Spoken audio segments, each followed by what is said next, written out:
Ugh, my head aches terribly. Where am I? Qin Chen clutched his forehead, gazing around in bewilderment. All he could see were towering rock cliffs, some of which were precariously adorned with withered trees swaying ominously.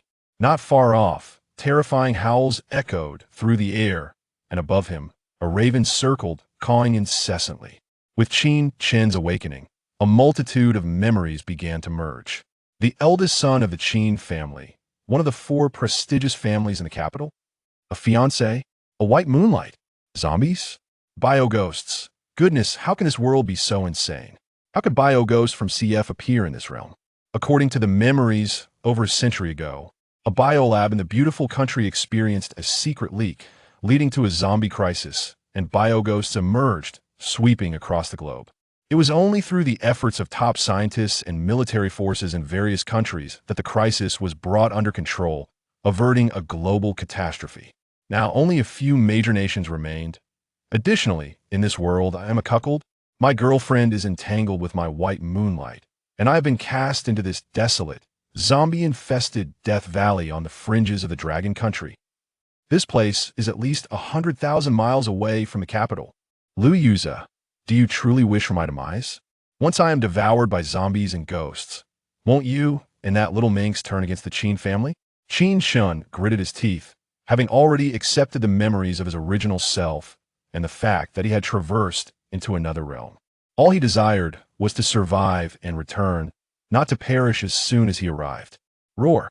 Roar boom! Just as Qin Chen pondered how he had ended up in this place, several zombies began to surround him from both sides. Qin Chen observed the gruesome creatures emitting a foul stench. Some had faces covered in vermin, some were missing an arm, others limped with a single leg, and a few were reduced to half a body, dragging themselves forward with their arms. They were no different from the zombies in a siege, perhaps even more terrifying.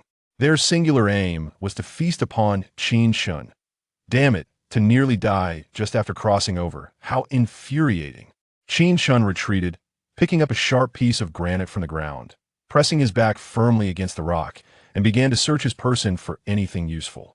Wedding ring, lighter, Jinling cigarettes, bank card, handgun holster, one magazine.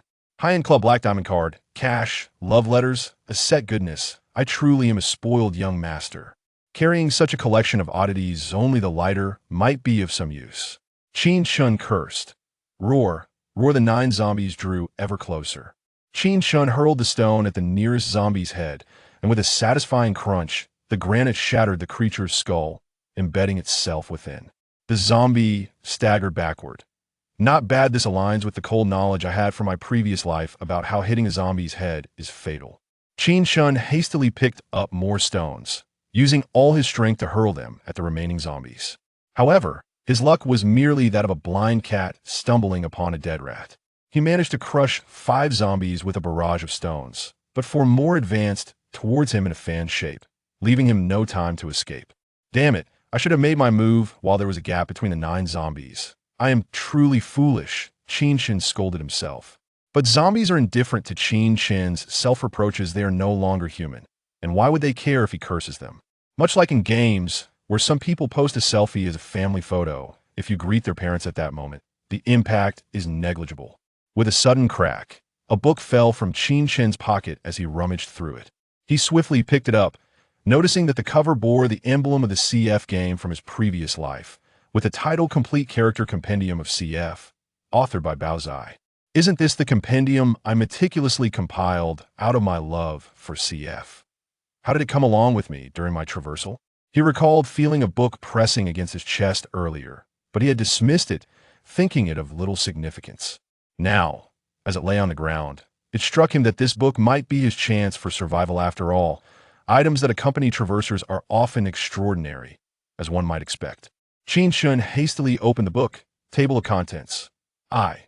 Male characters 1 SWAT 2 Seth 3 Almo II. Female characters 1 Huntress 2 Spirit Fox 3 Night Rose. 3. Bio characters 1 Little Red 2 Green Giant. Qin Chen scanned through, noticing a neatly organized table of contents. Only the male character SWAT was highlighted, while the others were dimmed, each marked with a lock icon. It dawned on him that the only character available to him was SWAT. He quickly flipped to the first page of the book. Male character SWAT. An image of SWAT was affixed beneath the name. He was clad in a pitch-black combat suit, a tactical vest hugging his form, adorned with an array of tactical gear, magazines, and first aid kits neatly arranged, showcasing their preparedness for any mission. He wore a black beret, its insignia a striking silver skull that radiated a chilling aura against the backdrop of black. His face was chiseled, with deep-set, piercing eyes as if they could perceive every movement on the battlefield. Beneath protective goggles, his prominent nose was resolute. His tightly pressed lips conveyed determination and resolve. His hands were encased in black combat gloves, reinforced at the knuckles to provide formidable protection during close combat. Background story. Founded in the 1960s in El City of the beautiful country, where unemployment soared and crime rates remained high, the local police force was inadequate to tackle the escalating violence. To remedy this, the El City government established an elite unit composed of skilled officers.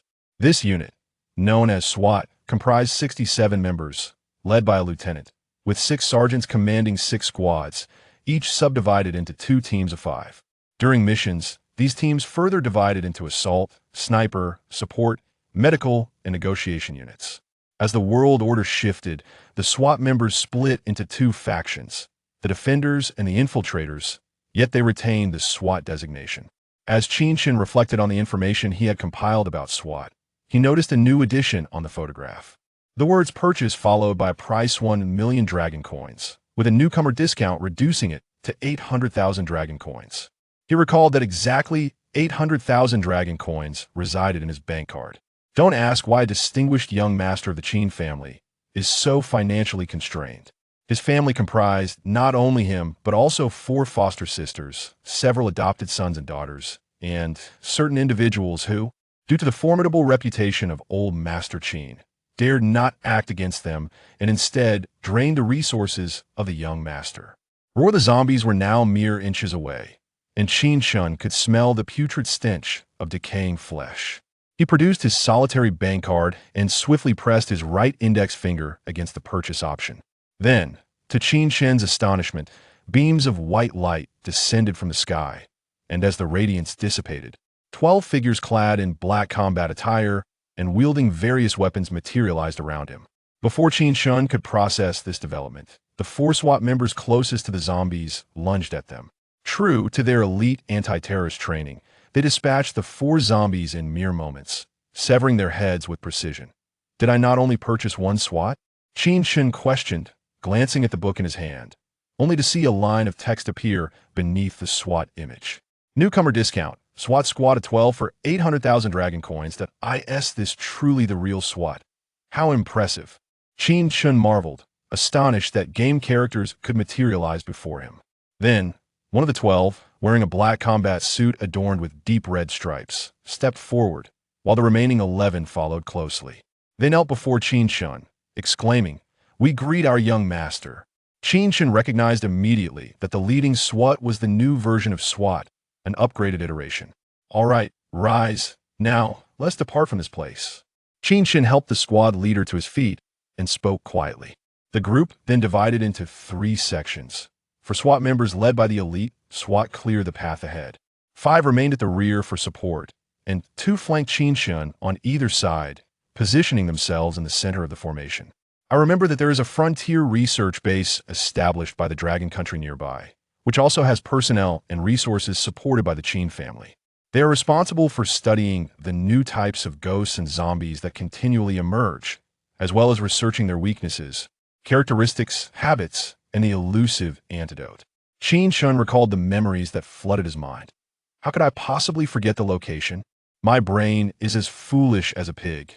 Qin Chen lamented, harboring resentment towards the frivolous young master of his previous life, who had indulged solely in sycophancy and revelry, neglecting any serious matters. It was only by chance, eavesdropping on his fiancée, Fong Kersen's conversation with Liu Yuza, that he learned of this experimental base. Young master, there is a considerable number of level 1 zombies at the entrance of the valley ahead, along with a few scattered level 2 zombies. We cannot circumvent them, we must charge through.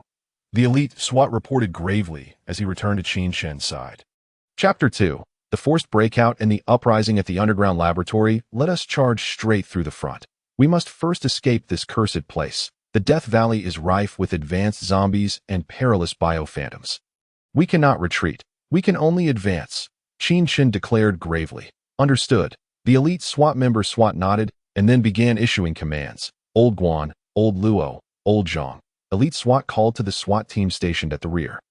Soon, 2 fully armed SWAT members approached. Old Guan, you will take an M60 for the rear guard duty.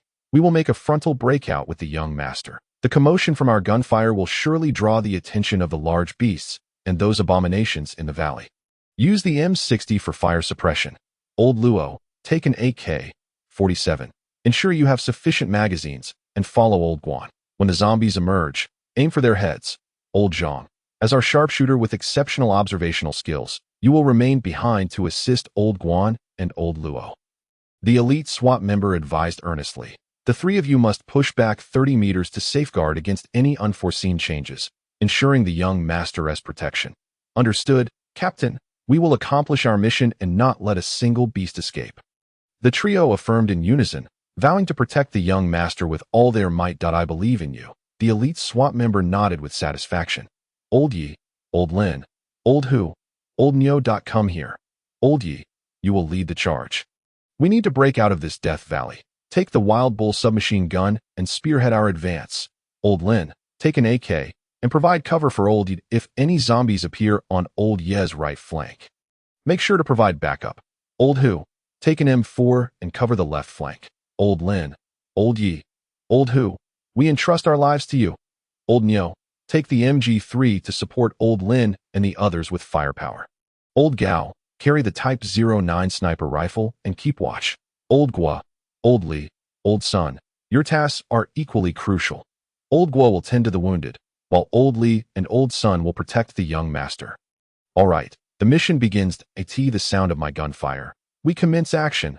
Received, Captain. The 11 members began to move in an orderly fashion as instructed. Do you all have names from the Dragon Kingdom? Qin Chen was taken aback upon hearing the elite SWAT members refer to each other. Knowing that SWAT members were counter-terrorism officers from the beautiful country, with no ties whatsoever to the Dragon Kingdom. Young master, I am not entirely certain, but we are indeed citizens of the Dragon Kingdom. By the way, my name is Wang Ning, he said, swiftly moving ahead, positioning himself at the front alongside Old Yi, with Old Lin and Old Hu flanking him like a well-coordinated formation. As Wang Ning discharged his Desert Eagle. A zombie at the valley entrance fell lifelessly to the ground. Instantly, a horde of wandering zombies converged towards Qin Chen upon hearing the gunfire. Roar, roar, roar. Hundreds, if not thousands, of zombies surged towards Qin Chen, sending a shiver down his spine. Meanwhile, Old Yi, positioned at the forefront, unleashed a hail of bullets from his Wild Bull submachine gun. The rapid-fire characteristic of the weapon was vividly displayed, with bullets forming a fiery serpent that began to suppress the zombies. Simultaneously, Old Hu, Old Lin, and Old Neo also squeezed their triggers, the familiar sounds of the AK, M4, and MG3 echoing in the air, a symphony that Qin Chen had heard countless times before now resonating in reality. Following Wang Ning, Qin Chen swiftly initiated an assault towards the valley entrance. Meanwhile, 30 meters behind them, Old Guan and the others began firing sporadically to eliminate the small zombies that had been drawn in by the noise. Old Guan barely fired a shot, as Old Luo and Old Zhang competed to see who could achieve a higher headshot ratio. Ha! Old Zhang, you're not doing so well with that AWM sniper rifle. You've taken fewer heads than my AK. Old Luo teased. Humph, my sniper rifle is not like your AK. After each shot, I must pull the bolt. Unlike you, the AWM is my prized possession, Old Zhang retorted, tenderly wiping down his firearm. Prized possession? Old Zhang, why not just marry your AWM and have it bear you a little AWM to play with? Old Luo quipped. Hey, Old Luo, have you forgotten my prowess? Come, let us compare skills. Let us see who ends up begging on the ground. I will show you how I became a sharpshooter. Old Zhang challenged at ha ha ha. Let us save it for later. Zombies are approaching. Let us focus on the task at hand. Old Luo conceded, seeing Old Zhang rolling up his sleeves. Ha! Old Guan chuckled at the banter between the two, finding joy in their playful arguments that often brought him amusement. Meanwhile, on the front line, Wang Ning, Be careful, a level 2 zombie has appeared. It possesses greater defensive capabilities than a level 1 zombie. Qin Chen warned, noticing a zombie moving faster than the others. Young master, do not worry. The level 2 zombie may have slightly tougher flesh, but it is still not significantly different from a level 1. Zombie levels 1-10, where levels 1 to 5 are low-level zombies that move slowly and can be killed by headshots. Levels 6 to 8 are intermediate zombies with some intelligence, moving swiftly and potentially equipped with armor and weapons, making headshots exceedingly difficult. Levels 9 to 10 are advanced zombies with intelligence, capable of speech, posing a danger comparable to nuclear strikes. Upon hearing this, Wang Ning accurately dispatched the foremost level 2 zombie with a single shot, further assuaging Qin Chen's concerns. Elsewhere, 10 kilometers away, outside the Death Valley, in a clandestine underground laboratory, this is bad, Professor Qin. The experimental subjects in Factory 1 have gone rogue. A multitude of red phantoms has escaped our control, and Xiao Lin and the others have met with disaster. What? Quickly summon Captain Gu. Qin Yuru exclaimed anxiously. This is the culmination of 3 years of my research. It cannot be allowed to be destroyed. Captain Gu has already taken his team to hold them off. Professor Qin, we should find a place to hide, Lin Hao urged, pulling Qin Yuru towards the laboratory's hidden chamber, which had been prepared as an escape route in case of a riot from the experimental subjects or a zombie attack. The supplies there could sustain them for an entire year as they awaited rescue. Caught off guard by Lin Hao's sudden grasp, Professor Qin quickly broke free and rushed to copy her research data onto a computer. Professor Qin, if we don't run now, it will be too late. Captain Gu is struggling, Lin Hao shouted, a flicker of concealed anger crossing his eyes. Yet, upon seeing Professor Qin's exquisite beauty and flawless figure, he suppressed his emotions and began organizing the materials at her workstation. Xiao Zhang, grab a gun and guard the door for me. Hold your position for as long as you can. This data is too important. It cost us too much, Qin Yuru instructed the quiet Xiao Zhang, who wore a lab coat and rectangular glasses. She then retrieved a USP handgun from the drawer beneath the workstation and handed him 2 magazines. Rest assured, Professor Qin, I understand the significance of this data. I will do everything I can to buy you time, Xiao Zhang vowed. Old Wan, Old Su, we will buy a little time for Professor Qin.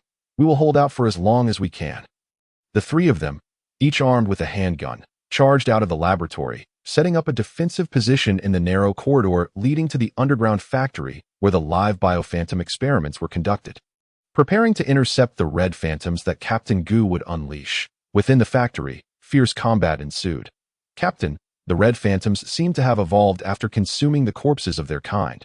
The team members, armed with M16 rifles, desperately attempted to suppress the rampaging red phantoms. But what used to require merely 4 to 5 personnel to contain now presented a challenge even to their 8-member squad, equipped with Wild Bull submachine guns and M60 machine guns. In the lower levels of the underground factory, a gathering of red phantoms remained tethered to operating tables, connected to various tubes delivering unknown liquids. The once bustling area was now littered with the corpses of researchers. Some torn in half, others dismembered, and some exhibiting horrendous claw marks glowing with a sickly green light. Amidst the chaos, a towering advanced red phantom emerged, its grotesque figure instilling terror, but it stood far taller than an average human. Its muscular frame resembling iron, each muscle fiber brimming with formidable strength. Its skin was a ghastly dark red, as if steeped in blood, rough and marred by irregular folds and cracks, from which oozed a sinister black liquid that exuded a nauseating stench. Its cranium was grotesquely enlarged, nearly occupying a third of its body, devoid of any hair, with taut scalp revealing blood vessels pulsating beneath the skin like wriggling worms. The facial features were contorted and deformed, and a pair of blood-red eyes glowed like 2 burning phantoms, radiating a savage light devoid of any semblance of human emotion, leaving only an abyss of madness and brutality. Its mouth stretched to the roots of its ears, revealing 2 rows of sharp, uneven fangs, each dripping with a viscous, dark green venom. A single bite would lead to instant infection, transforming the victim into a terrifying entity akin to itself. Its arms were extraordinarily robust, nearly grazing the ground, and its hands were monstrous, with fingers resembling razor-sharp claws that sliced through the air with a hissing sound. leaving devastation in their wake. Point 8 spider-like talons on its back plunged deeply into other living red phantoms nearby, siphoning streams of green energy into its towering dark red frame. Before long, the talons retracted slowly, leaving behind a grotesque mass of decaying flesh and greenish blood where the small red phantom had once been. "Captain, that is the max-level red phantom?" one team member exclaimed after desperately shooting down a red phantom with his AK, only to discover the chilling scene below. They were currently on the second floor, holding off the red phantoms crawling up the stairs from the first floor. Hearing this, Gufei's expression turned grave as he glanced downstairs, where the max-level red phantom appeared to have absorbed enough energy and was now liberating the remaining red phantoms bound to the operating table. Watching this unfold, Gufei felt a cold sweat trickle down his back. He understood what an intermediate red phantom looked like. It bore little difference from a basic one, merely possessing an additional skill to go berserk, with slightly thicker skin and a bit more cunning. However, the creature before him was utterly alien to the figure in his mind, and its aura was overwhelmingly dangerous. He felt that their team of 8 stood no chance against this monstrosity. "Peng Fei, immediately call for reinforcements. Have the other teams rush to support us, and tell the brothers to set up C4 explosives. We need to withdraw." That must be the advanced red phantom spoken of in legends. "It is far too perilous for us to confront." A deafening roar erupted from the max-level red phantom below, followed by a swarm of liberated red phantoms surging towards Gufei and his team like a tidal wave, with the advanced red phantom leisurely trailing at the rear. "Damn it, Peng Fei, have the brothers rain down grenades and RPGs. We are retreating," Gufei shouted as he emptied a magazine from his Wild Bull submachine gun and sprinted towards the 15 cm steel door that connected to the underground factory's exit. "Brothers, do not hesitate to use grenades and RPGs. Throw them all," Peng Fei bellowed, leading the charge by tossing 2 grenades from his chest. He then lifted an RPG lying idly on the ground and aimed it at the narrow staircase below. "Xian, grab a Molotov cocktail. The rest of you, after throwing the grenades and firing the RPGs, hurry to retreat. Deputy, once the Molotov is thrown, with all the flammable materials in the underground factory, there will be no turning back. The entire place will be incinerated. What time is it? If we don't handle this carefully, our entire underground research facility could be obliterated. Why worry about one factory?" Peng Fei countered, seizing the Molotov cocktail from the speaking team member. The rebutted member said nothing, as the underground research facility was not his to worry about, and he followed the others to retreat towards the steel door. Boom, boom, boom, as grenades and RPGs detonated among the red phantoms. A cacophony of explosions ensued, wreaking havoc among the red phantoms, with many being blown apart. Some were reduced to pieces, others lost limbs, and pools of green blood and red remains littered the first-floor staircase. Dozens of red phantoms were annihilated, causing the red phantom army to falter. "Roar, humans, you shall pay for this. I will tear you apart." The advanced red phantom's blood-red gaze locked onto Li Peng Fei as it howled in fury, charging up the stairs towards him with alarming speed. The advanced red phantom, so swift. Li Peng Fei was momentarily paralyzed by fear, quickly tossing down a Molotov cocktail at his feet before retreating behind the steel door and shutting it tight. Boom! The steel door resounded with a thunderous crash, a clear outline forming against its surface. This is bad. Chapter 3, Crisis Looming. The 15 cm steel door cannot withstand the impact of this max-level red phantom.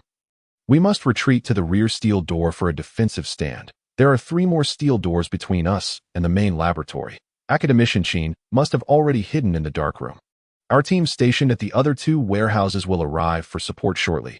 We need to hold on a little longer, Li Peng Fei told the remaining 2 or 3 brothers beside him, then dashed towards the first steel door. This is bad. You're the experimental table is on fire. Meanwhile, in the main laboratory, Lin Hao, taking advantage of Qin Yurua's distraction while she copied her data, stealthily knocked over experimental equipment, spilling some research solutions and industrial alcohol, and then quietly ignited the alcohol with a lighter. The sound of the lighter lighting was drowned out by the fierce sounds of gunfire and explosions outside, leaving Qin Yurua completely oblivious. Lin Hao waited a moment until the flames grew before informing Qin Yurua. "What have you done, Lin Hao?" Qin Yurua exclaimed, swiftly turning to see the burning experimental table. her eyes brimming with tears as she disregarded her image and rushed in to retrieve the partially burned research materials. Yuruo, be careful. Don't burn your hands. Lin Hao urgently positioned himself in front of Qin Yuruo, firmly grasping her delicate hand, his expression filled with concern. Get away. The research materials cannot be destroyed, Qin Yuruo cried, desperately trying to free herself from Lin Hao's grip, her gaze fixated on the research materials within reach. Yuruo, it's not worth it. The research materials are already burnt. If they are gone, they are gone. We can always redo the research. But if you injure yourself, I would be heartbroken.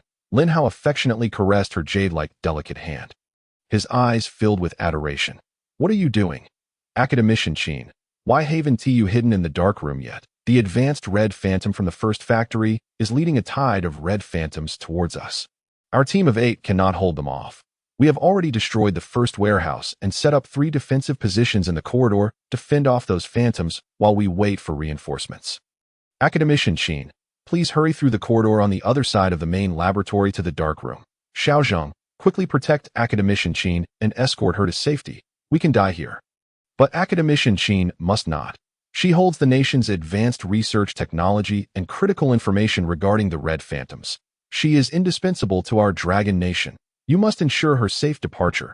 Gu Fei rushed into the main laboratory, securing the last defensive position with the lab's steel door, personally standing guard. However, he was taken aback to see Academician Qin still playfully tugging at her assistant's hand that a surge of anger welled up within him as he spoke loudly. Yes, Captain, take care of yourself. The team member named Xiaozheng raised his M4 high, then struck Lin Hao's arm, which was still clutching Qin Yuruo's hand, with the butt of his rifle. Lin Hao winced in pain.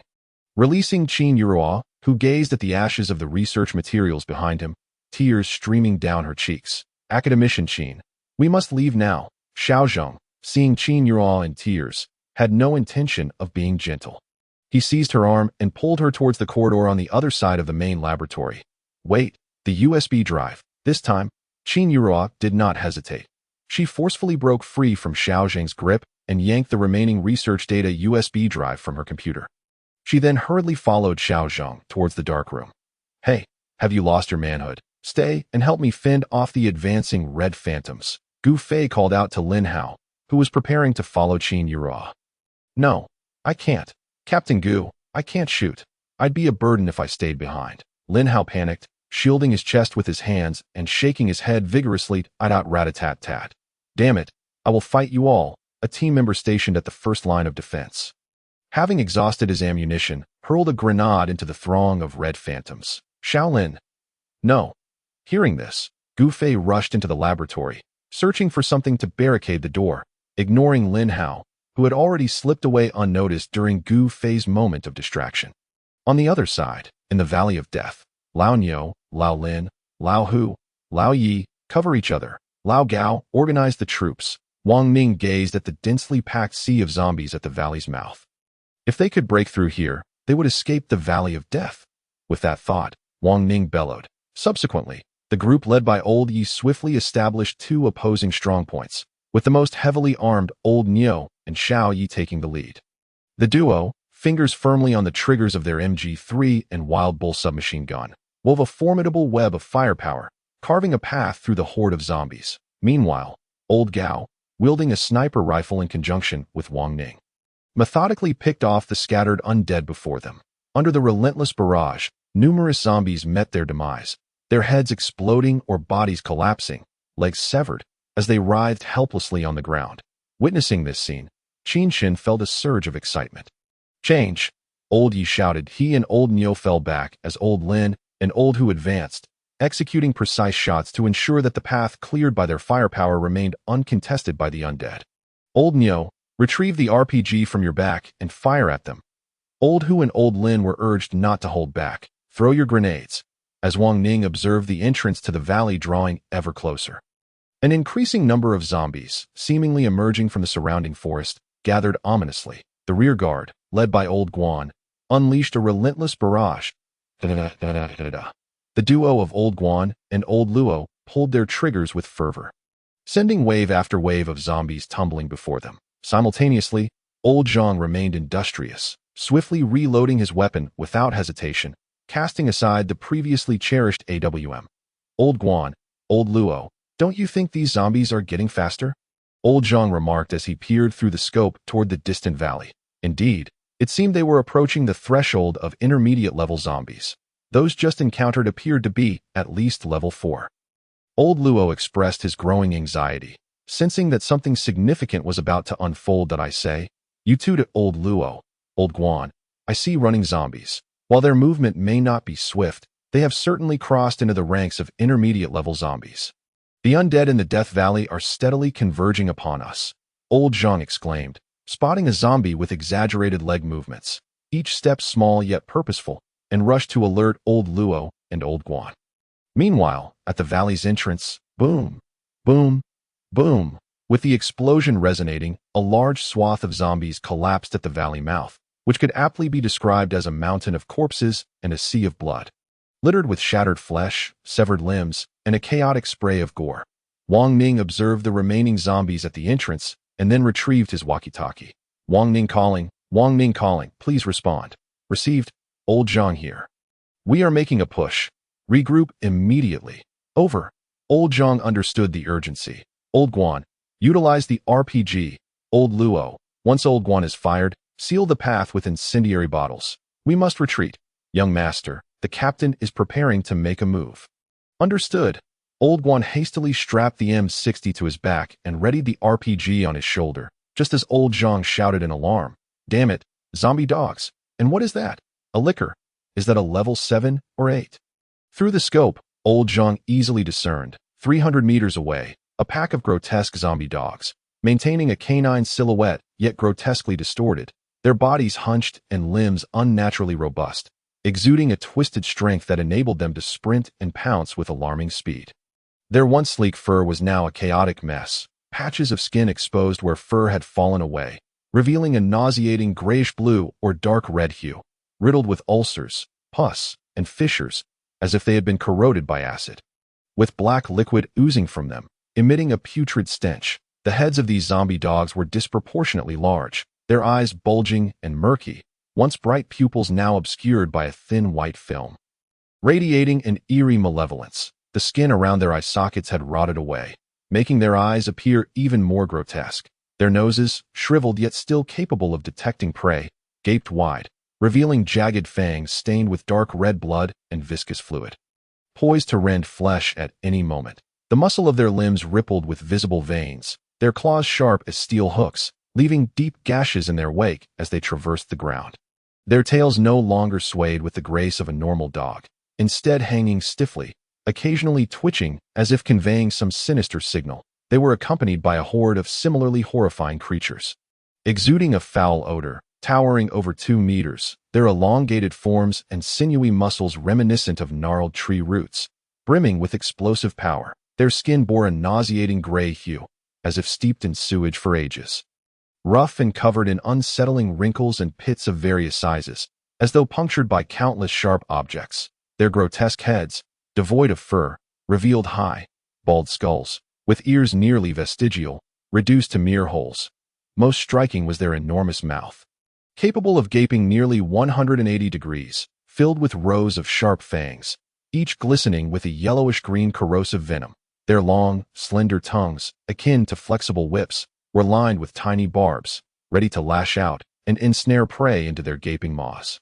Their eyes had completely regressed, replaced by an acute sensitivity to their surroundings. Their long, powerful limbs moved with startling speed, claws sharp as blades, producing chilling sounds as they scraped against the ground and cliffs, leaving deep scars wherever they passed. Amidst this horrific onslaught of the two repulsive monstrosities, a tide of exceptionally swift zombies surged toward them. This is bad. Old Guan, Old Luo, retreat, requesting the captain's cover. Old Zhang wasted no time, picking up the walkie-talkie to call for the captain's assistance at the valley entrance. Captain, please respond. Captain, please respond. This is the captain. Speak. Captain, I have identified a significant number of level 7 and 8 zombies, including zombie dogs and lickers, requesting support. Over.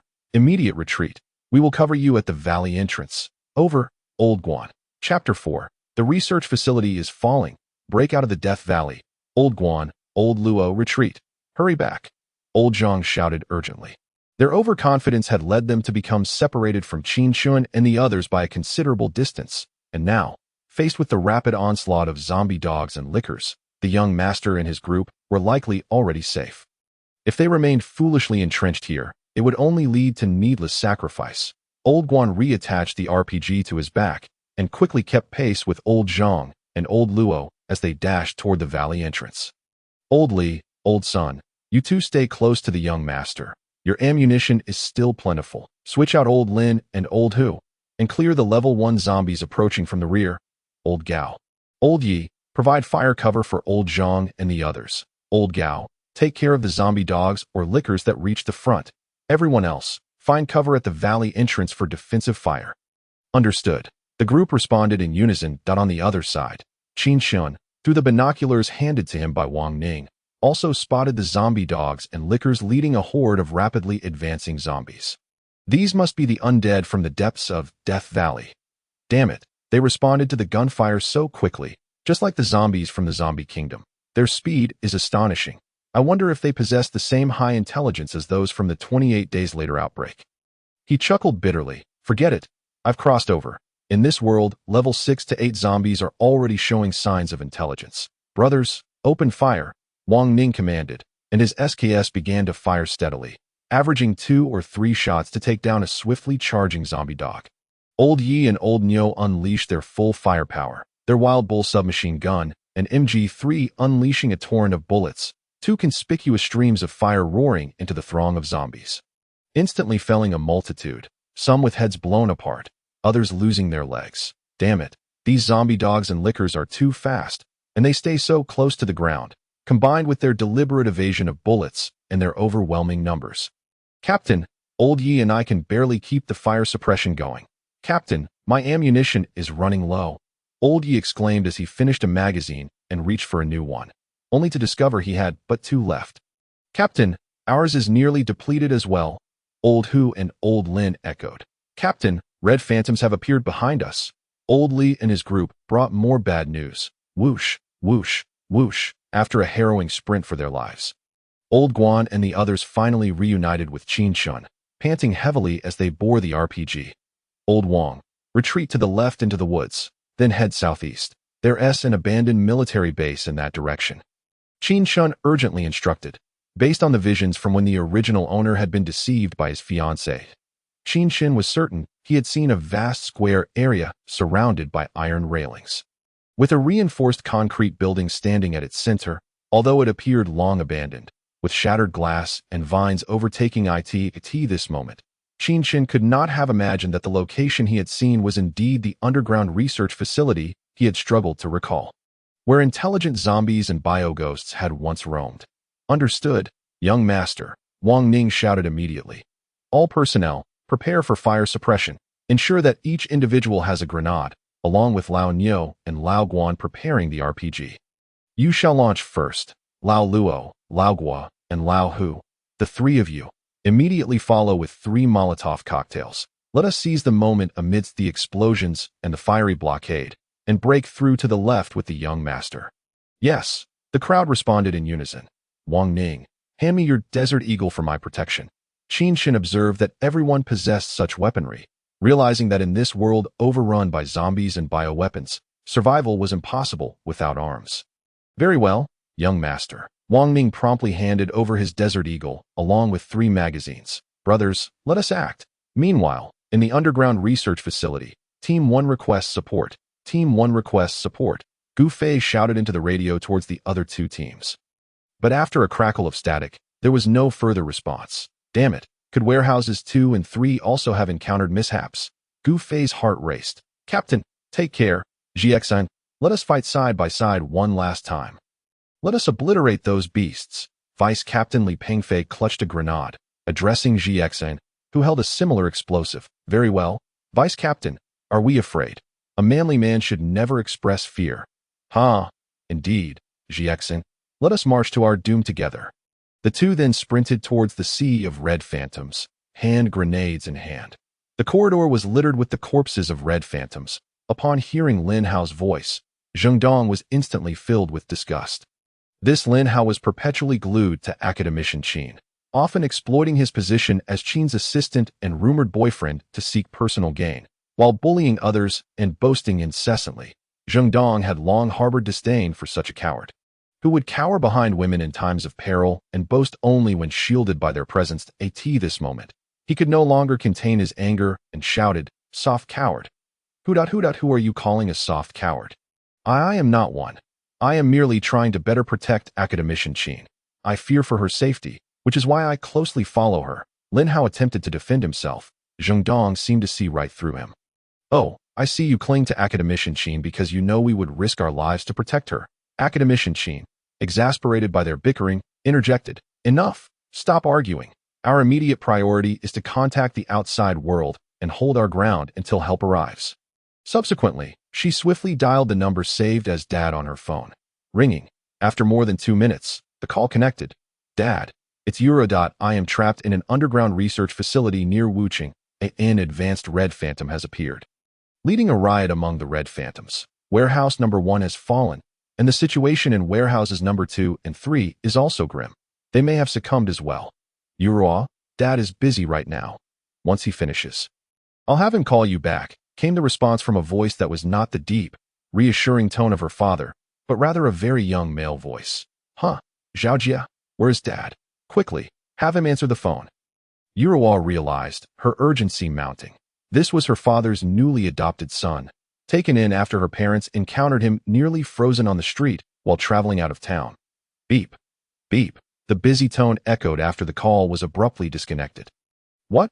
Yuruo's face fell in disbelief. "Xiaoruo, try calling your mother," Lin Hao suggested, having witnessed the awkwardness of Yuruo being cut off so quickly. "All right," Yuruo replied, her heart heavy with trepidation as she called her mother. Ringing. 1 minute, 2 minutes. "Hello, the user you are calling is currently on another call. Please hold," the automated voice sounded. Ringing. "Hello, the user you are calling." After making 5 calls over nearly 10 minutes, she received the same message each time. No, this can't be. Mom wouldn't block me," Yuruo lamented, devastated. "Xiaoruo, don't cry. There's still hope. You can call your brother. He will definitely pick up," Lin Hao insisted, though reminded of Qin Chen, the good-for-nothing son of the Qin family, who was practically a ghost of his former self. Yes, I can call Xiaochen," Yuruo exclaimed, seizing onto this lifeline, and quickly dialed her brother. Ringing, the familiar tone echoed again, and at that moment, all 3 of them held their breath, staring at the phone. 1 minute, 2 minutes passed swiftly. "Hello, the user you are calling is not answering." Meanwhile, in a forest near the Death Valley, a black phone hung from a branch, its screen flashing with the words "sister calling." Indeed, it was Qin Chen's phone. When he had been deceived into the Death Valley, he had realized something was amiss, and, during a scuffle with Lu Yuza, his phone had inadvertently been flung away, landing on this branch. "What? Yuruo, try calling Andy," Lin Hao urged as Yuruo, not willing to give up, dialed again. Ringing. "Hello, the user you are calling is not answering." How could it be? Even Xiaochen won't answer my call. Yuruo felt the weight of abandonment as the phone slipped from her hands, crashing to the ground, while she sank to her knees, burying her head in her arms, sobbing in despair. "No, Xiaoruo, you still have options, right? What about your friends? Contact them," Lin Hao persisted. Upon hearing this, Yuruo's eyes brightened. If family was unreliable, she would turn to her friends. She quickly dialed her best friend. Ringing, the tension in the air thickened as they all focused on the phone screen. 10 seconds later, the call connected.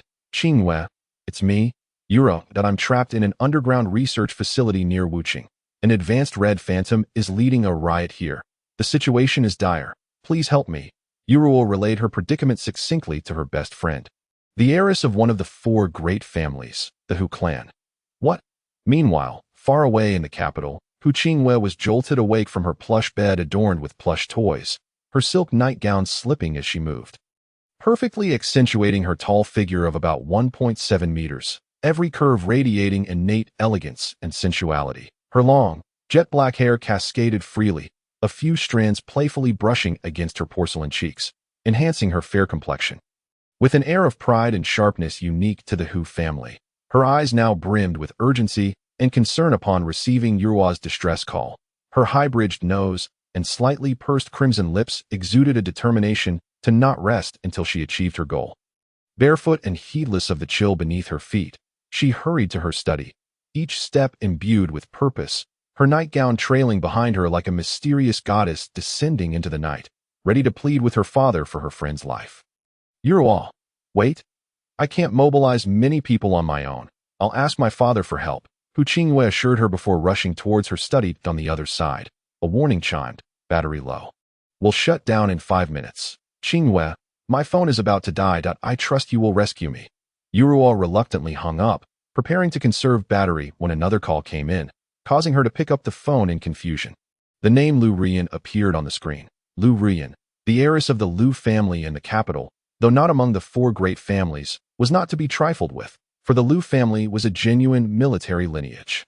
If they felt provoked, they could easily mobilize aircraft and artillery to settle scores. Seeing it was Lu Rian calling, Yuruo hesitated, loathing the thought of answering. Lu Rian was not only her rival in the research field, but they also had a tumultuous relationship. Frequently clashing in public, this 5-year research project had been snatched from Lu Rian's grasp. Hello, Yuruo began impatiently. Why is Qin Chen's phone located in the Death Valley? Yuruo, you wretched sister, for that assistant of yours. You sent your own brother to the Death Valley. Are you trying to kill him? Lu Rian's voice boomed from the other end before Yuruo could respond. Huh? What? The Death Valley? I did not send Xiaochen there. He is my brother. How could I harm him? He should be at home, probably still tangled up with Fong Kersen, Yuruo retorted angrily. Not possible. Lu Rian, are you deliberately deceiving me? Humph, Yuruo. You are usually so clever. How could you be so foolish now? What could I gain by lying to you? Moreover, regarding Qin Chen's girlfriend, everyone in the capital knows that while Fong Kersen is his girlfriend, it was only before Lu Yuza returned. Now that Lu Yuza is back, Qin Chen is but an option. Don't you know? Fong Kersen is now accompanying Lu Yuza to fulfill some ridiculous wish list. She claims he is terminally ill and needs companionship. And she even talks about having his child. She is blatantly putting a hat on your brother. Are you really so oblivious as an elder sister? Lu Rian challenged Yuruo loudly. What? How dare Fong Kersen treat my family like this?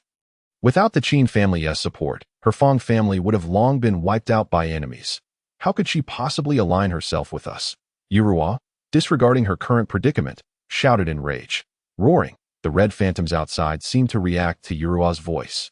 Growing excited and agitated. Yuruo, lower your voice. Don't let that advanced red phantom hear you. That thing can even break through a 15-centimeter steel plate. Our reinforced steel door 1T withstand a rabid advanced red phantom. Lin Hao rushed forward, covering Yuruo's mouth with his hand.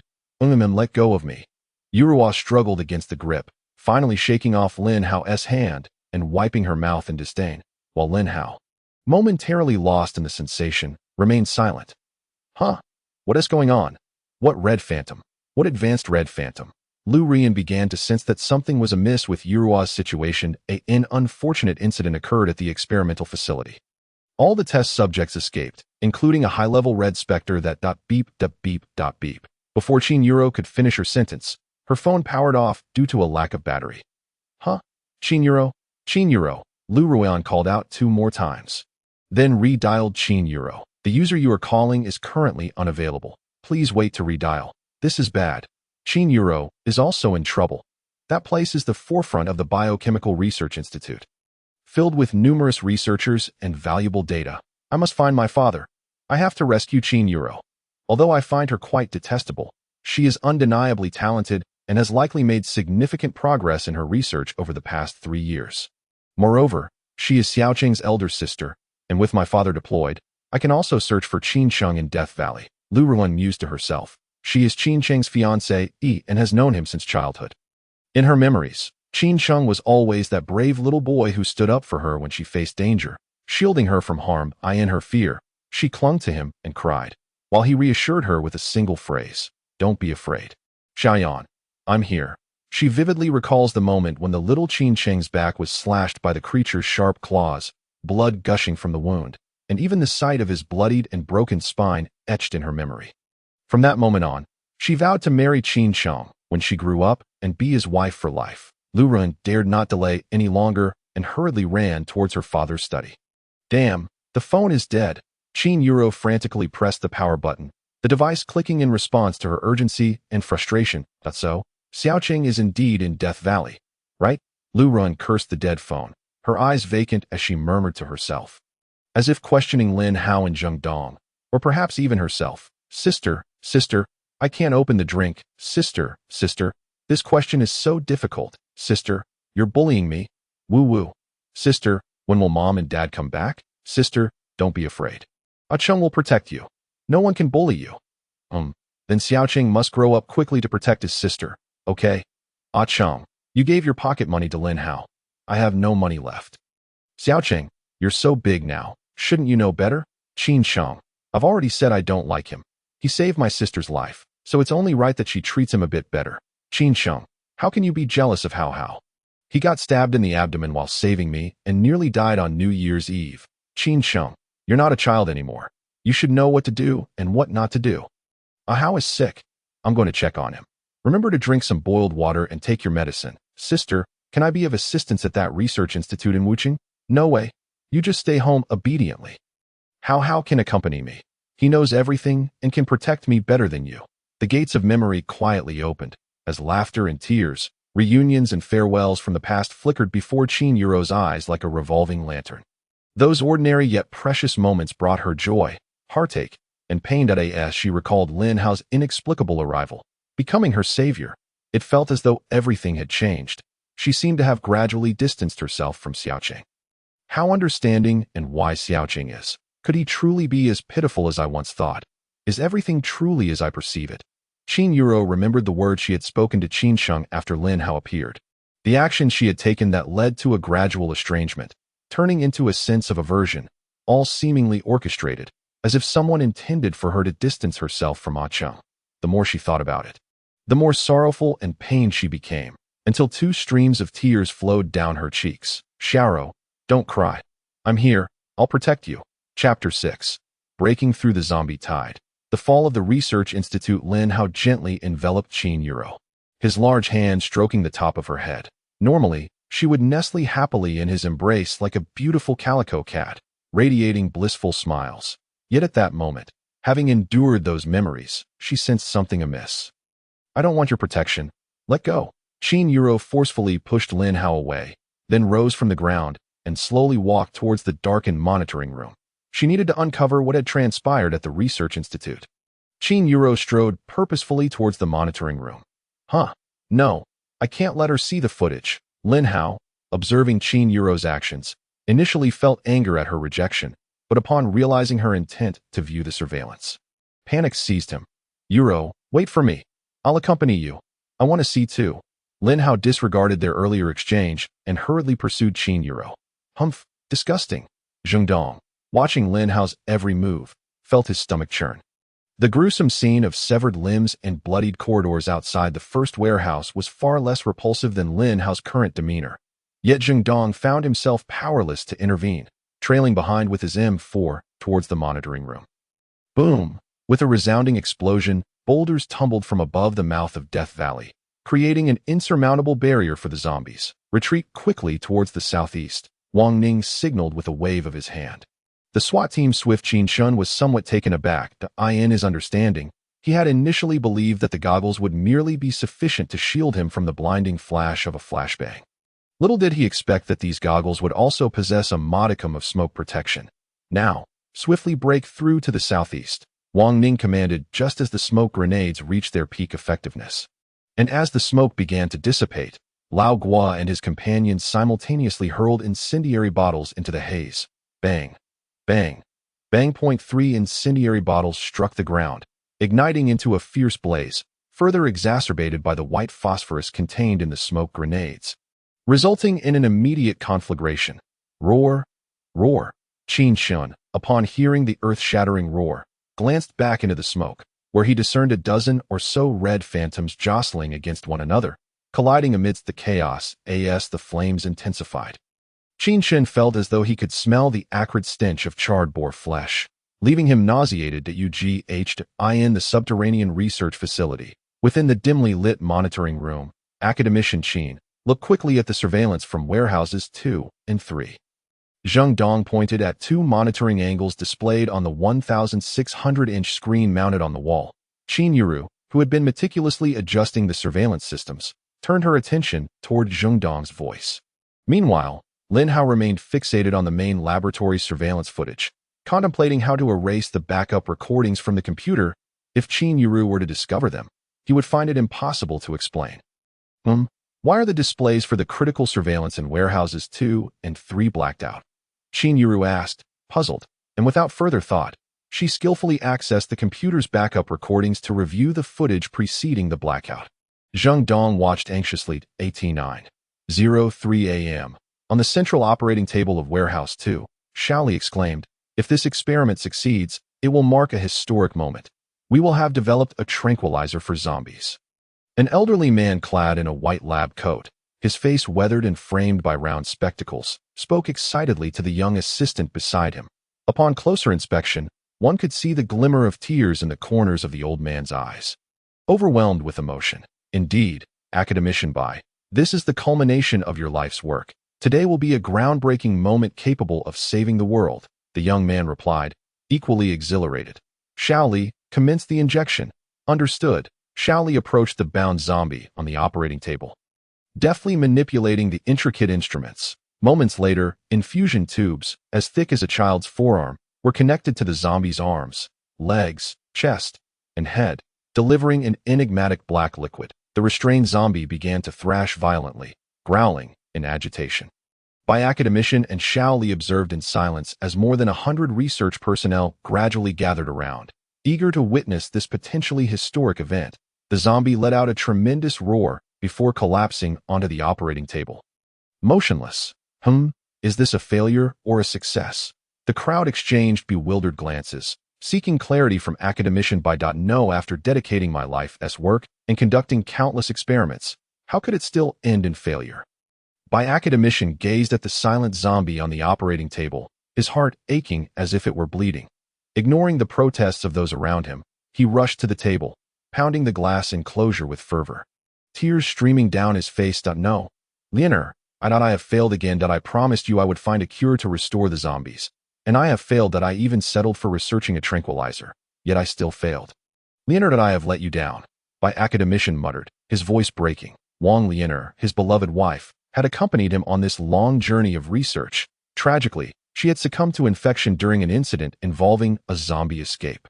Bai academician had intended to confine her until he discovered the cure, but Leonard refused to live as a mere shell of her former self. Ultimately, with a heavy heart, Bai academician had to let her go, promising her that within 50 years he would develop the antidote, ensuring a world free of zombies. Leonard had smiled as she departed this world, holding on to hope. Now, reflecting on his oath to her, Bai academician felt a deep bitterness. Shaoli, Bai academician softly called out to his assistant. Bai, roar, bang, bang, bang. Before Shaoli could respond, the door of a nearby container was violently smashed open, sending debris flying. What is that? A researcher shouted, but no one answered. For amidst the swirling dust, an ominous shadow over 3 meters tall began to take form. As the dust settled, the figure emerged, a grotesque humanoid creature exuding a dense green miasma. Its muscular upper body bore skin of a dull hue, resembling stone or metal. Its robust frame was marred by ghastly wounds and blood. The creature's head was bald, its face twisted and revealing sharp teeth, while its eyes had been reduced to mere sockets. Radiating a fierce malevolence, its massive hands gripped a colossal battle axe, its blade bristling with deadly spikes. Clad in tattered rags that fluttered in the wind, it radiated an air of primal ferocity. Roar, the creature now. Countless researchers perished before him, and even if he were to slay the Reaper, he would inevitably face accountability from his superiors upon his return.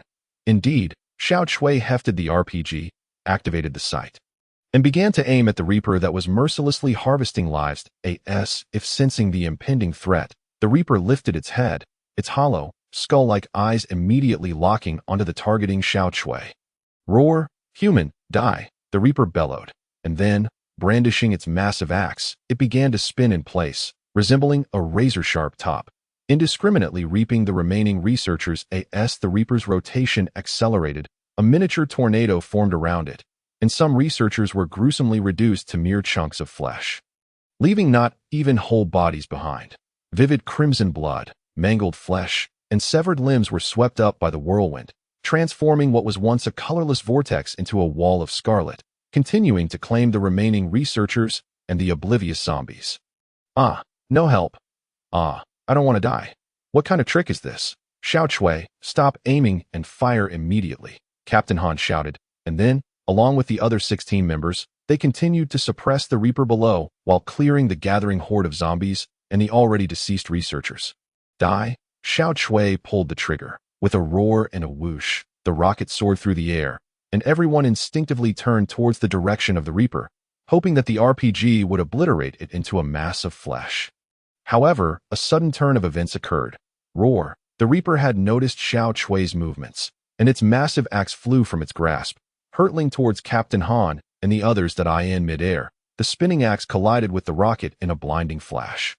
Boom! The explosion erupted, and the axe successfully detonated the rocket in mid-flight, leaving Captain Han and his team in stunned silence, standing dumbfounded in place. But the Reaper did not hesitate. It dashed towards the stairs.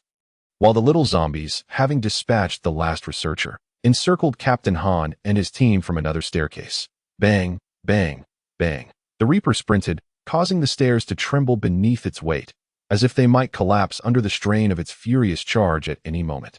Xiao Chui, stop dawdling. Reload quickly. If it didn't die with that shot, we'll have to try again. We'll cover you, Captain Han shouted to Xiao Chui, signaling 4 of his teammates to join him in suppressing the Reaper. Rat-a-tat-tat, rat-a-tat-tat. Cling, cling, cling. Bullets struck the Reaper's diamond-hard body, sending sparks flying and producing a cacophony of metallic sounds. Throw incendiary grenades, hand grenades, blow up the stairs, Captain Han ordered urgently as the pressure began to overwhelm them. He led the charge, throwing grenades down the stairs, followed closely by his team. Boom, boom, boomed. At a series of explosions rocked the area, and the stairs could no longer withstand the assault, crumbling under the strain and enveloping the area in a cloud of dust. That should buy us some time, Captain Han consoled himself, watching the rising dust. Roar! Bad news, Captain. It's in the air. It jumped before the explosion. Rat-a-tat-tat. One of the team members quickly spotted the descending Reaper and opened fire to suppress it. Not good. Run. Captain Han barely began to warn when the Reaper descended like a bolt from the blue, crushing him into a bloody pulp beneath its foot. In a swift motion, it seized a nearby team member, biting into his neck, and before he could resist, his neck was severed, extinguishing his life. Captain, monster, I'll fight you to the death. One team member, clutching a grenade, charged at the Reaper in a desperate bid for mutual destruction. Bang! The Reaper swatted him down the stairs. Boom! The team member was obliterated mid-air by the grenade, exploding into a cloud of crimson mist. Xiao Yin. Monster, die. Fully reloaded, Xiao Chui immediately pulled the trigger at the Reaper. The Reaper attempted to evade, but, being too close, was still struck in the arm. Boom! Dust enveloped the area around the Reaper once more, and Xiao Chui, unwilling to linger, urgently motioned for the remaining teammates to retreat. However, roared out on the other staircase. 2 teammates were assigned by the captain to guard the right side against a potential zombie ambush, but under the relentless assault of hundreds of zombies, they exerted every ounce of strength, yet could not hold back the tide, allowing the zombie horde to surge forward. Roar, roar, dada. Beasts, I shall perish alongside you today. One team member pulled the pin on a grenade, vanishing along with several zombies in a fiery explosion. No, help me, at this moment. Having just fired at the Reaper, Xiao Chui despaired to find that his entire squad was left with only him. Roar, human, I shall tear you apart. The Reaper, dragging its battered form, slowly approached Xiao Chui.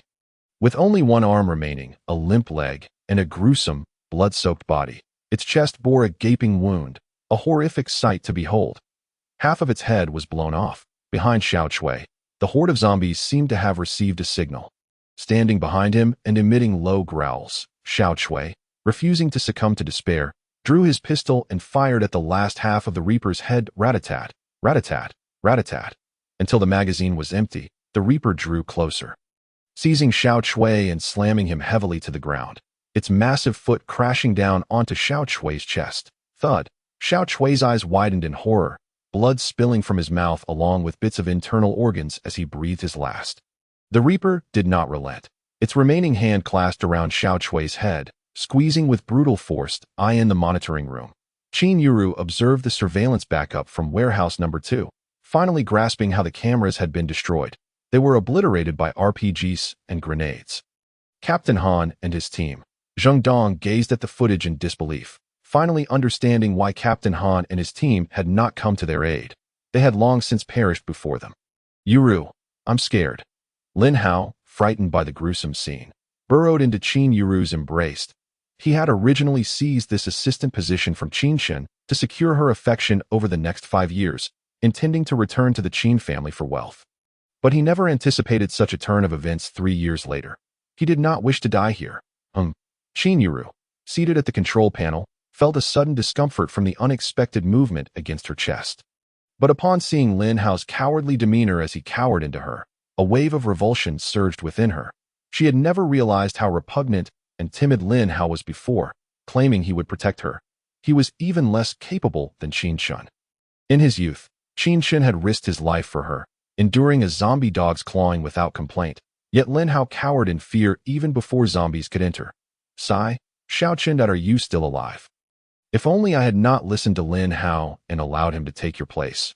You wouldn't be in this predicament, and I wouldn't be stuck with Lin Hao's cowardice, but would instead have you protecting me with open arms. Xiao Chen, you fought for my opportunity in this research, yet I failed to appreciate it and instead drove you away. Did I make a mistake? Qin Yuru pushed Lin Hao away, sitting dazedly in her chair. Reflecting on the past, she realized that since Lin Hao's arrival, she had unintentionally distanced herself from Qin Chen, and it seemed she had inadvertently done many things to harm him. Yuru, what are you doing? I'm scared, Wu. After being pushed away by Qin Yuru, Lin Hao sat on the ground. Beginning his performance that in the past, Qin Yuru would immediately help him up, fearing he might hurt himself, cradling him in her arms and comforting him. Xiao Chen, Qin Yuru continued pondering Qin Chen's fate, wondering if he had perished in the Valley of Death or was hiding there, awaiting her rescue. Yuru, my foot hurts so much. I think I twisted it. Lin Hao, noticing that Qin Yuru was still in a daze, raised his voice. Roar. Outside the dark chamber, a red phantom seemed to hear the noise, scratching at the gun before it, leaving deep claw marks on the wall. But nothing else. Shoo. You fool. Are you trying to get us killed? Zheng Dong, hearing the shout, promptly clamped a hand over Lin Hao's mouth, glaring at him fiercely. Lin Hao, muffled, made sounds as if to explain or curse Zheng Dong. Academician Qin, please check on warehouse number 3. What happened to Captain Song and the others? Zheng Dong addressed the dazed Qin Yuru, who was completely absent from the moment, her mind filled with thoughts about Qin Chen's potential plight. She even felt as if her soul had departed her body and entered the Valley of Death, picturing a horde of zombies feasting on Qin Chen, almost hearing his cries of sister. Save me! Qin Yuru felt her heart shatter. Academician Qin? Zheng Dong shook Qin Yuru, raising his voice slightly. What happened? Qin Yuru returned to reality. Academician Qin, please take a look at warehouse number 3 and see what has transpired with Captain Song. Zheng Dong, feeling anxious, spoke up, his heart already braced for the worst. All right, Qin Yuru replied as her delicate fingers swiftly danced across the keyboard, clicking the mouse to bring the surveillance footage of warehouse No. 3 onto the large screen at 10:43 a.m. Shouts erupted. Captain, a large number of lickers have appeared. Captain, there seem to be a significant number of intermediate-grade zombies. Level 6.7. Captain, there's a zombie wielding a weapon. This is bad. Lickers are approaching. Open fire. Open fire. RPGs, Molotov cocktails, grenades, hurry, throw everything at them. We must annihilate the horde within the warehouse. Boom. Rat-a-tat-tat. Yes. Bang. Captain, there's a sniper among the zombies. Captain, that must be an 8th-level zombie. A military sniper turned zombie. Possessing intelligence, we cannot expose ourselves. It will pick us off one by one. Sniper. Captain, the horde is advancing. We only have 5 people left. We can't hold them off. Captain. Bang. Shaolon. No. Captain, there's more than one sniper zombie on the opposite side. Throw smoke grenades. We must retreat. Captain Song surveyed the dire situation before him. Their small team was bound to be picked off one by that sniper zombie. Hissing, under the cover of the smoke grenade, Captain Song led the remaining 3 team members into the passage connecting to laboratory number 3, shutting the steel door behind them, sealing the horde within warehouse number 3. Qin Yuru and Zheng Dong watched the footage of Captain Song and his team fleeing the warehouse. Sighing in relief. Hey, Yuru, what is that green, plump zombie? Lin Hao pointed to a fleeting shadow outside the steel door in the surveillance footage. Green zombie. Since when do zombies come in green? Qin Yuru was equally perplexed. Could it be that sniper zombie? I recall encountering the corpse of a sniper zombie during our outing. Their bodies were indeed green, as if contaminated, their eyes vacant, with green veins covering their faces and necks. Clad in high-grade camouflage that blended with the environment, Zheng Dong recalled. The previous footage had not shown the sniper zombie, and since it was a recent emergence, Qin Yuru and the others were unaware of its existence. Without further inquiry, Qin Yuru rewound the video to the moment the steel door closed, examining it frame by frame. Sure enough, a green, blurred figure appeared before the three. Qin Yuru focused intently on the screen. And ultimately, a realization flashed through her mind that, oh no, it's it. Captain Song and the others are very likely in grave danger, she lamented. Why do you say that, Academician Qin?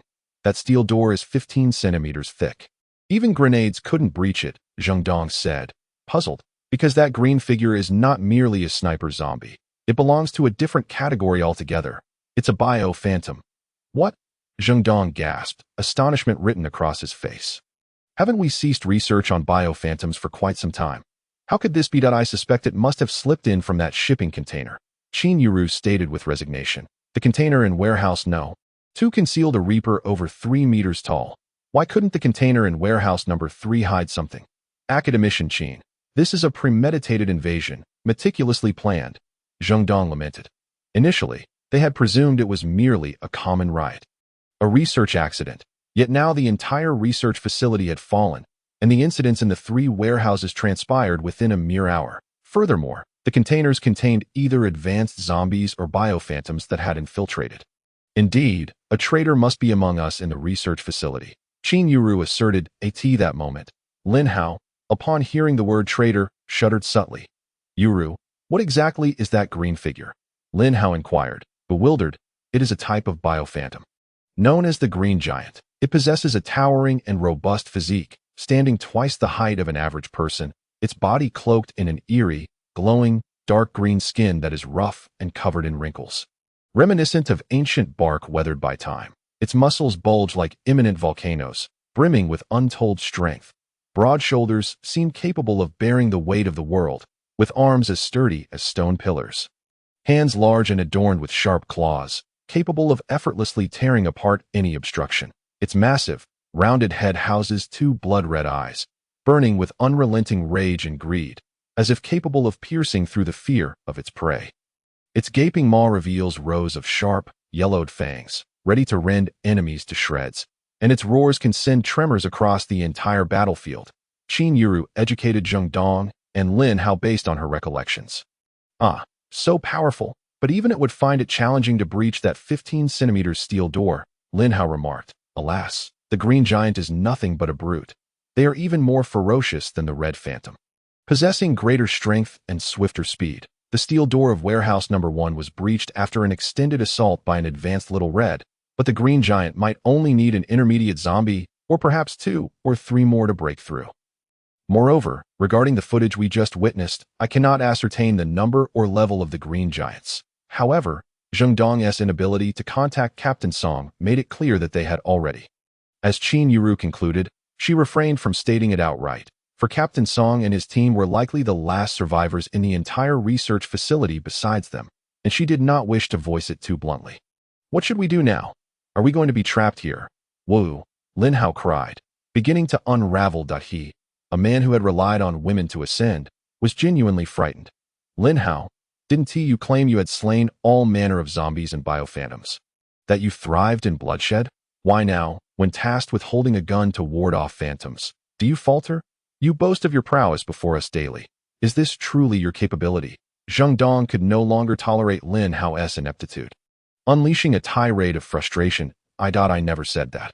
Lin Hao stammered, weakly attempting to defend himself. Enough, enough. Be cautious not to let the phantoms outside hear us. Qin Yuru intervened immediately. Rescue is already en route. The Hu family, the Liu family, and the Qin family should all be on their way. Qin Yuru, the Hu family is here, but aside from you, the Hu family's eldest daughter, there are no other connections. Will they truly take such a risk? And as for the Qin family, It seems your parents are still unaware of your predicament. Lin Hao, unable to contain himself any longer, stood up and pointed at Qin Yuru. Shouting in a fit of despair, "At the very least, the Liu family will respond. This is a national frontier research facility. They will not sit idly by and witness its downfall, nor can they bear to watch the research facility succumb." Moreover, Xiao Chun is nearby. Initially, Qin Yuru firmly believed all three families would intervene, but Lin Hao's reminders gradually eroded her confidence, leading her to utter two rather tenuous reasons. This research facility is situated in a remote location. The Dragon Kingdom has long contemplated abandoning it. Once this 5-year research period concludes, the facility will surely fall into disuse, making it unlikely for the Dragon Kingdom to intervene should it be compromised. And regarding Qin Chen, as a military family, would the Liu family risk themselves for what may already be corpses feasted upon by zombies? Meanwhile, the skies had darkened significantly in the woods outside the Valley of Death. Young Master, Chapter 8. The Emergence of the Primitive Titan. Retreat to the research facility. Young Master, the sky has darkened. Shall we proceed? Wang Ning inquired, seeking Qin Chen's opinion while producing a standard-issue SWAT uniform, which provided warmth and dryness, proving invaluable in the woods. After an afternoon of fighting and fleeing, Qin Chen felt his body had perfectly melded with his surroundings. That I believe we should proceed, according to my memory. There is a research facility not far from here.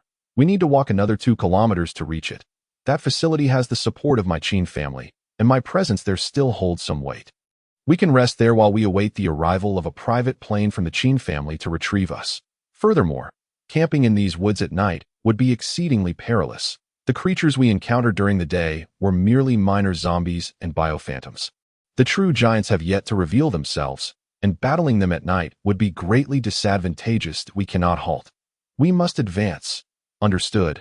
Wang Ning nodded, promptly issuing orders. Everyone, check your weapons and ammunition immediately. Reporting to the captain. I have 2 magazines left and 1 flashbang, came the report. Reporting. I have 3 magazines, 1 flashbang, and 1 smoke grenade. Reporting. I have 1 magazine left. Reporting. I have half a clip left. 1 flashbang. Reporting. I have 1 magazine left. And 1 RPG rocket.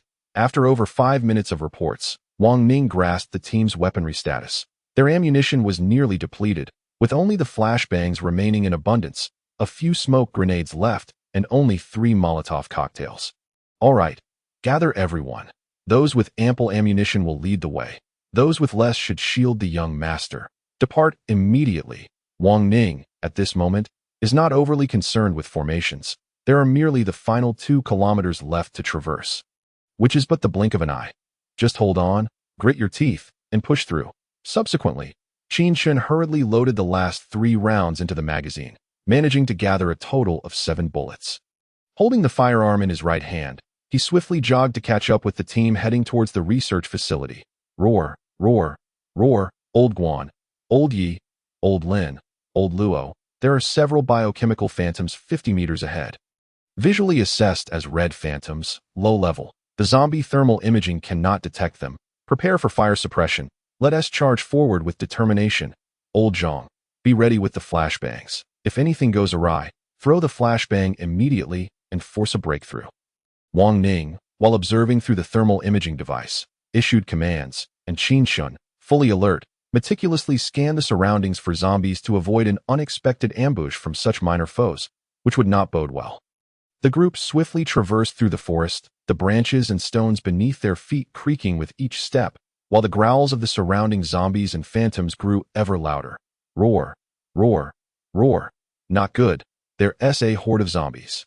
Old Sun, Old Gua, Old Zhang, Old Neo, keep a close watch on the flanks. Old Guan, you all quickly move forward and provide fire suppression. Wang Ning, with keen eyes, immediately noticed some humanoid figures darting through the grass on the sides and promptly issued instructions. Da-da-da, the flanks and the front opened fire almost simultaneously.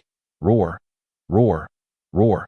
Captain, the zombies on the flank are around level 6, mid-tier zombies, and visibility in the night forest is too low, coupled with their swift movements. It's challenging to hit them. Captain, 3 red phantoms on the front have been suppressed. Let us move quickly. Old Guan shouted as he fired his M60, while simultaneously calling out to Wang Ning and Qin Chen. Retreat quickly. Old Neo and Old Guan held the rear as the others pressed forward. Only 1 kilometer remained to their goal. Let us go, Wang Ning shouted, while Old Guan turned his M60 around to join Old Neo's MG3 in suppressing the pursuing mid-tier zombies.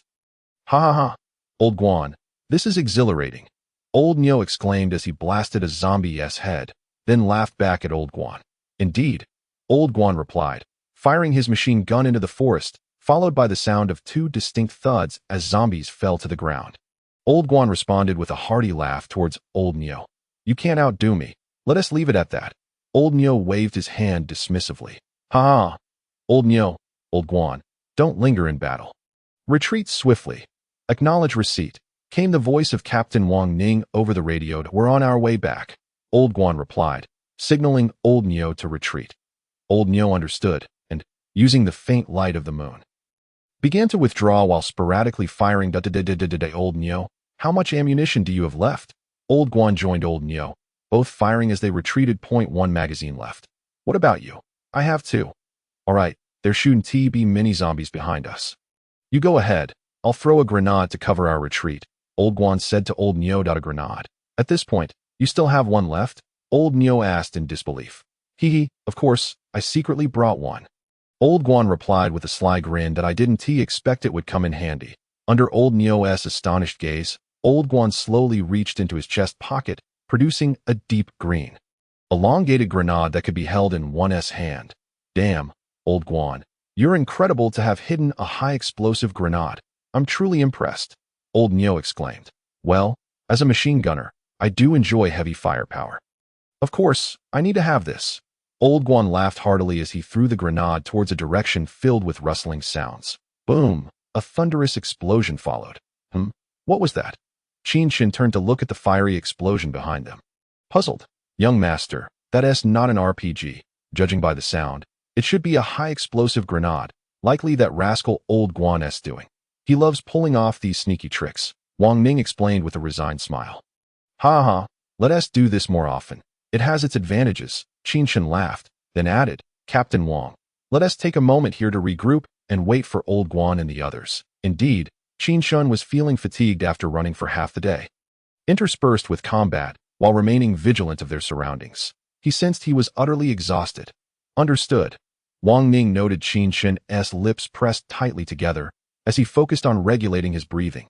Despite the presence of zombies and biochemical phantoms, they could easily cover 10 kilometers in under 3 hours. Yet, with Qin Chen in tow, they had taken a full 6 hours, revealing just how much the latter had been drained.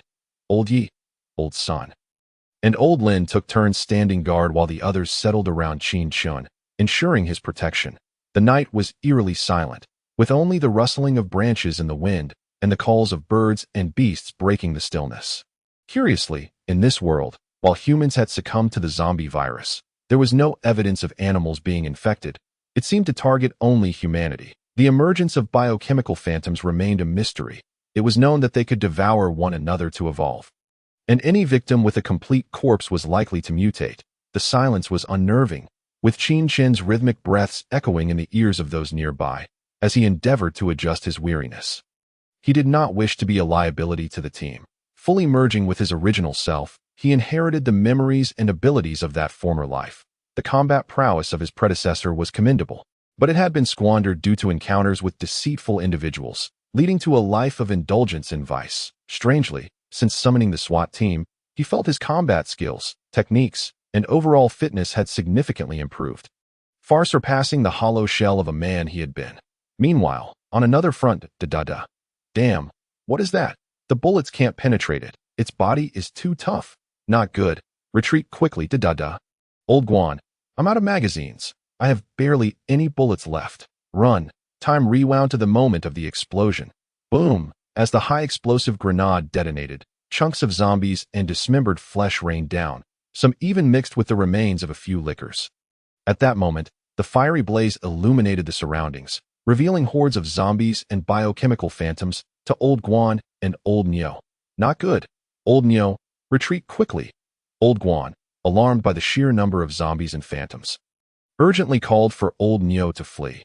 Roar! A thunderous roar echoed behind them, followed by the ground trembling under the weight of some massive creature. Old Guan. What is happening? Old Nyo felt the vibrations through the earth. Bang, bang, boom. Several trees, thick enough for 3 men to encircle, were abruptly severed and crashed down before Old Guan and Old Nyo. As a colossal figure emerged. Roar. The creature let out a deafening roar. That's not a titan.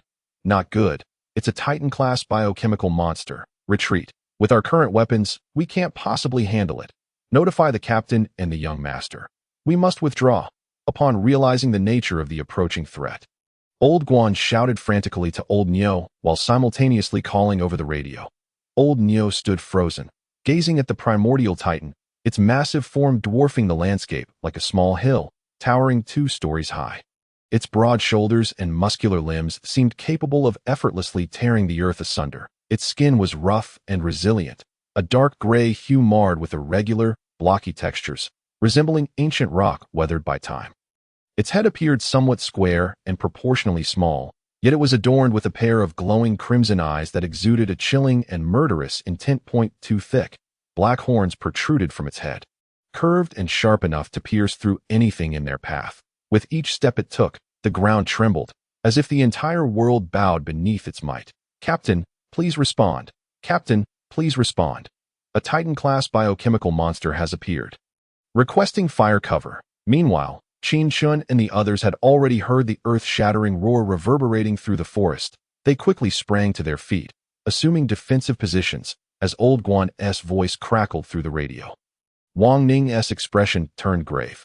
Their team was not equipped with heavy weaponry, rendering them incapable of confronting a Titan-class creature. It was known that countless bullets, shells, and explosives were required to bring one down, and their current firepower was woefully insufficient. The rest of the team wore equally grim expressions, as their arsenal consisted of merely a few Molotov cocktails, a single RPG rocket, and a dwindling supply of ammunition. Utterly inadequate for a confrontation with a Titan-class beast. Captain Wang, from the sound, it seems to be a Titan, likely resembling an assault Titan or a primitive Titan, a smaller variant, a creature of Titan class at the lower tier. As long as we have a sturdy fortress, we should be able to maneuver around it. While we may not be able to eliminate it entirely, we can still find a way to evade. After pondering for a moment, Qin Chen was the first to break the silence. The young master suggests retreating to the research facility, using the thick outer walls of the facility to fend off the Titan. Currently, there seems to be no alternative, and besides, the research facility is equipped with heavy weaponry that, if my memory serves me right, there is an entire battalion stationed there with 3 squads, and with our group. It should be entirely feasible to defend the research facility. Yes, young master, let us proceed as such. All team members, take your orders and head straight to the research facility. Lao Yi, set up C4 explosives along the way to cover for Lao Nyo and the others. From the sound, Lao Nyo is still over 100 meters away, and we are roughly over a kilometer from the research facility. Let us charge ahead with determination, Wang Ning bellowed. Understood. Received. The group then organized their equipment and commenced a hurried march. Gunfire echoing as they suppressed the approaching bio-ghosts and zombies. Hurry, Lao Nyo, don't just lie there. Run. Lao Guan dashed over and slapped the dawdling Lao Nyo, then pulled him towards the direction of the research facility. The captain has planted C4 explosives along the way to cover us. We must hurry or the C4 will explode, and it won't just be these beasts that are blown up, but us as well. Move it. Damn it. Lao Guan, easy for you to say. If you're so capable, carry my gear for me. Lao Nyo exclaimed as he ran, shaking the RPG strapped to his back. Lao Guan, noticing this, smiled awkwardly. His RPG was tossed under the captain's orders, and without the rocket, it was merely a large stick, hanging on him like a death sentence. Lao Guan, huffing, I wish to deal a blow to that Titan. Lao Nyo gasped for breath, signaling to Lao Guan that he too wished to discard the RPG. In a way, Lao Nyo, bear with it a little longer. We're almost there, less than a kilometer to go. And the RPG could save our lives at a critical moment. Just hold on a bit longer. Ha! Lao Guan, you've truly got me in a bind. I'll endure. Ah! Lao Nyo grunted fiercely, then shouted, gathering his strength to quickly leave Lao Guan behind and stride towards the research facility. Well done, Lao Nyo. Wait for me. Lao Guan also quickened his pace. Meanwhile, the primitive Titan began its pursuit, the ground trembling with a thundering sound.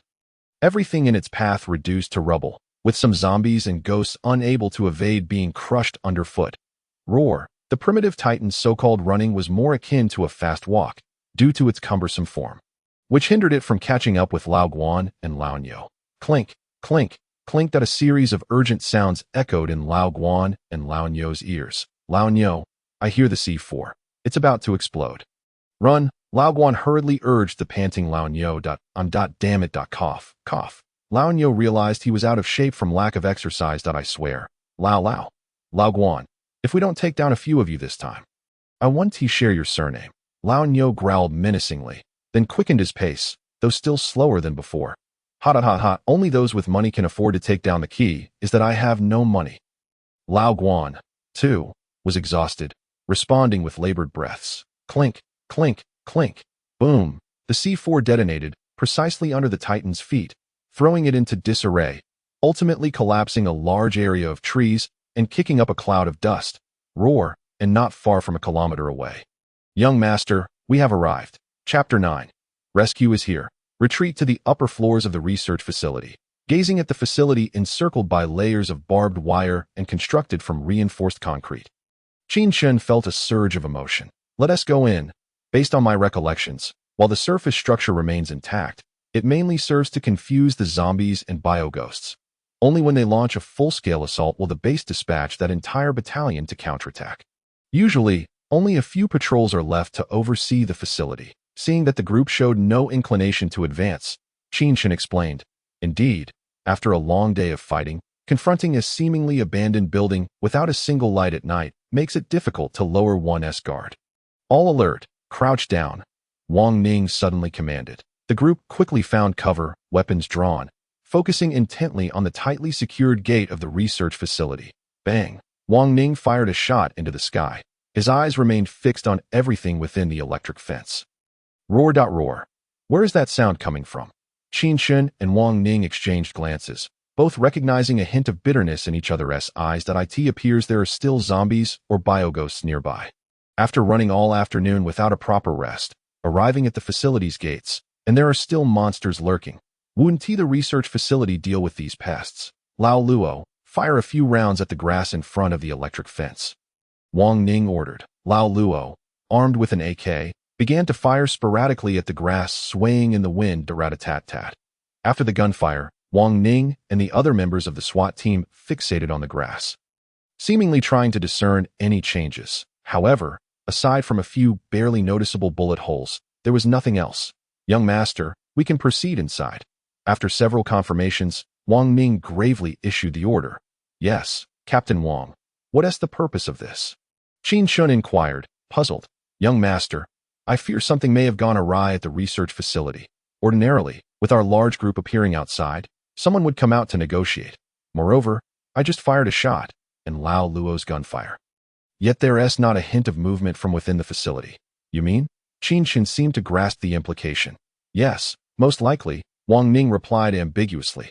Captain, young master, what riddle are you two discussing? Lao Yi, being the closest to them, voiced the confusion of the others. The research facility may have already fallen, or this could merely be a fade. Qin Chen stated. What? So we've toiled to arrive here. What about our supplies? Roar, bang, bang, bang. Rat-a-tat-tat, but no time to hesitate. Hurry inside and prepare to support Lao Guan and the others, Wang Ning shouted. He then shot the lock off the door and beckoned everyone to storm into the ground level of the bioresearch facility. The ground level of the bioresearch facility consisted of a two-story building at the center, surrounded by scattered containers, with a perimeter of barbed wire and a simple concrete wall. The area spanned roughly the size of 3 football fields. Everyone, proceed with caution. Pair up and immediately investigate all areas surrounding the small building. In the underground research facility, monitoring room.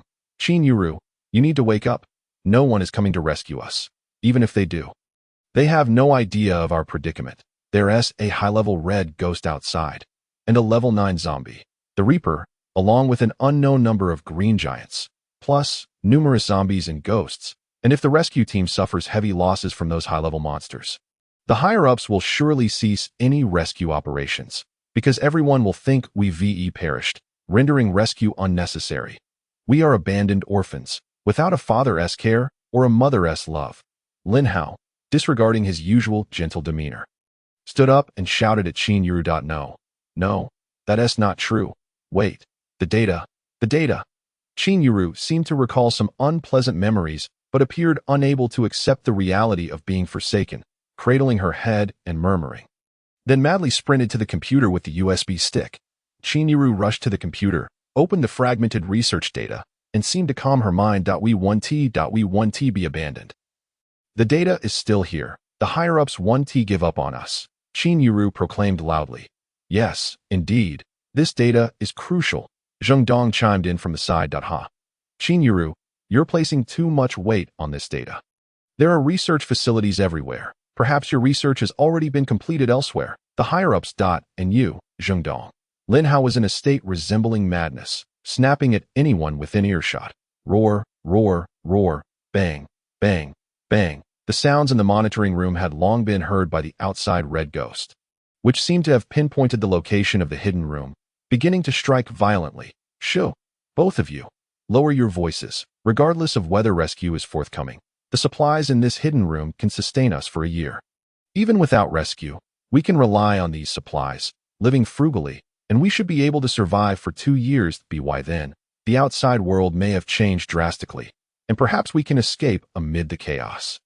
At this moment, Zheng Dong hurriedly attempted to soothe the emotions of the two. Indeed, Qin Yuru, I shall not contest your words. After all, had you not insisted on coming to this wretched place to conduct that futile research, we would not be ensnared in this dire predicament today.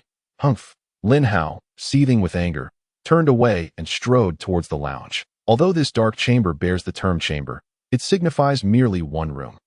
In truth, this dim space encompasses over 100 rooms, featuring a dining hall where one must prepare their own meals, a gym for exercise, and a warehouse stocked with provisions.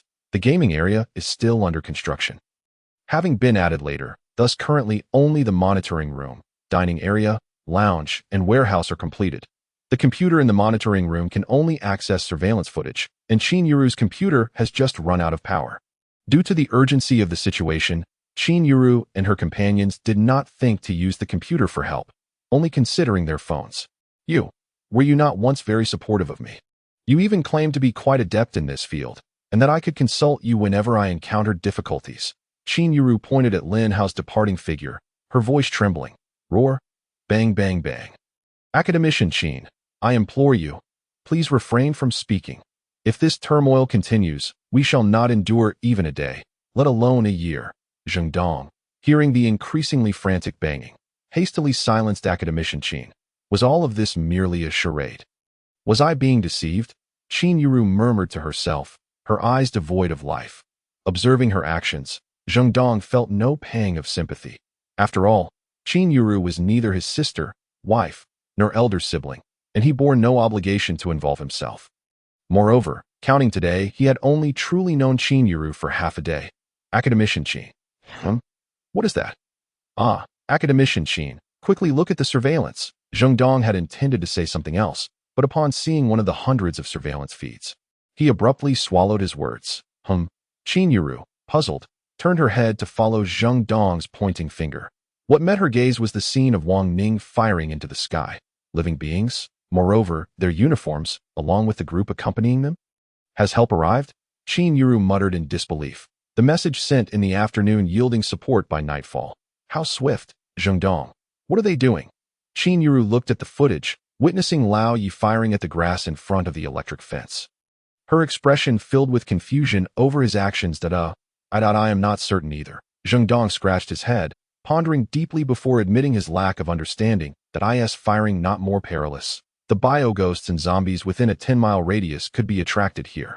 The two continued to observe the surveillance, noting that Qin Chen and his team, upon entering the upper floor area, did not head directly to the concealed door in the shipping container on the far right, but instead proceeded to search methodically in pairs.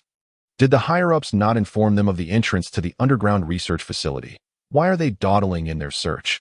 Qin Yuru, yearning for rescue, felt increasingly suffocated by the zombie-infested surroundings and the ghostly atmosphere.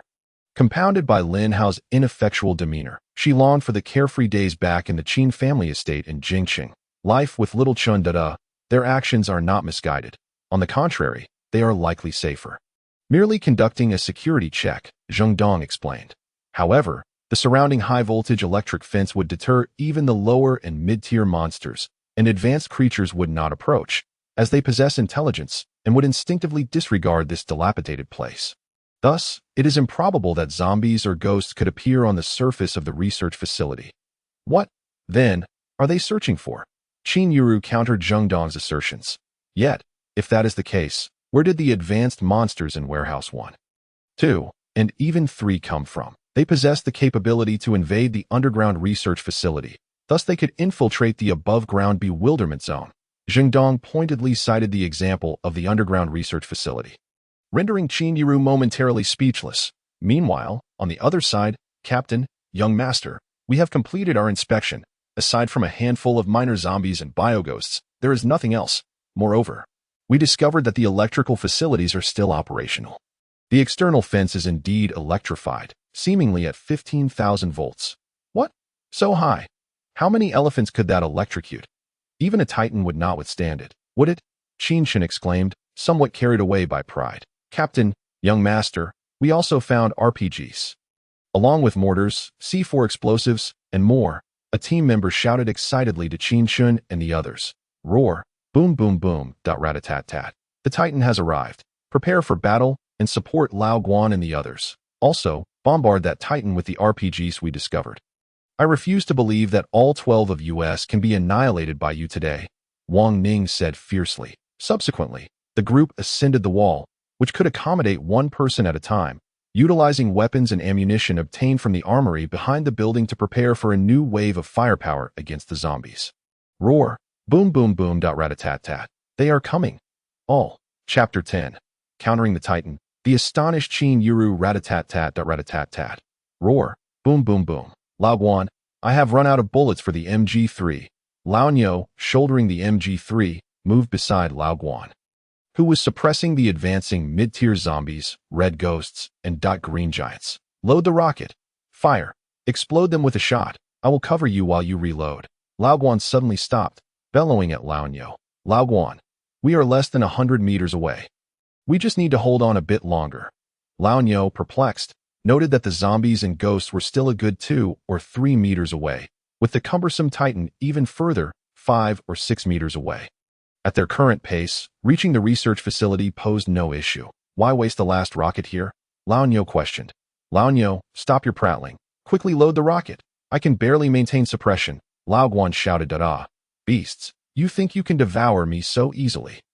Lao Guan steadied himself, aiming the M60 steadily at the mid-tier zombies and ghosts ahead, unleashing a barrage of fire. Rat-a-tat-tat. Roar, roar, roar. Woof, woof, woof. Hiss, hiss, hiss. Boom, boom, boom. The sounds of an increasing number of monsters filled the air, and Lao Nyo quickly retrieved the RPG from his back. His hands nearly slipped on the launcher due to the sweat on the tube. Lao Guan. The rocket. This rocket was also pilfered by Lao Guan, saved for emergencies. Previously, he feared Lao Nyo might accidentally trigger it, so he shouldered the burden himself. Here, Lao Guan untied the cloth from his back, reached out to catch it, and swiftly tossed it to Lao Nyo. Rat-a-tat-tat. Hurry, my bullets are running low too. All right, stand clear. Lao Nyo wasted no time, promptly loading the rocket and taking aim at the front. Lao Guan ceased firing, pivoted, and stood behind Lao Nyo, producing a handful of bullets to load into the magazine. You are as sly as a fox. I heard the jingling in your pocket during our retreat. I initially thought it was dragon currency. Boom, Lao Nyo spoke while pulling the trigger, and the rocket soared forth with a whoosh. Boom, roar, roar. Ugh. The rocket struck true, hitting the swiftly advancing mid-tier swift zombies, and the rampaging mid-tier red ghost army, resulting in an enormous explosion unique to RPGs, sending dust swirling in the area where the zombies and ghosts congregated. Boom, boom, boom. The ground trembled. Roar. The Titan's roar echoed through the woods, causing leaves and branches to rustle and fall. Lao Nyo, retreat quickly, Lao Guan shouted, shouldering the M60, pulling Lao Nyo as they sprinted towards the research facility.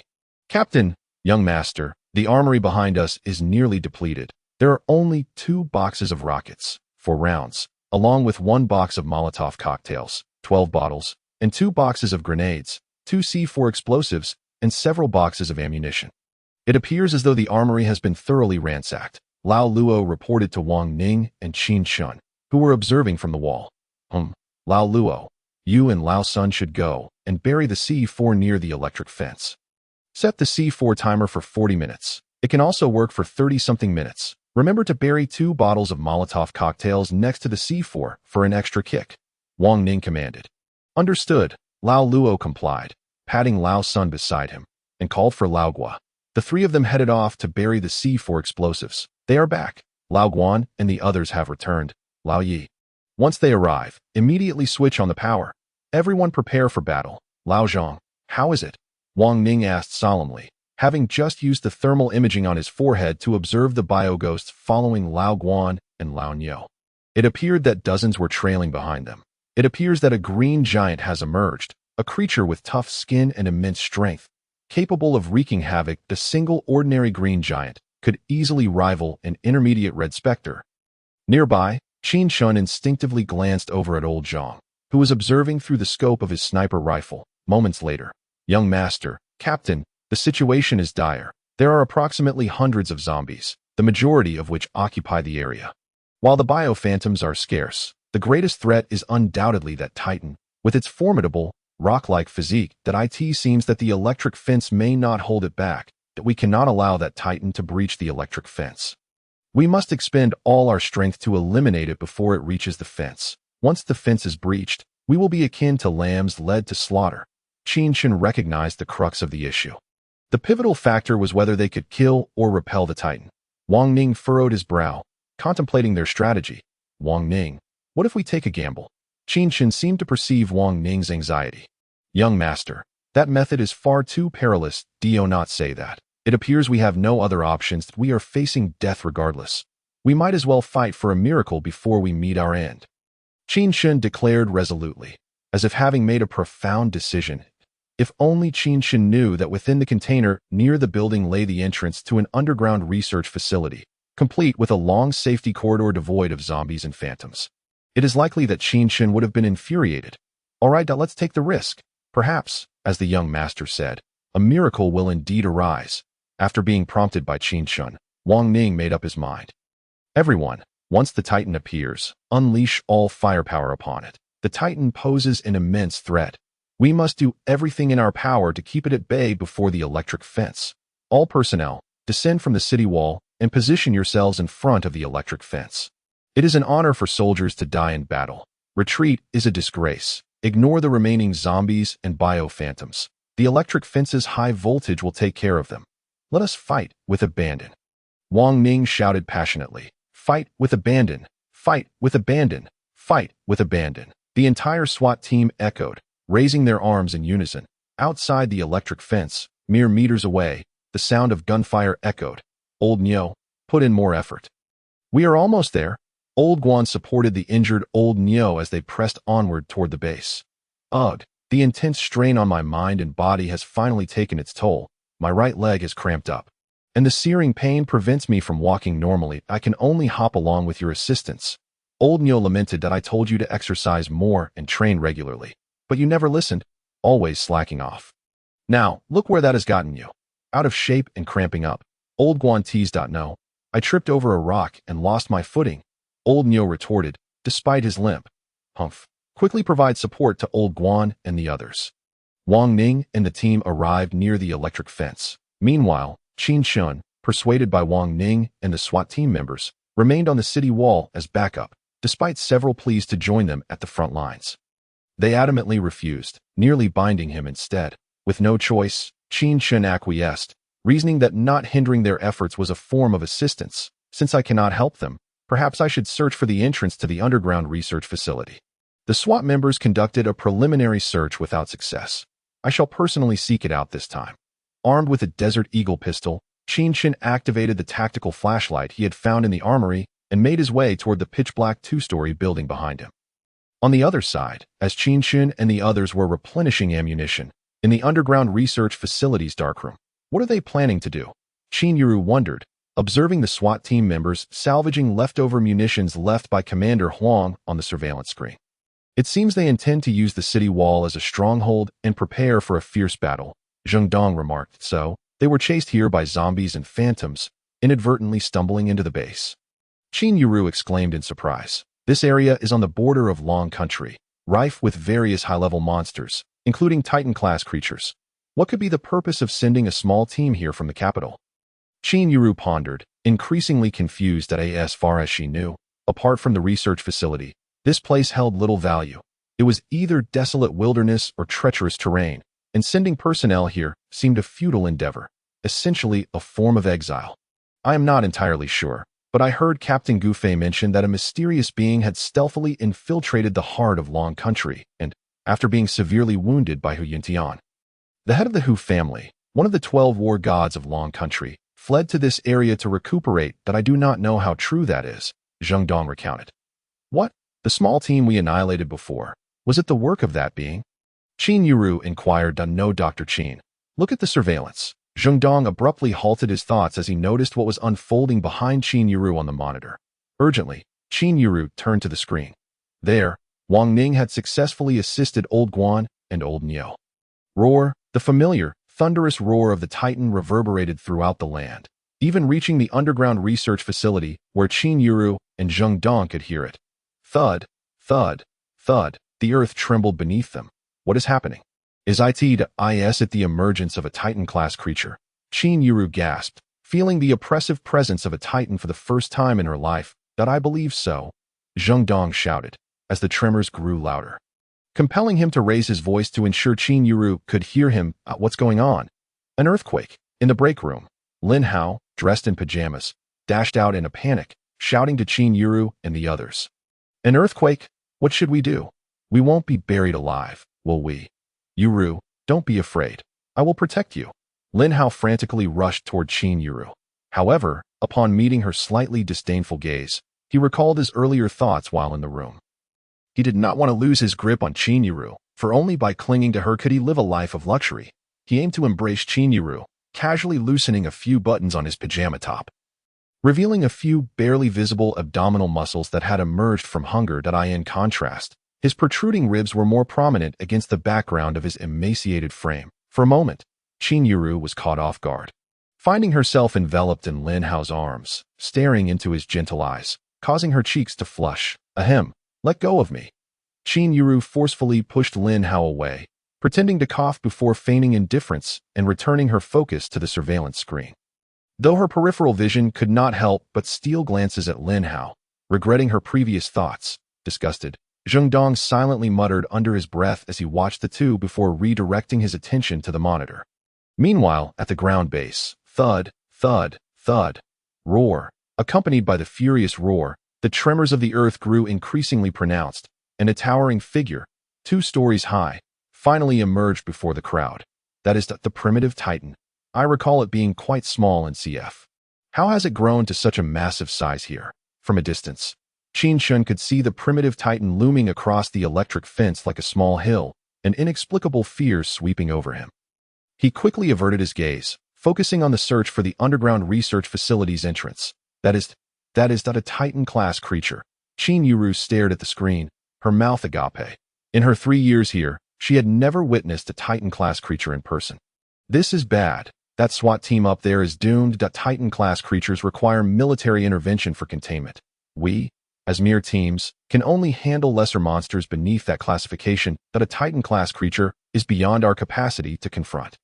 Zheng Dong had already counted the members of that small team, 13 in total, 3 more than his previous team.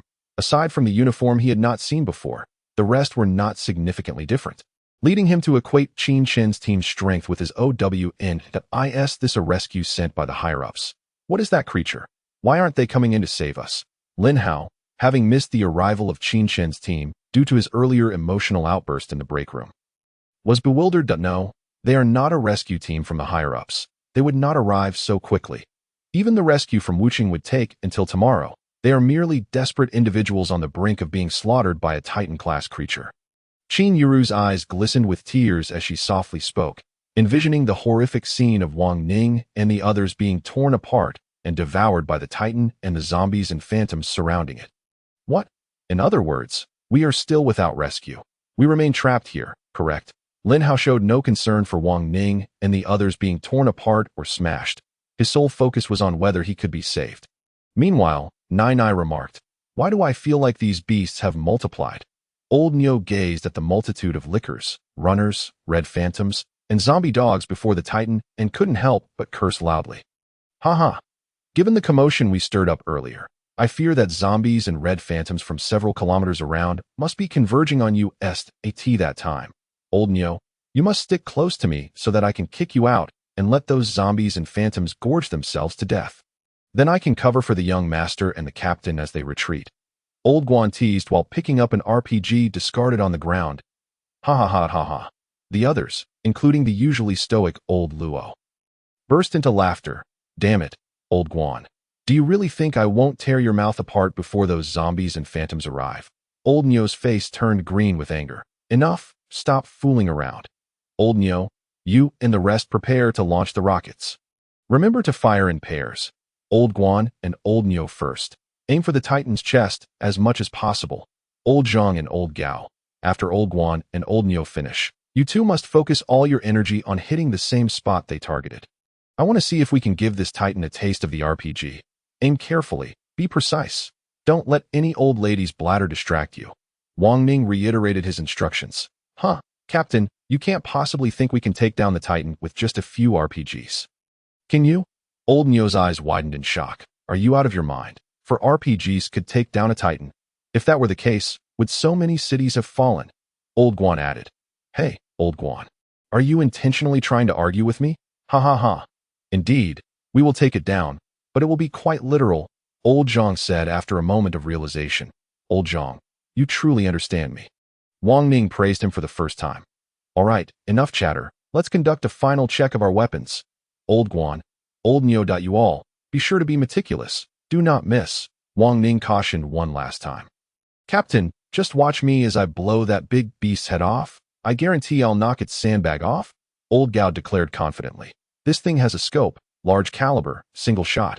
It's basically a sniper rifle. I'm a professional at this, Old Zhang chimed in, causing another round of laughter.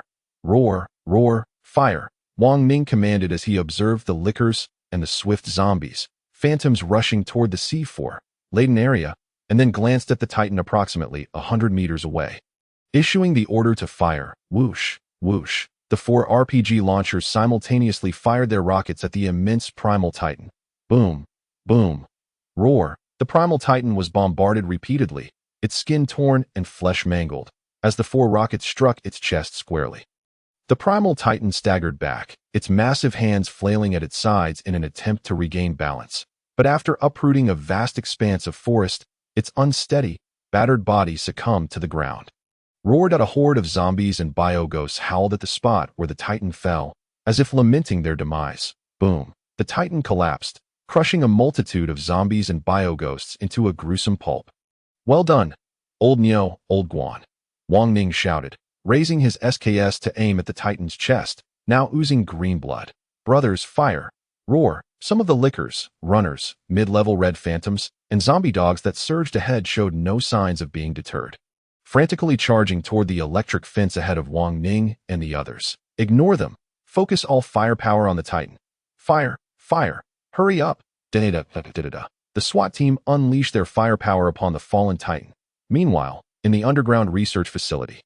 Are those lickers and runners? Is that a zombie dog? And red phantoms? How did this SWAT team get themselves into such a predicament?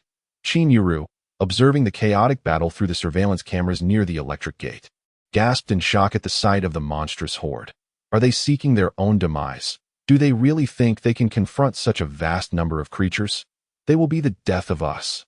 Lin Hao, witnessing this scene, felt no surprise but rather fury. If Qin Chen and his group were to fail, the Titan-class creature along with the horde of zombies and bio-ghosts would undoubtedly linger around this underground research facility. At that point, any hope of waiting for rescue would be nothing but a delusion. With a Titan and several high-level monsters present, it was impossible for the higher-ups to dispatch aid. The cost-benefit ratio simply did not add up. We would be left to perish here. Hearing the howls of the red phantoms outside, triggered by the gunfire and explosions, Lin Hao felt a wave of despair wash over him. This is madness. Meanwhile, Zheng Dong, fully focused on the battle, marveled at Wang Ning and the others as they brought the Titan down and resumed firing. roar. The Titan seemed to go berserk, using its hands to support itself against the shattered trees.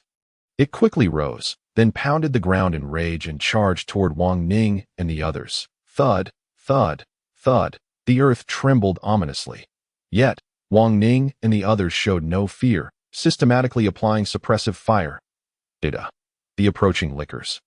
Zombie dogs and other lesser creatures rushed headlong toward the high-voltage electric fence. Zzz. Roar. Zzz. Roar, roar, roar. The 15,000-volt electric fence sprang into action, incinerating the lickers and zombie dogs that had just lunged at it, reducing them to charred remains that quickly disintegrated into ash. Roar. The Titan's vitality was truly formidable. Even after 4 RPG rockets and nearly 10 minutes of gunfire from our 12 members, it still stood, Old Yi remarked while reloading his Wild Bull submachine gun. It seems the rumors of one Titan destroying a city are indeed true. Old Lin added, we need to stall for a few more minutes. The Titan is almost at the C4 detonation point. Hold it off for a few more minutes.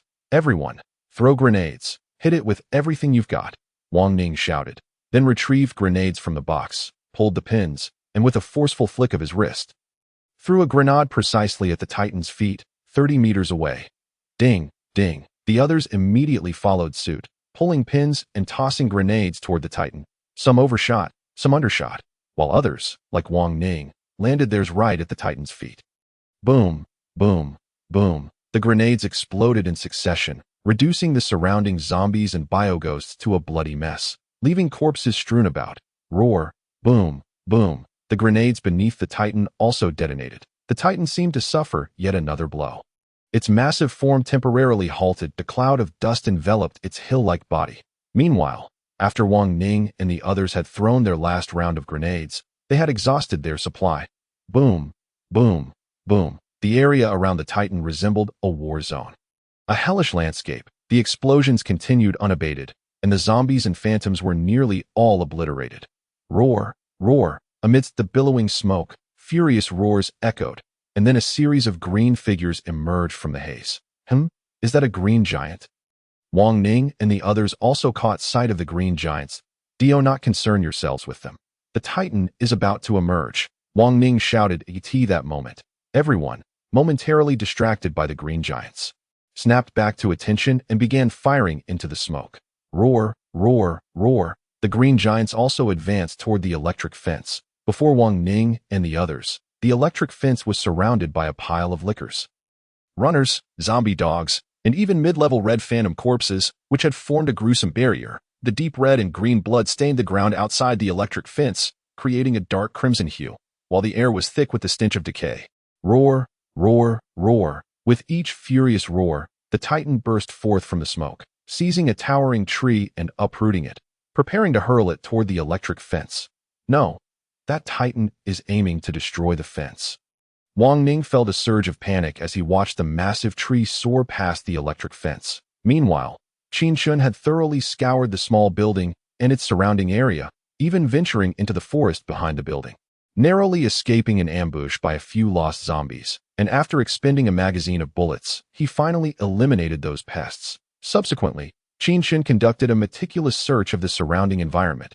Yet, lamentably, he could not locate the entrance. He even ventured to inspect the restroom, the drainage system, and the cesspit, but, undoubtedly, he ultimately found nothing that infuriated him. Where could it possibly be? In a fit of rage, Qin Chen struck the side of the container door with great force. A low groan emanated from the door as it slowly creaked open a narrow gap. That's right. The containers. So many containers. I haven't checked inside them yet. With this thought, Qin Chen grasped his tactical flashlight, held the Desert Eagle firmly in his right hand, and cautiously approached the pitch-black container top. As Qin Chen pushed the door aside, his flashlight quickly illuminated the space ahead, and his handgun followed suit. Contrary to his belief of encountering a container filled with zombies, what he discovered instead was a heavily fortified steel hatch in the center of the ground, ajar as if someone had exited from within not long ago. Ha! I found it. This must be the entrance to the underground research facility. Qin Chen leaped with joy. Tat tat tat tat. Boom boom boom. Roar roar roar. Now it all hinges on Wang Ning and his team. Listening to the chaotic gunfire outside, Qin Chen silently prayed for their safety. Meanwhile, outside the electrified gate, Titan strode menacingly toward Wang Ning and his group, seizing anything within reach to hurl at the electric fence. If he could destroy the fence, a horde of zombies and bio-ghosts would swiftly tear Wang Ning and his companions to shreds. Although there had been considerable attrition, there were still a couple of hundred zombies surrounding Titan. Primarily low-level zombies and a few bio-ghosts. However, should the electric fence be dismantled, with Titan's might, Wang Ning's group would be utterly insignificant. Titan thus exerted himself to gather nearby trees, boulders, and even zombies and bio-ghosts. Unbeknownst to him, the next moment, Chapter 12, Devastating Titan. Bang bang banged, an increasing array of objects struck the electric fence until a large tree crashed down. Leaning against it, the electric fence crackled ominously. Then came the boulders, zombies, and bio-ghosts. This is bad. Quickly, shut down the electric fence. Wang Ning, observing the fence crackling with electricity and spewing flames, broke out in a cold sweat. This must be a chaotic circuit causing a short circuit. If this continues, they might all be blown to bits. Yes, Captain, Old Guo replied, quickly slinging his pneumatic hammer over his shoulder and sprinting toward the abandoned main building where the main switch was located. Old Li, Old Luo, throw Molotov cocktails at the electric fence, halt the advance of the lickers and those beasts. Everyone, keep directing all firepower toward Titan, Wang Ning commanded calmly. Yes, understood. Everyone, unleash a relentless barrage, Wang Ning shouted fiercely. Tat tat tat tat tat tat tat on the other side. The primitive Titan continued to advance steadily. Although the grenades and RPGs had inflicted some damage, it was insufficient to slay it. Roar! Titan bellowed in fury and charged straight toward Wang Ning and his team. Thud thud thud. Titan drew closer, leaving Wang Ning with barely 20 to 30 meters of distance. Meanwhile, Wang Ning calculated the timing for the C4 explosion. Slower, just a bit slower. Wang Ning fired his SKS at Titan's head, attempting to delay its advance. Captain, the lickers are approaching. Old Li and Old Luo on either side fired to suppress the lickers, swift zombies, and zombie dogs while reporting to Wang Ning. Old Guan, Old Yi, go assist Old Li. The rest continue the counterattack. Thud, thud, thud. Titan continued its relentless advance. Meanwhile, at the entrance of the small building, young master, why did you summon me to this container? After shutting off the main switch, Old Guo intended to return swiftly to the front lines to relieve some pressure from Wang Ning and his team. Although his pneumatic hammer was of little use against the distant Titan, it could still take down the nearby lickers with ease. However, as soon as he exited the small building, he collided with Qin Chen emerging from the container. Old Guo, don't rush back. I found the entrance to the underground research facility. Come quickly, Qin Chen exclaimed excitedly, pulling Old Guo into the container. My goodness, what a heavy door. I doubt my pneumatic hammer could budge it. Old Guo marveled at the massive steel door, 2 to 3 meters wide. No. There's a secure passage beneath this. I estimate it stretches for dozens of meters. I just discovered it, and didn't have time to explore, but I wasn't sure if there was anything down there. I was thinking of calling you in to hide, and now you're here. Let us go down and scout it out, Qin Chen replied. With that, he switched on his tactical flashlight and stepped through the steel door to explore inside. Old Guo couldn't allow Qin Chen to venture into the unknown alone, so he followed suit. Meanwhile, in the monitoring room, Titan has been restrained again. The firepower is overwhelming. They're so strong. Oh no. The lickers are coming. Are they not going to do anything about it? Seeing that Titan was momentarily stalled by the rain of grenades, Qin Yuro couldn't help but exclaim in alarm. However, as she observed the charging lickers leading the horde of corpses nearing the electric fence, despair began to creep in. Yet, witnessing Wang Ning and his team, seemingly unconcerned with the lickers, she felt a flicker of confusion. Could it be that they are too stunned to react, too busy to notice? At this moment, Lin Hao spoke up. They activated the electric fence. A 15,000-volt fence is more than enough to deal with those lickers and swift zombies. They likely aim for a decapitation strategy. Once they eliminate the enemy's leader, the rest will crumble. Now, if they can take down Titan, those lesser foes will pose no threat, Zheng Dong explained, arms crossed. His gaze filled with disdain for Lin Hao. But what if they fail to kill Titan? Qin Yuro expressed her concern. Apart from the three of them, they were likely the last survivors. She did not wish to see them perish before her eyes. That's precisely why I said they're reckless. This is a gamble with their lives that if Titan reaches the electric fence, they will have truly lost this wager, and the base above us will likely become a temporary gathering place for zombies and ghosts, causing significant trouble for the elusive rescue team. Zheng Dong answered gravely, his expression serious. What? They should be condemned. Why must they lure Titan toward us? Are they trying to get us all killed? They should have been devoured by the zombies and ghosts before they arrived. Tear them apart. Lin Hao, seeing Zheng Dong's disdainful look, chose to ignore it, for Zheng Dong possessed the truth. However, upon hearing Zheng Dong's subsequent remarks, he cursed Qin Chen and his group to a swift demise. Lin Hao couldn't voice such thoughts. Compared to being torn apart by zombies and ghosts, it was preferable for them to succeed, thus granting them a chance to survive with their help. Qin Yuro retorted, simultaneously feeling a sense of aversion toward Lin Hao in his current state. The Lin Hao she knew had always been gentle, considerate, and kind-hearted, even rescuing injured stray dogs to take them for treatment. He had the courage and strategy to save her from peril on New Year's Eve, sustaining wounds without a complaint, always ready with a plan against zombies and ghosts. Now, however, Lin Hao felt entirely different, as if he were a stranger compared to the Lin Hao she remembered. Ha! Save us. Let them first deal with Titan, Lin Hao scoffed. Meanwhile, at the underground entrance of the research facility, bang bang bang. Old Gua, wielding his pneumatic hammer, fired at the last 3 zombies clad in white lab coats, dispatching them effortlessly. Phew, their clothing appears to belong to researchers. Taking a deep breath, Old Gua followed the beam of Qin Chen's tactical flashlight, surveying the scattered corpses of zombies strewn about. It's highly probable they were the researchers who fled from that steel door, but perhaps they were too slow and were caught by the pursuing mid-level zombies, ultimately annihilated by the horde that emerged from inside, Qin Chen remarked, observing a particularly decayed, foul-smelling corpse with a frown. What? Those zombies emerged from inside. Old Gua seemed to grasp the implication. Does this mean the research facility has fallen? Old Gua's eyes widened in shock. I'm not certain. Perhaps not. Maybe they were chased in from outside and barely missed entering the facility, Qin Chen replied, raising his flashlight, speaking softly. Boom! A thunderous explosion reverberated. Young master, the C4 has detonated. Titan should be in for a rough time now. Old Gua exclaimed with excitement. 4 rocket-propelled grenades, a few boxes of grenades, and now 2 C4 explosives. Titan would likely be gravely injured, if not killed.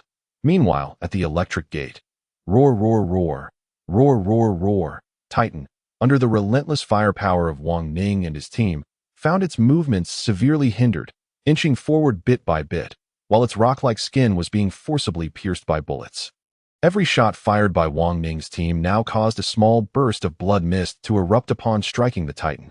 With a deafening roar, the Titan seemed to react in pain, bellowing towards Wang Ning's direction. Simultaneously, a multitude of dark shadows surged forth from the Titan's massive form. Upon closer inspection, they were actually intermediate green giants and intermediate red phantoms, accompanied by a host of lick-eaters, swift zombies, and zombie dogs. These creatures, roaring in unison, charged fiercely towards Wang Ning and his companions. This is bad. Brothers, forget about the Titan for now. Hold them back, Wang Ning shouted. Molotov cocktails. Do we have any grenades left? Throw everything you've got. At this moment, Wang Ning felt a twinge of panic. Despite his meticulous planning, he had not anticipated that the Titan would conceal such a multitude of intermediate phantoms and zombies behind it. Boom, boom, as the last 2 Molotov cocktails and grenades detonated. Wang Ning's side was entirely devoid of explosives. The 2 Molotovs and grenades were thrown with precise accuracy into the sea of corpses. And with the sound of the explosions, a fierce blaze erupted, incinerating the zombies and bio-phantoms, driving them into a frenzied rage. However, this raging inferno only posed significant danger to the fragile zombies. Amidst the flames, the green figures roared and, undeterred by the searing heat, continued their relentless assault towards Wang Ning and his comrades. Open fire. Brothers, do not focus on the Titan. Fire quickly. We must first fend off those green giants. Wang Ning bellowed that if the green giants reached the electric fence, all their efforts would be in vain. Damn it. How can the skin of these green giants be so thick and resistant to flames? They seem even more troublesome than the Titan. At that moment, every member of the SWAT team redirected their fire towards the advancing wave of green giants. Rat-a-tat-tat, rat-a-tat-tat. Roar, boom, boom. The cacophony of sounds intertwined, and the battlefield descended into chaos. Ding, ding, ding. Boom. Following a rapid series of metallic clangs, an earth-shattering explosion ensued. The C4 detonated. Wang Ning hurriedly glanced ahead, and at that moment, the Titan was directly above the C4. Roar. Boom. The Titan let out a mournful roar, followed by the thunderous sound of collapsing earth. What a sight! Wang Ning couldn't contain his exhilaration as he watched the Titan's colossal form topple to the ground. The rest of the team mirrored his excitement, their joy evident on their faces. Ha! We have brought the Titan down. This must be the first instance in Dragon Kingdom history where a single team has defeated a Titan. Ha! Rat-a-tat-tat. Beasts, your leader is down.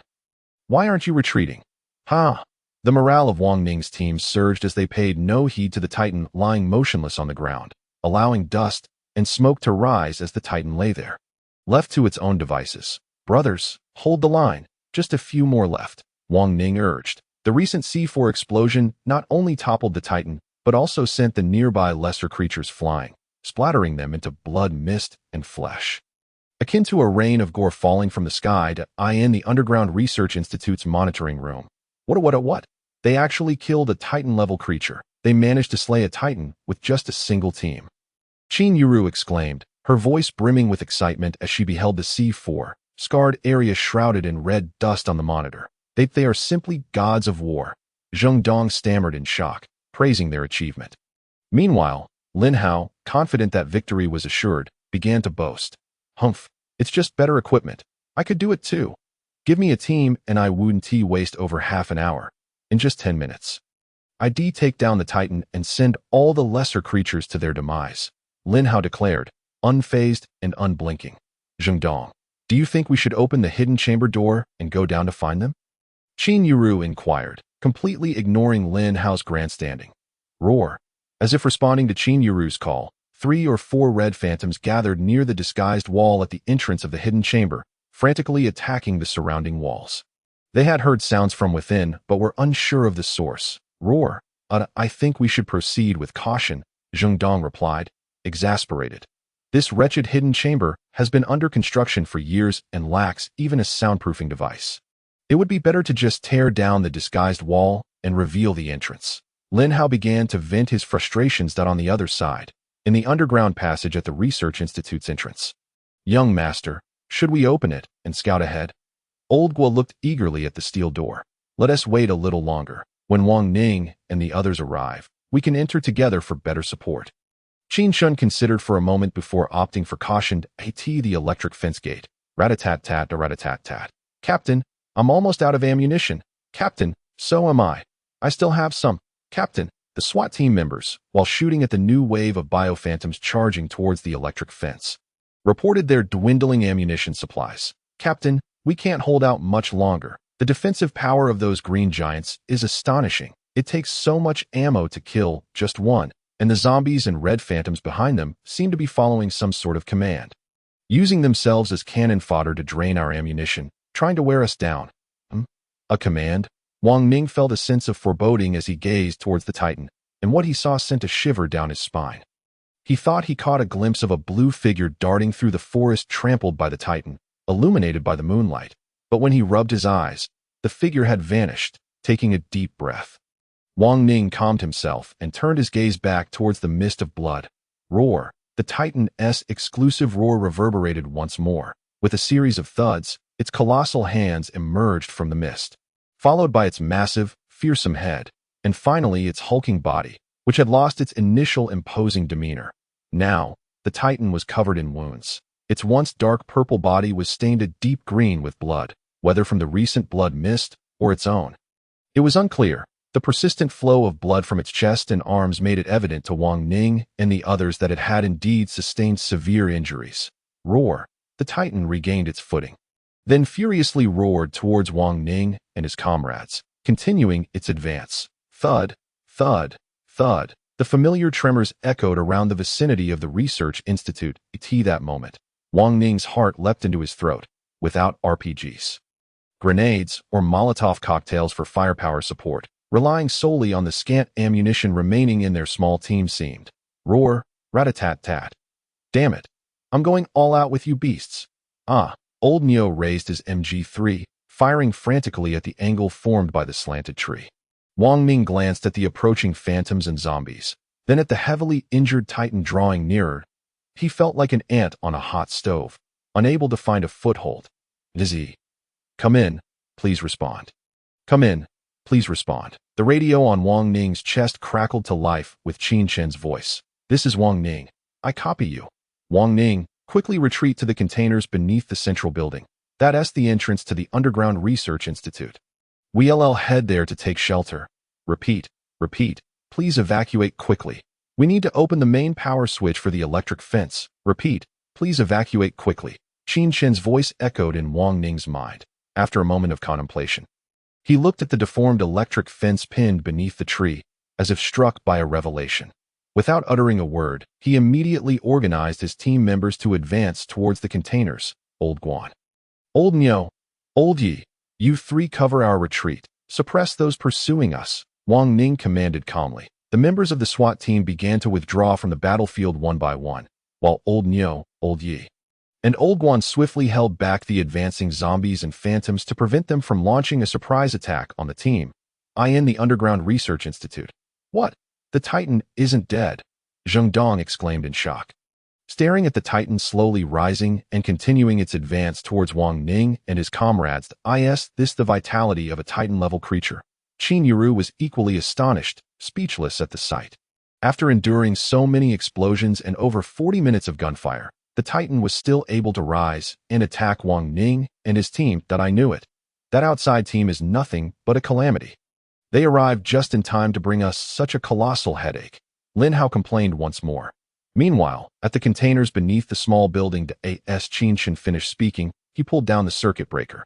The once silent electric grid sprang back to life, crackling with electricity. With the surge of current, the grid emitted a familiar buzzing sound, while the area crushed by the giant tree erupted with a fierce sizzle. Sparks flying in all directions, those unfortunate enough to pass through at that moment, be they the lickers, zombies, or biochemical phantoms, were subjected to a dual assault of electric shocks and searing flames. Some were electrocuted on the spot, their bodies once again littering the ground. As more corpses accumulated, the number of short circuits in the electric fence increased, and the area of sparks continued to expand. Thud, thud, thud. The Titan, however, paid no heed to this chaos. It approached the electric gate, raising its hands high above its head, ready to smash the gate to pieces. That moment, the gate was already at its load limit. Zzz. Bang, bang, bang. Boom. The main circuit in the small building exploded, igniting a roaring fire. While the electric gate experienced a cataclysmic explosion, the Titan's silhouette was instantly engulfed by the crimson blaze on the road over 30 kilometers away from the research facility. A military unit was advancing at a brisk pace. Captain, listen, another explosion. This one was even louder than the previous ones. No time for chatter. Move quickly. Hurry up. Huang Weiguo's anxiety grew with each echo of the explosions. The data that Academician Qin was researching was crucial, but her life was even more significant. After all, she was the eldest daughter of one of the 4 great families of the capital. The Qin family, if she were to perish here, his own future would be bleak. Meanwhile, at the entrance of the underground research facility, within a shipping container, we must. Chapter 13. Entering the underground research facility. Assistance from all directions. This moment, Titan's fate was uncertain, but it was highly likely that it had sustained severe injuries and would no longer be able to pursue us. However, our ammunition was nearly depleted, rendering us incapable of dealing with the ever-approaching biochemical phantoms and zombies. Moreover, despite our prolonged combat, no high-level zombies or biochemical phantoms had appeared. Should they suddenly emerge while we attempt to break through, our annihilation would be inevitable. Thus, our only option was to enter the perilous underground research facility in search of a glimmer of hope. Based on the circumstances, Qin Chen boldly analyzed that I concur with the young master's assessment. We must enter the underground research facility. After some contemplation, Wang Ning ultimately deemed Qin Chen's approach more prudent. The crowd gathered at the steel door of the underground research lab, witnessing their 2 superiors reach a unanimous decision. Naturally had no substantial objections and agreed with Qin Chen's proposal. Well then, it's settled. Lao Niu, Lao Guan. You two take your machine guns and advance slightly. I fear there may be threats beyond this door. Recalling the lab-coated zombies encountered earlier, Qin Chen spoke cautiously. Understood, young master. Lao Nyo and Lao Guan responded in unison, promptly moving to the steel door with their machine guns, their expressions tense as they focused on the door. At that moment, Qin Chen slowly began to open the steel door. His movements were deliberate, causing everyone's hearts to race with anxiety, fearing that the door would reveal a horde of zombies or biochemical phantoms. Ugh! Lao Guan and Lao Nyo swallowed hard almost in unison. Creak! The steel door swung wide open, producing a crisp sound. The crowd peered inside, revealing a dimly lit passageway. However, the scene before them was one of carnage. With blood splattered across the walls and floor, and numerous severed limbs scattered across the pristine marble surface, various documents, briefcases, and cash, stained with crimson handprints, lay strewn about. The group then cautiously entered the passage behind Lao Guan and Lao Nyo, stopping before a white wooden door. Peering through the window, Qin Chen observed 3 or 4 zombies in lab coats, some missing arms or legs, aimlessly wandering within. Habitually, he bypassed them, scanning the surrounding environment. The room appeared vast. Approximately 100 square meters, yet sparsely furnished. Qin Chen stepped aside, allowing Wang Ning to take a look as well. Moments later, the SWAT team members swiftly dispatched the few zombies with silent precision, ensuring not to attract more to their location. This seems to be a break room or storage area, Qin Chen mused, noting the piles of cigarettes and bottled water scattered on the floor, alongside military green folding beds stacked in a corner. The first room we enter is a break room. Where does the passage leading from here lead to? Wang Ning pondered, equally perplexed, as he approached the main door of the room with curiosity. Creak, bang, forget about that for now. Lao Gua, have we secured the steel door we entered? Qin Chen inquired softly after locking the door behind them. It's locked tight. Lao Gua affirmed confidently. Good, Captain Wang. Let's have the brothers take a moment to rest. A fierce battle awaits us inside, Qin Chen said, unfolding a folding bed beside him. Meanwhile, Wang Ning, hearing the distant roars from the other side of the break room door, couldn't help but sigh. He then grabbed a bed of his own. Lying down slightly to Qin Chen's left, the remaining team members, seeing their 2 superiors settling in, followed suit, vying for folding beds and clustering together in the spacious room, some sitting, some lying down, some cleaning their weapons. While others rested to regain their strength, all waiting for Qin Chen and Wang Ning's command to charge in. Meanwhile, over 30 kilometers away at the research facility, rat-a-tat. Captain, it seems the number of zombies and biochemical phantoms has increased since we left. Li Yong, the deputy officer, reported, gripping his Thompson submachine gun while observing the battlefield with binoculars. Alas, it appears something significant is brewing. Likely. A few high-level zombies or phantoms have emerged from the Valley of Death, plotting an attack on Wu City. A tide of corpses is imminent, Huang Weiguo replied solemnly, gazing towards the research facility. What? Should we immediately return and join Lord Wu in defending the city? Li Yong asked. Let's hold off for a moment. I need to think, Huang Weiguo said, studying the research facility's location on the combat map, weighing the timing of the impending zombie tide. If he could rescue Qin Yuru before the outbreak, everything would be fine. But if he failed to do so and the tide erupted, it could spell doom for their entire battalion. Even as a mid-level super soldier, he couldn't escape the onslaught of the undead. If he managed to save Academician Qin, but the tide hit. Time rewinds to when Qin Yuru made the phone call. Hu Qinghua, barefoot, hurriedly ran until she reached a door, pausing for a moment before entering without hesitation. Dad, just now, the eldest daughter of the Qin family, Qin Yuru, called me. She and Lin Hao are trapped in the underground research facility in Wu City. Hu Qinghua dramatically recounted Qin Yuru and Lin Hao's predicament, hoping to hasten Hu Qintian's response to send help to in the study. Hu Qintian, clad in a finely tailored black silk robe, reclined in an intricately carved sandalwood chair, exuding an air of calm authority forged through years of business experience. At around 50 years of age, his hair was meticulously styled, with a hint of gray at the temples that did not diminish his commanding presence. He had a slender face, a high-bridged nose, and narrow eyes that sparkled with shrewdness as he absently perused a book through gold-rimmed glasses. His right hand cradled an exquisite blue and white porcelain teacup, fingers long and strong, delicately tracing the rim with an elegant ease. Upon hearing his daughter Hu Qingyue's plea, he lifted his gaze slightly, annoyance flickering in his eyes as he shifted his focus from the pages. His thin lips pressed together as he weighed the risks involved. Swallowing a mouthful of tea before placing the cup down gently, producing a soft thud. "Qingyue, you must understand the risks in this matter." His voice was deep and resonant, imbued with an undeniable authority. His narrowed eyes scrutinizing his daughter while contemplating the potential gains and losses of the situation. "Dad, Lin Hao has done a great service to our family that I wish to repay this debt. And furthermore, if you were to rescue the eldest daughter of the Qin family, it would be an immense favor in the eyes of her doting parents." Hu Qingyue attempted to articulate the benefits of the rescue. Lin Hao, if I recall correctly, is nothing more than a stray child picked up by Qin's parents, lacking any status. Meanwhile, Qin Yuru is a girl, and the future of the Qin family will inevitably hinge on male heirs. Furthermore, the Qin family has numerous adopted children. Zhao Jie, their adopted son, is particularly favored by Qin's parents.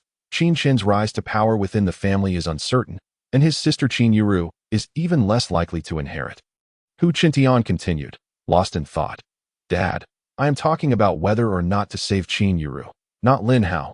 Hu Qingyue exclaimed, her voice rising in urgency. "Indeed, I am also discussing this matter. Qingyue, and I believe you should not be overly anxious. The responsibility for the rescue does not rest upon us. The influence of the Qin family far surpasses that of the Hu family. Are they not aware of the troubles befalling their own young lady?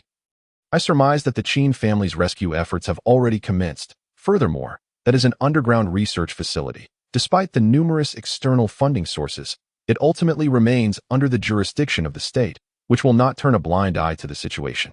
Therefore, there is no need for our Hu family to suffer losses in a rescue attempt. Now, Qingyue, do not disturb your father while he is reading. Be a good girl and return to your room." A young lady from the capital, flustered over such matters, even forgetting to wear her shoes. What kind of propriety is that?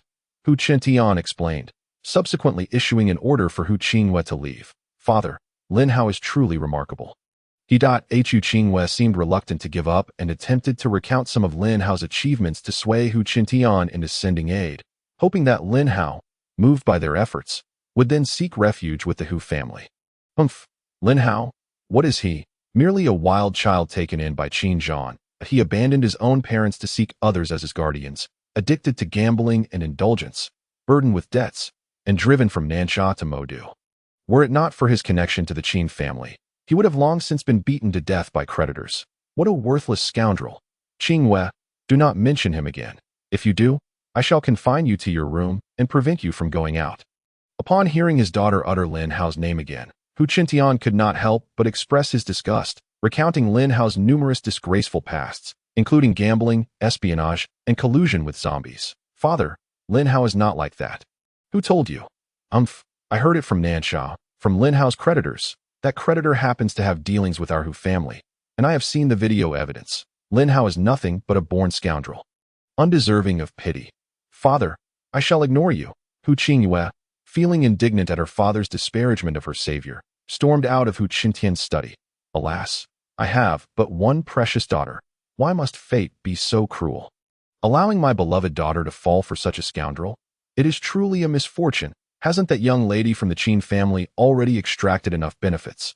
Now she seeks to trouble my precious daughter and the Hu family once more." Hu Qintian lamented as he threw his book onto the table in frustration after his daughter departed. Master, a man, cloaked in black, suddenly appeared in the corner of the study, kneeling before Hu Qintian. "Rise," he commanded. "Thank you, Master. Have you found the information I requested?" Hu Qintian inquired calmly, sipping his tea. "I have." The man in black replied with a respectful gesture. Meanwhile, at the Lu family in the capital, Lu Ruan, dressed in athletic attire, showcased her perfect figure, which was accentuated just right by her outfit, evoking a sense of intrigue at that moment. She stood outside the room that her father, Lu Tianhe, had transformed into a makeshift command center. Nervously knocking on the door, knock, knock, knock. After a minute or two without a response, Lu Ruan gently pushed the door open and stepped inside. Lu Tianhe, clad in a somewhat faded yet impeccably fitted military uniform, sat in the command chair. Though he had retreated from the front line, his imposing presence commanded respect. His short, neatly arranged silver hair stood upright like needles, a testament to his past valor. with eyes narrowed and weary. He gazed sharply at the sand table before him, rhythmically tapping the armrest, producing a steady sound. The deep wrinkles on his face etched the marks of time and the storms of battle. Hearing the door open, Lu Tianhe slowly turned his head, his gaze landing on Lu Run at the entrance, a flicker of curiosity crossing his features before he regained his composure, raising an eyebrow and speaking in a low, resonant voice. "Ruan, what is it? Do you not see that I am busy, father?" Chapter 14. Isolated and helpless, a hope for rescue. Father, Xiaoqian is in trouble. Lu Ruoyan fidgeted with the hem of her skirt, her voice barely above a whisper. Although she had been fierce in her quarrels with Qin Yuanyu before her father, she could not maintain any semblance of authority and could only humbly plead for his help. "Oh, what has happened?" Lu Tianhe, who had been focused on strategizing at the sand table, seemed to take an interest, turning to look at his daughter. "Father, we do not know what has happened to Xiaoqian. His phone's location is inexplicably in the Valley of Death near Wuqing, and it seems that there has been an incident at the National Bioresearch Facility there that a high-level red specter has suddenly appeared, turning that living laboratory into its stronghold. Just now, Qin Yuanyu called me, saying that the situation at the National Research Institute is dire, and she is trapped within." Lu Ruan summarized the situation regarding Qin Chen, deliberately emphasizing the phrase National Bioresearch Facility, knowing well that her father held the country's affairs in high regard. My dear daughter, you need not resort to such tricks to ensnare your old father. I have emerged from a sea of blood and corpses. Do you think such minor schemes could deceive me? It's simply a matter of rescuing Qin Chen. However, I have a condition." Lu Tianhe, well aware of Lu Ruoyan's motives, recognized her attempt to pressure him into action using the National Bioresearch Facility as leverage. "Yay, father, you are the best. What is the condition?" Lu Ruoyan exclaimed, leaping into his embrace and playfully seeking his favor. Originally, she thought persuading her father to send help would be a hassle, but the process was unfolding much more smoothly than anticipated. "Ruoyan, you are no longer a child. Be careful. That nearly knocked my old bones apart." Lu Tianhe chuckled at the sight of his clever and adorable daughter. "The condition is this. Once Qin Chen is rescued, you must stop following him around. He has a girlfriend and a fiancée. Do not linger around him anymore. You should also consider how others speak ill of our Lu family." Lu Tianhe gently stroked Lu Ruan's hair while reproaching her daughter. "But father, Qin Chen has done a life-saving grace. Right? Yes, he did save you when you were young. Therefore, I shall rescue him this time, and that debt will be settled. From then on, you must have no further contact with him. My dear daughter, heed your father's advice. Qin Chen likely sees you merely as a friend or an older sister. He holds no romantic interest in you. If you persist in this pursuit," Lu Tianhe earnestly implored, lamenting his daughter's stubbornness. "While it is true that one should repay a life-saving grace, if the recipient does not accept your devotion, one must find other means of reciprocation. This time presents an ideal opportunity. Very well, once Qin Chen is rescued, then we shall consider it even." Lu Run finally conceded after much contemplation, a determined glint in her eyes. "As long as Xiaoqian is saved, everything else can be addressed later." "Good, my obedient daughter. There are plenty of men in this world. Why must you fixate on that Qin Chen, who is equally enamored with another? I have heard about Qin Chen's fiancée, Fang Kersen, and that fellow, Lu Yuza, this Qin family lad." Lu Tianhe, familiar with the dynamics within the capital's elite circles, was well aware of Qin Chen's nature. He was infamous for being a devoted admirer of Fang Kersen, earning him the notorious title of the capital's foremost sycophant. "Father, do not speak ill of Xiaoqian. He is exceptional. He just has not seen through that wretched woman yet." Lu Ruoyan could not bear to listen to her father's disparagement of Qin Chen. To her, Qin Chen was the boy who had bravely faced zombies to save her, even risking his life. They had grown up together, attending kindergarten, primary school, and middle school. He was not the idle, debauched young master he appeared to be now. Rather, he was proactive, brave, humorous, and would always cheer her up when she was sad, protect her from bullies, and risk his life in dangerous situations. That was the Qin Chen in her eyes, and she vowed to marry him and become his spouse. No matter what. Alas, watching my daughter defend Qin Chen, now smitten and lost in thought, I feel utterly powerless. What is it about this Qin Chen that has so firmly captured my precious daughter's heart?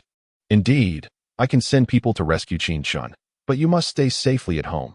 Wuqing is far too perilous. The odds are overwhelmingly against survival. Lu Tianhe declared sternly. There is no room for negotiation. Lu Tianhe's eyes bore into Lu Ruoyan with a serious expression. Oh, but father, the outskirts of the Valley of Death are merely inhabited by some lower-tier zombies and specters. Besides, isn't there just a single high-level red specter in that research facility? Father, I am not a delicate flower. I have experienced the trials of the front line. At this point, Lu Run stood tall and saluted her father with military precision, her demeanor radiating determination, unwilling to back down from her mission. Thus, she boldly approached the sand table, mimicking her father's posture, unhesitatingly leaning over the table to assess the risks of their forthcoming operation. Thus, from the southeastern forest of the Valley of Death to Yinner, this is not as simple as you think. Lu Tianhe waved his hand to dismiss Lu Run's suggestion and began to express his own views. The Research Institute had severed all communication with the outside world in less than 2 hours. It is important to note that although the Institute has been gradually relocating during this time, it still maintains a basic garrison of troops, along with 4 armed squads for assistance. To have the Institute fall in such a short span of time indicates that the attacking zombies and spirits must be overwhelmingly numerous. And I suspect there are at least 5 advanced zombies and spirits. Currently, I only know of the advanced red spirit you just mentioned, and as far as I know, there are no less than 10 types of zombies and spirits in the vicinity of Wuqing. The advanced red spirits possess intelligence. They do not act independently, but choose to coordinate and cooperate. Therefore, the level of danger and uncertainty surrounding the Research Institute is beyond my own predictions. Thus, you need not accompany me on this mission. Stay home and wait with peace of mind. Lu Tianhe analyzed the situation while pointing at the sand table, articulating the inherent dangers of this operation. Father, I beg you. Seeing that this reasoning could not persuade Lu Tianhe, Lu Ren began to plead earnestly to Yinner. Do not plead. I shall not consent this time. Previously, the nation required your assistance, and I had no objections. But this time, it is an unauthorized venture. I am the commander-in-chief of this campaign, and you must heed my words. Moreover, Yinner, you are unaware that I suspect the issues at the Research Institute may be a prelude to the zombie tide orchestrated by the Blue Terminator. As he mentioned the Blue Terminator, Lu Tianhe's voice involuntarily grew deeper, and his expression became graver. The Blue Terminator? Father, how could it possibly appear there? Lu Ruan gasped in astonishment. It is known that even the emergence of an advanced spirit or zombie can cause significant distress, let alone a Blue Terminator, which is on par with Titan-level beings. Reflecting on the descriptions of such creatures from her studies, she recalled that the term Terminator refers to a classification of biospirits that transcend advanced biochemical spirits. Under this designation, there are various types of Terminators, including the Blue Terminator, Alien Terminator, Armored Terminator, Demon Terminator, and Great Demon Terminator. Each possesses distinct characteristics and varying levels of strength. The Blue Terminator, the most frequently encountered, is an evolved form of advanced biochemical spirits. Towering and formidable, the Blue Terminator appears as though it has emerged from the abyss. Its body is enveloped in a layer of ghostly blue metal that flickers with mysterious electrical energy. With each joint embedded with intricate and bizarre mechanical devices, its head is crowned with a sharp helmet, from which 2 glowing red eyes peer out, reminiscent of hellfire scrutinizing the world. These eyes seem capable of penetrating every corner of the battlefield, ensuring that no human can escape its murderous gaze. Its arms are robust, with a massive claw on the right hand that glints with a chilling light, suggesting that a mere swipe could rend the sturdiest defenses asunder. The left arm resembles a high-tech energy weapon, with blue arcs of electricity dancing around it, akin to serpents alive with energy. When it attacks, the blue energy beams erupting from its left arm can instantly envelop vast areas, leaving humanity with no avenue of escape. The Blue Terminator hovers in midair. As it moves, the metallic components of its body emit a chilling creak, accompanied by the ominous crackle of electricity, sounds reminiscent of death's prelude. In the dim battlefield environment, the blue luminescence of the Terminator serves as a harbinger of despair, spreading an aura of hopelessness wherever it treads. Behind it, a pair of metallic structures resembling wings unfurl, which, while not enabling true flight, create an imposing visual effect when it moves swiftly or unleashes a powerful attack. When it roars with fury, the sound reverberates across the battlefield like thunder, causing even the bravest human warriors to wince in pain. In combat, the Terminator pursues humanity with a cold efficiency devoid of fatigue or compassion. Its massive form belies an incredible agility, enabling it to change direction in an instant, lunging at those who attempt to flee. In narrow corridors or wide plazas alike, the Terminator embodies humanity's worst nightmare that it resembles a war machine from the future, thrust into a chaotic and bloody bioweapon battlefield, with a singular purpose: to annihilate all humanity and establish the supremacy of biochemical forces over this land. Although human warriors' weapons can inflict some damage upon the Terminator, it amounts to little more than a drop in the ocean. Each confrontation with the Terminator feels like a dance with death. Its overwhelming presence instills a chill even in the hearts of the most valiant fighters, and this very chill often proves to be the decisive factor between life and death. Lu Ruoyan, reflecting on the terrifying image of the creature surrounded by flowing blue currents, could not help but feel a profound dread towards Wu Qing. Alas, we must trace back to the Battle of Qianwei from 3 months ago. Was it during that time the Blue Terminator appeared? Wasn't it located in the north? How could it have traveled to the northwestern Wuqing? Those two locations are so far apart. Upon hearing the phrase Battle of Qianwei, Lu Ruoyan recalled the recent nationwide broadcast of a protracted large-scale siege by zombies and spirits against human defenses. At that time, 3 Titan-level beings were present, alongside 2 types of Terminators: the Blue Terminator and the Armored Terminator. The ranks of advanced zombies and spirits were countless, while humanity deployed 12 armed helicopters, dozens of tanks, over 100 advanced super soldiers, 12 war gods, ultimate super soldiers, various heavy artillery, and more than 200,000 soldiers, barely managing to hold the walls of Qianwei City. Ultimately, both sides suffered immense losses. The zombies and spirits lost 2 Titan-level beings, heavily injured one, with the Blue Terminator fleeing grievously wounded and the Armored Terminator destroyed. The advanced zombies and spirits were nearly annihilated, leaving countless corpses strewn across the outskirts of Qianwei City. On the human side, the casualties were staggering. 7 war gods fell, 5 others were severely injured and in recovery, and soldiers were reduced to a mere fraction of their original numbers, with the nation even preparing for a nuclear strike. This was merely the casualty count from a small city defense. Had it been a larger city, the scene would have been even more gruesome and terrifying. Could it be the same Blue Terminator from that time? Lu Ruoyan spoke with a hint of uncertainty. I believe it must be, Lu Tianhe affirmed. In the Qin family, a large circular dining table was surrounded by the entire family. Mom, I want to change to a new car. I'm not comfortable with the McLaren P1. I want to switch to the Ferrari LaFerrari, Zhao Jie said, leaning close to his mother, Qin Gaoqing, and acting affectionate. If you like it, then let's buy it, Gaoqing replied, waving her hand in agreement to the request of the delicate, pale yet striking young man beside her. Mom, what are we waiting for? Chapter 15. A harmonious family at the dining table. Mom, what are we still waiting for? It's time to eat. I'm so hungry. My stomach feels like it's about to collapse. Zhao Jie, seeing that his mother had consented to his request, relaxed and contemplated the sumptuous feast before him. Just a moment. Xiaoqin hasn't returned yet this time. Unless he had previously informed me that he would be dining out, he wouldn't be late. I think we should wait for Xiaoqin, Qin Gaoqing said, glancing towards the door. For some reason, she felt a persistent sharp pain in her chest, as if pricked by needles. Sitting next to Gaoqing was Fang Curson, the legitimate daughter-in-law of the Qin family. She wore a pale pink, form-fitting dress adorned with delicate lace, accentuating her graceful figure. Her skin was as fair as snow, and her long, lustrous black hair cascaded down her shoulders in gentle waves, adding a touch of sweetness and allure. With slightly furrowed brows, her eyes conveyed a mix of anxiety and concern as she looked at Gaoqing, her lips curling into a gentle smile. Auntie, please eat first. Achun is usually unhurried. Perhaps he'll finish his matters and return soon. That we can't let the food go cold. Yes, she spoke. She gently pushed the dishes towards Gaoqing with her slender fingers. Her posture was elegant and composed, back straight, hands neatly clasped on her lap, leaning slightly forward to show respect for her elders.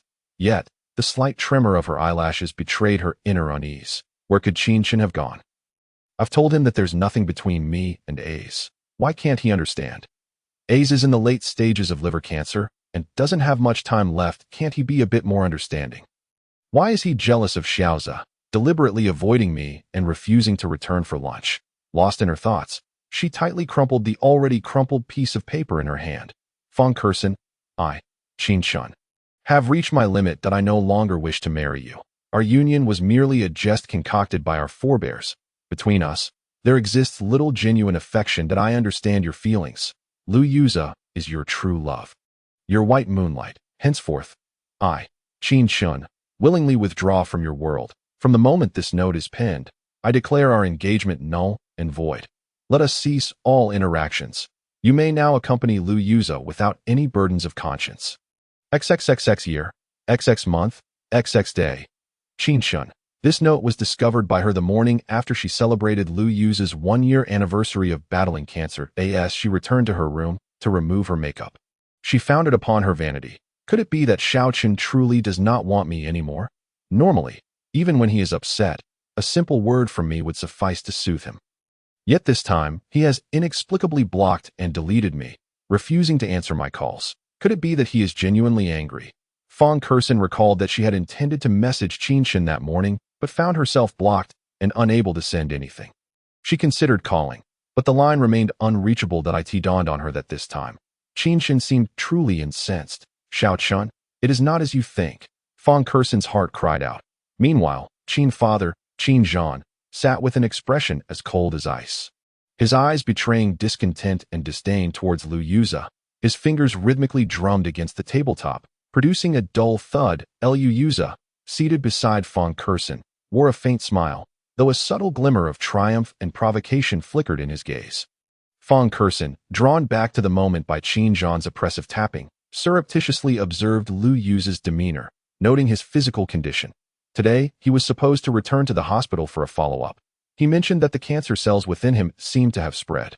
She had been particularly anxious, having just returned to the Qin family villa, yet she was detained by Qin mother, Gao Qin, who inquired about Qin Chen, as she had seemingly lost contact with her beloved son since the day before. As Qin Chen's preferred choice and the future matriarch of the Qin family, Fang Kersen naturally found herself subjected to Qin mother's interrogation. She was at a loss for words, stammering for an eternity until mealtime arrived. Ultimately, she had no choice but to remain at the dining table with Lu Yuza. Noticing that Qin father and Qin mother still had yet to touch their food, she bit her lip. A flicker of helplessness crossing her eyes. With a gentle sigh, she spoke again. Uncle, Auntie, if Aiken knew you were starving while waiting for him, he would surely feel guilty. Across the table, Qin Zhan, dressed in a sharply tailored black Zhongshan suit, though nearing 50, maintained a commanding posture, exuding authority even in silence. Beneath his thick brows, his piercing eyes resembled those of a hawk, now coldly fixated on Lu Yuza across from him, as if he could see through him. His hands, clasped upon the table, revealed knuckles that turned white from slight pressure, veins subtly visible that a barely there smirk curled at the corners of his lips, imbued with disdain and loathing.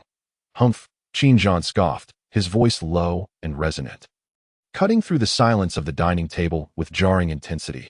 Some people truly lack shame, intruding upon another's home while adopting an air of entitlement. His gaze shifted to Fang Kersen, disappointment flickering in his eyes. Kersen, you are a lady of refinement. How could you engage in such behavior, tarnishing the reputation of the Qin family?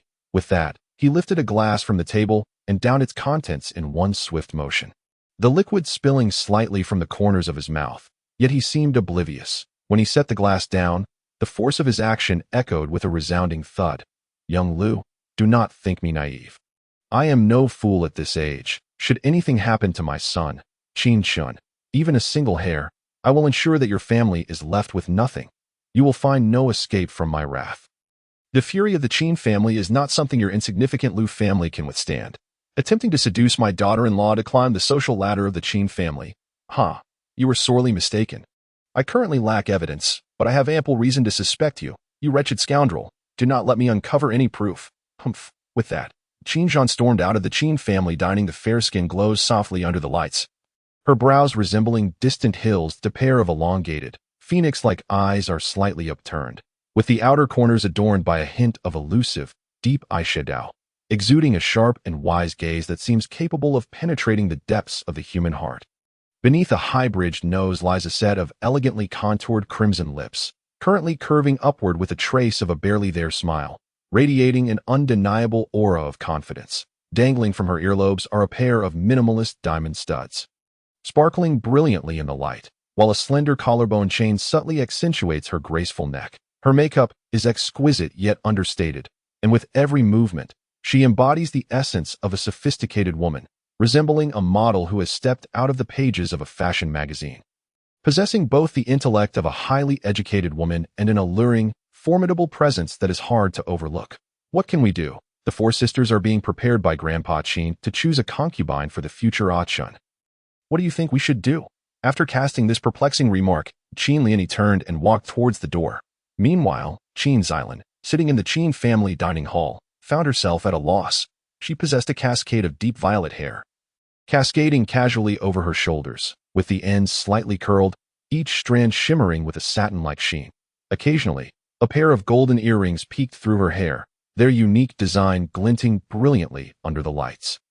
Adding an air of nobility and mystery, her face resembled a finely sculpted masterpiece, her fair skin as smooth and flawless as mutton-fat jade. Her eyebrows were long and slightly arched, reminiscent of butterfly wings poised for flight.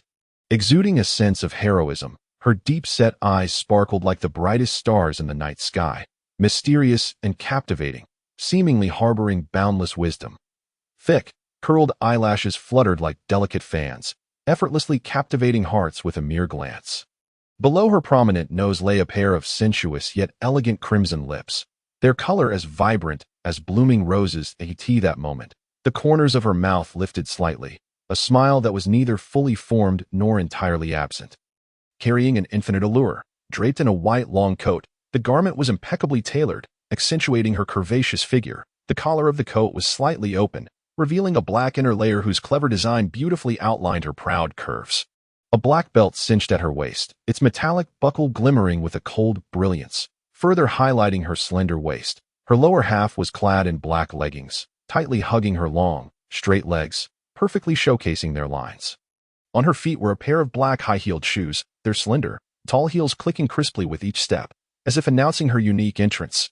She radiated the charm of a mature, confident woman, exuding elegance with every gesture. Whether she raised her hand slightly or turned her head gently, it felt as though she were performing a silent fashion show at that moment. Listening to her elder sister Qin Liani, Qin Xilan subtly glanced in the direction of Gao Rui, then sighed and followed in Qin Liani's footsteps, exiting the dining hall. In the grand hall, Qin Lan, Qin Sini, and Gao Rui also left one after the other, leaving Zhao Jie behind, indulging in the feast.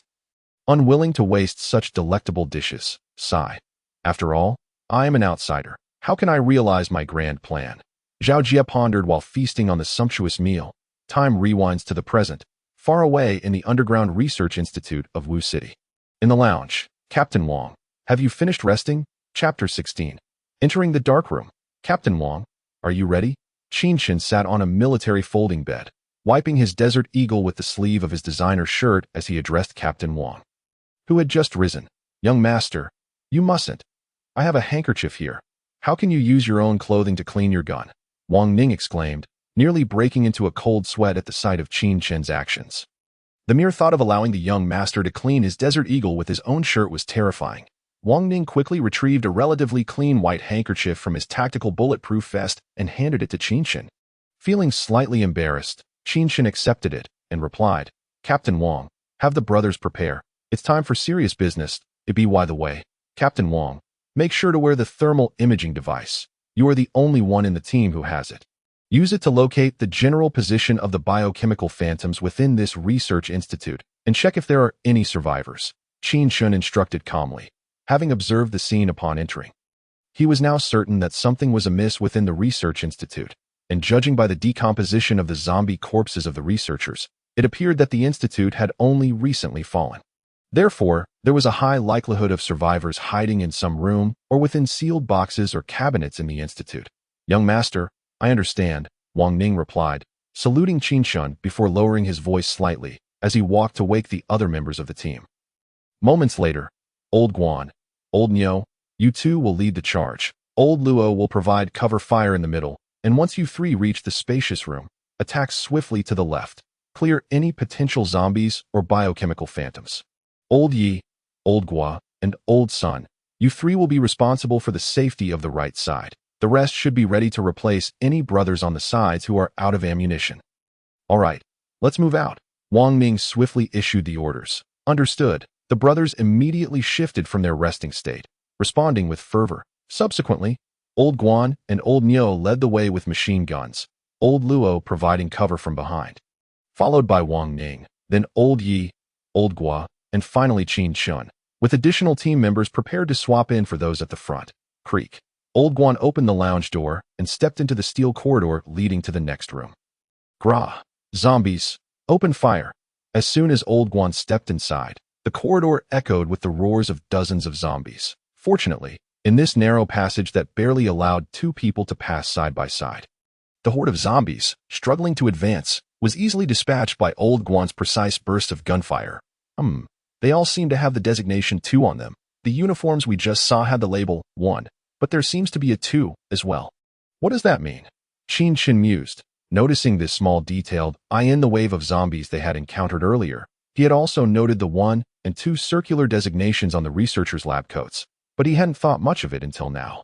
This must be the distinction between Lab 1 and Lab 2, Wang Ning remarked beside him. Oh, if that's the case, Captain Wang, do you think Lab 1 and Lab 2 were constructed close to or adjacent to each other? They should be a considerable distance apart, and the researchers from both labs typically wouldn't be seen together. Yet here, the bodies indicate that personnel from both Lab 1 and Lab 2 are present in the same location. Could we hypothesize that the room at the end of this corridor serves as a junction connecting Lab 1 and Lab 2? Wang Ning analyzed. Are you suggesting that the room ahead could potentially be filled with zombies from both laboratories? Wang Ning began to grasp Qin Chen's reasoning. Exactly. It seems to validate my assumption. Before Old Guan and the others could reach the door of the front room, they heard the unmistakable low growls of zombies and the furious roars of biochemical phantoms. Gra! Gra! Report, Captain, the room ahead is suspected to be infested with a large number of zombies and biochemical phantoms. Old Guan reported with a grim expression. Damn it, these beasts are everywhere. Isn't this research institute meant to study zombies and biochemical phantoms? Why are they so consumed by their own research that they end up annihilating themselves without discovering an antidote? Old Niu quipped. Ha ha ha, Old Niu, research doesn't necessarily have to yield tangible results. As long as one has a reputable title, anyone can come here to conduct research for a few years. Eventually, something will be discovered. At that point, wouldn't I too become a participant in this endeavor? Old Luo chuckled. What nonsense are you spouting, Old Luo? Is that just a lazy donkey trying to benefit from the trough? Old Niu retorted bluntly. Huh, the group burst into laughter at the exchange. Old Guan. Old Niu, pay attention. When we break through, you two will handle the right side. Old Guan and Old Yi, be ready to follow closely after Old Guan, Old Niu, and Old Luo charge in. Old Sun and Old Li. You will hold the center. Old Zhang and Old Gao, you two are snipers. Keep an eye on the situation. Make sure to take out any zombies or phantoms attempting ambushes. We'll form a fan-shaped formation to protect the young master. Is that clear? Wang Ning emphasized. Understood. Understood. The crowd responded in hushed tones. All right, let the operation commence. Upon finishing his words, Wang Ning equipped the thermal imaging device and began to assess the number of biochemical phantoms within. The sacred task of opening the door remained in the hands of Old Guan. Old Guan, pay attention. There's a biochemical phantom stuck to the left side of the door. Don't let it get too close. He continued, there are still 3 or 4 more biochemical phantoms standing in the middle of the right side of the room. Wang Ning accurately conveyed the quantity and positions of the biochemical phantoms in the adjacent room based on the thermal imaging device. Alas, this was the extent of his capabilities. The only ones exhibiting body heat were the biochemical phantoms. He wished to report the number and positions of the zombies, but regrettably lacked the gift of foresight. Upon hearing Wang Ning's report, Old Guan furrowed his brow. How could there be one standing next to the door? What should I do? If I open it, the moment my gun stretches inside, that biochemical phantom might just destroy it with a single swipe. Old Guan, what are you hesitating for? Just do it, urged Old Niu, who noticed Old Guan's hand resting on the doorknob without making a move. Old Guan, who usually exuded confidence, seemed to be acting like a timid girl, fussing over something as simple as opening a door. Without waiting for Old Guan to respond, Old Niu reached for the doorknob, but Old Guan quickly seized his hand. What are you doing? There's a biochemical phantom right next to the door. If we open it, it'll be right in our faces. Are you trying to get our entire squad trapped here? Old Guan's tone was grave. What? Old Nyo exclaimed, taken aback that I didn't realize. Old Guan swiftly opened the door. Throw a flashbang, then close it. After that, we clear the room. Wang Ning interjected, noticing Old Guan's hesitation. Understood, Captain. Old Guan nodded, promptly springing into action. He carefully retrieved a flashbang from his tactical vest, took several deep breaths to steady himself, and finally mustered his resolve that he flung the door open, tossed the flashbang inside, and quickly shut the door behind him. Creak, bang, bang, a series of sounds erupted, and a blinding white light flooded the room. Thanks to the specialized goggles of the SWAT team, Old Guan and the others were largely unaffected.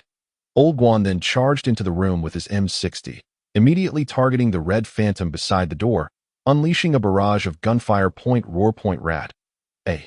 Tat. Tap, point roar, point rat. A. Tat. Tap, point, as Old Guan entered. The rest of the squad followed suit, flooding into the room. Aside from the 5 disoriented red phantoms flailing about from the flashbang, they encountered dozens of transformed zombies, the remains of research personnel. Rat-a-tat-tat. Moments later, the battle was swiftly resolved. The primary challenge lay in the few red phantoms. While the zombies fell with ease, several zombies, blinded by the flashbang, were either knocked down or torn apart by the rampaging red phantoms. Report, Captain, there's a corridor to the left, but it's been destroyed. The connecting section is at least 8 meters severed. Report, Captain, there's also a corridor to the right, but we can hear the roars of red phantoms inside. Approximately 3 or 4 of them. Meanwhile, in the darkened monitoring room. They're here. Zhengge, should we go assist them? Qin Yuru, upon witnessing Team Qin Chen effortlessly dispatch the zombies and biochemical phantoms in the main laboratory, couldn't contain her excitement, bouncing on her feet. Her ample bosom swayed with her enthusiasm, leaving Lin Hao momentarily speechless, subconsciously licking his lips. But of course we should assist them. They are our hope for escape. Zheng Dong replied. Equally elated, he was relieved to no longer be stuck with the 2 burdens and was eager to engage in combat again, even if it wasn't with his previous squad. This new team was undoubtedly far superior. We can finally get out of here. Finally. Lin Hao laughed heartily. That will go right. The left side is likely a trap designed to isolate whatever is in that room. If we insist on going left, it would be akin to walking into our own demise. We're heading right. Moreover, there are people behind the wall. My thermal imaging device indicates 3 living individuals on that side. Wang Ning analyzed calmly. All right, sounds good. That must be the research facility's darkroom. We can use it as a refuge. Qin Chen concurred. Then it's settled. Move out. Old Guan. As usual, you and Old Nyo lead the charge, while Old Luo provides cover. This time, Old Yi and Old Gua will bring up the rear. Everyone else, be sure to rotate magazines when empty. All right, let's go. Wang Ning reiterated the formation before the group advanced toward the darkroom. In the corridor of the darkroom, roar, the red phantom that had previously been banging against the wall at the entrance of the darkroom continued its futile search for the source of Qin Yuru's voice. But in the next instant, bang, boom. As before, a flashbang landed precisely at the feet of the 3 junior red phantoms, followed by a blinding flash, and then came the overwhelming firepower of Old Guan, Old Nyo, and Old Luo. Moments later, sigh, we finally cleared the area. Captain, what's our next move? Boom. Brothers, hurry in. There's a high-level red phantom here. It's dangerous outside. Before Old Guan could report back to the captain, his gun was suddenly yanked away, and a man in a black uniform wielding an M4 gestured him inside. Who are you? Agree with him, Old Guan. We should go in and take refuge. Before Old Guan could respond, Wang Ning's voice called from behind. Without fully understanding, Old Guan led the others into the darkroom. Inside the darkroom, let me introduce myself. I am. Chapter 17. Meeting the eldest sister. Lin Hao is an undercover agent. Allow me to introduce myself. I am Zheng Dong, a member of the 2nd Squad of the Underground Research Facility. He guided Old Guan and the others through a section of the darkroom corridor. Zheng Dong introduced himself. Hello, I am Wang Ning, captain of the SWAT team. Wang Ning, now situated behind Zheng Dong, chimed in. I am Qin Chen from the Qin family in Kyoto, added Qin Chen, standing beside him. SWAT team. The Qin family from Kyoto? Qin Chen. Zheng Dong's mind raced as he processed the chaotic thoughts swirling in his head. The SWAT team was a name he had never heard of in the organization, but he was aware of the Qin family. known for their substantial influence, with some funding directed toward the underground research facility. Moreover, it seemed that the esteemed academician Qin was also associated with the Qin family, contemplating the formidable power of the Qin family. Zheng Dong suddenly connected the dots regarding the mysterious appearance of the SWAT team. It appeared that the Qin family had intentions for the research facility, but unexpected circumstances arose with its downfall. The SWAT team was likely their private militia. Young Master Qin Chen, are you from one of the four great families in Kyoto? Zheng Dong inquired again, seeking confirmation of his suspicions. Yes, that is correct. I am indeed from the Qin family in Kyoto. There's something you wish to discuss, Brother Zheng? Qin Chen asked, puzzled by the repeated inquiry. No, nothing at all. I merely assumed that academician Qin is a member of your family. So you must be acquainted, Zheng Dong explained, noting Qin Chen's growing impatience. Huh, academician Qin. Could it be my sister? She is quite resilient. She hasn't been bitten by a zombie. Qin Chen's brow furrowed momentarily as he pondered who academician Qin might be. However, recalling his memories, he realized that she was indeed his elder sister, Qin Yuru. Yet, he felt indifferent about her. What did it matter to him? That Lin Hao, what kind of person was he? Could his sister really be so easily swayed by his sweet words?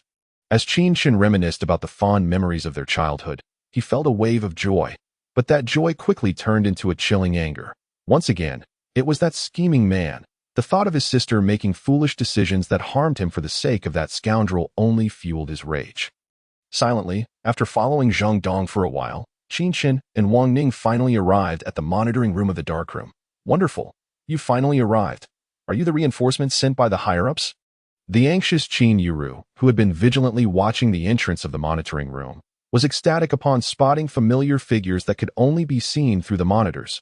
She hurriedly brushed aside Lin Hao, who was next to her, seeking warmth from the cold. As she approached, she asked, unable to believe that they were not reinforcements from higher authorities, for she could not fathom why a squad would come to this desolate place without reason. Meanwhile, Wang Ning, trailing behind Zheng Dong, remained silent and gradually positioned himself behind Qin Chen, protecting him. Academician Qin, they are from the Qin family. Zheng Dong, aware of Qin Chen's identity, naturally assumed they were rescue parties sent by the Qin family. Just as he was about to speak, a cheerful voice rang out from behind him. Big sister, it's been a while, Qin Chen called out, stepping past Zheng Dong to greet Qin Yuru. Huh? Who are you? Is that you, Xiao Chen? Qin Yuru, upon hearing that familiar voice, hurriedly scrutinized the approaching figure clad in black. She exclaimed in disbelief, how could it be? What's wrong? Big sister, it's been 3 years, and you don't recognize me. What about my nephew? Has he been born yet? Qin Chen chuckled mockingly, then fixed his gaze upon a frail-looking figure behind Qin Yuru. Xiao Chen, what nonsense are you spouting? Qin Yuru trembled upon hearing Qin Chen's greeting. A flush of crimson sweeping across her delicate visage, before she spoke sternly. She had indeed harbored feelings for Lin Hao in the past, an inexplicable fondness that had blossomed. However, after a series of events throughout the day, she seemed to have realized that Lin Hao was nothing more than a pretty face devoid of substance, a scoundrel who exploited her reputation for his own nefarious purposes, a despicable and shameless wretch. Moreover, she couldn't shake the feeling that the strange occurrences around her were intricately linked to Lin Hao. It's actually Xiao Chen. Lin Hao naturally took the opportunity to link arms with Qin Yuru. Meanwhile, Qin Chen observed the scene with a teasing glint in his eye. Lin Hao, remember your place. You are merely my assistant, so don't overstep your bounds. Qin Yuru was well aware of Qin Chen's disdain for Lin Hao. And coupled with Lin Hao's myriad displays of weakness throughout the day, his constant pleas for comfort and warmth, his shivering from the cold, she found herself questioning what kind of man he truly was. Why would she ever be interested in such a man? As these thoughts swirled in her mind, she ultimately shook off Lin Hao's arm in indignation. Xiao Yu? Lin Hao appeared bewildered. Is there a problem? Brother-in-law? He had long viewed Qin Yuru as his possession, and her current resistance left him feeling quite displeased. Let us set that aside for now. Xiao Chen, tell your sister how you ended up here. Why did your phone's location show you in the Death Valley during the day? Qin Yuru gazed at Qin Chen with concern, her delicate hands tightly clasping his, gently caressing them. Alas, she is truly my sister in this life. Qin Chen thought, as he beheld the beautiful woman before him, tears brimming in her eyes, memories of his childhood flashing through his mind, when he had been bullied by thugs, and his sister had stood bravely in front of him. The heart that had long been dormant for Qin Yiru began to beat once more in his past life. Qin Chen had been orphaned, without siblings, growing up in an orphanage. Each time he saw classmates joyfully greeted by their parents after school, he felt a pang of envy for those who wore smiles on their faces. However, in this life, he had parents, a sister, and a younger sister, and he yearned to fully experience the warmth of familial bonds. Sister, do not fear. I am here to protect you. Just like when we were children, that I will always safeguard you. Qin Chen reassured the tearful beauty before him. Qin Yiru, being a delicate woman with no combat skills, had been terrified by the zombies and bio-ghosts during the day. Seeing her beloved younger brother now and hearing that childhood promise, how could she not break down? Xiao Chun, sob, sob, sob, why did it take you so long to come? Do you have any idea how terrifying those zombies and ghosts are? She cried. Xiao Chun, are you hurt? I saw you on the surveillance footage, Xiao Ro. Don't cry. I'm here. Qin Chen comforted her. Qin Chen, get away from her. I will console her. Lin Hao, who had been pushed aside, inexplicably found the audacity to approach and snatch Qin Yiru away from Qin Chen's embrace. Wang Ning, take him down. Qin Chen, upon witnessing Lin Hao's insincere approach, almost lost his lunch of compressed biscuits. Understood, young master. Wang Ning and the members of the SWAT team, who had been standing nearby, observed the reunion between their young master and his sister. Although they had rarely encountered the insipid Lin Hao, he had always evoked a sense of disdain in them. Before Wang Ning could issue a command, Old Niu swung his MG3 machine gun and knocked Old Luo aside, while Old Guan swiftly delivered a heavy blow to Lin Hao. What are you doing? Qin Chen, what are you playing at? I am your brother-in-law. Lin Hao cried out in agony as the MG3 struck his arm. Old Guan and Old Luo swiftly seized one of his arms each, forcefully pushing his shoulder down while delivering a vicious kick to Lin Hao's knee. Lin Hao cried out in pain, collapsing before Qin Chen and Qin Yiru. Brother-in-law, you think you deserve that title? Qin Chen scoffed. You are nothing but a toad trying to climb a tree. Lin Hao, you must think I am unaware of your true nature.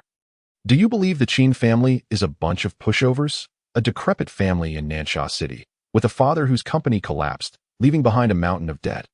How many young women have you ruined, leaving them destitute and broken? What is this? Are you plotting against the Qin family again? Furthermore, I've heard you've been colluding with zombies and bio-ghosts, engaging in all sorts of underhanded dealings. Even to you. At that moment, Qin Chen gently helped Qin Yiru to her feet and, under her incredulous gaze, began to interrogate Lin Hao by gripping his hair. What are you talking about? I'm a top student from Modu. I am also a junior super soldier, and I was Xiao Ro's savior back in the day. Lin Hao stammered in his defense, yet his eyes darted around, avoiding any direct contact with Qin Chen's gaze. Behind Qin Chen, Qin Yiru seemed to have finally seen through Lin Hao's true character, her eyes filled with disdain, for reasons unbeknownst to her. She found herself willing to listen to Qin Chen, to believe him. Her previous inexplicable trust in Lin Hao now seemed like a sinister enchantment. Yiru, you must trust me. You have to believe me. Let Xiao Chen go. I am not deceiving you. Lin Hao pleaded desperately towards Qin Yiru. Enough. I do not wish to hear your voice any longer. I am exhausted. Qin Yiru turned her back on Lin Hao, refusing to look at him. Yiru. Lin Hao lamented, but Qin Chen interjected. You are quite talkative, aren't you? Is your acting so over the top because you are the mentor of the renowned actress Qin Chen? He cast a disdainful glance at the kneeling Lin Hao, who was now a mess of tears and snot. Outside the dim chamber, a thunderous roar echoed. Humans, where are you? I will tear you apart. Just as Qin Chen and the others entered the main laboratory to take action, a monumental secret was unfolding in warehouse number 3, the farthest from the main lab. Inside warehouse number 3, a formidable scene unfolded. Roar, roar, a high-ranking red ghost questioned the Reaper before him. Do you think gathering us insignificant underlings can truly take down Wuching? Ha! You are the insignificant one. I am the Reaper. The Reaper scoffed. Those so-called super soldiers in Wuching are hardly my match. Once we capture Wuching, the human blood will be sufficient for me to ascend to the rank of Terminator. A massive, muscular green figure boasted arrogantly. Green Giant, do not underestimate them. Are you not aware that the blue Terminator was nearly defeated by the super soldiers because of overconfidence? The red ghost cautioned. That was huh? Is there still a remnant of humanity resisting here? The Reaper stood up, drawn towards the sound of gunfire. Do not go. Brother Reaper, that is my domain. I will handle it. The red ghost swiftly intervened. heading towards the main laboratory. Meanwhile, Qin Chen sensed the arrival of the high-ranking bio-ghost. Is that the advanced bio-ghost? Upon hearing the unmistakably deep and unclear roar, he immediately recognized it as the high-ranking red ghost mentioned by Zheng Dong earlier. Ha ha ha, since we are all destined to die, let us die together. You thought you had triumphed over Lord Titan by sheer luck. Those were merely low-ranking titans. With those heavy weapons, you barely held Lord Titan at bay. This time, you shall not be so fortunate. With the high-ranking red ghost's intervention, you will undoubtedly be torn to shreds. Ha ha, since you do not wish for me to live, then you shall perish alongside me. Suddenly, Lin Hao, bound on the ground, began to laugh maniacally. His skin started to swell and redden, and with a resounding rip, his shirt tore apart. Old Nyo, do not kill him. Just knock him unconscious. I still have use for him. He is about to completely mutate. Qin Chen, witnessing Lin Hao's bizarre behavior, recalled the anime he had seen regarding the fire line and realized that Lin Hao must have been infected long ago. Now, he was about to mutate and take them all down with him. Qin Chen urgently called out to Old Nyo, who was about to shoot Lin Hao with the MG3'd. Old Nyo and Old Guan quickly teamed up, striking the already bulging Lin Hao with the butt of their guns. Bang, bang, bang. After a series of violent impacts, Lin Hao stubbornly collapsed to the ground, slowly closing his eyes in that instant. He felt that fate had dealt him a cruel hand. Within a single day, he had been struck by the butt of a gun 3 times. Baby, my heart aches, but I shall not speak of it. What happened to Lin Hao? Qin Yuru, driven by curiosity, turned her head and was met with the sight of Lin Hao's head, now a grotesque shade of red and purple, veins bulging as he was battered by the gunstock. A spy.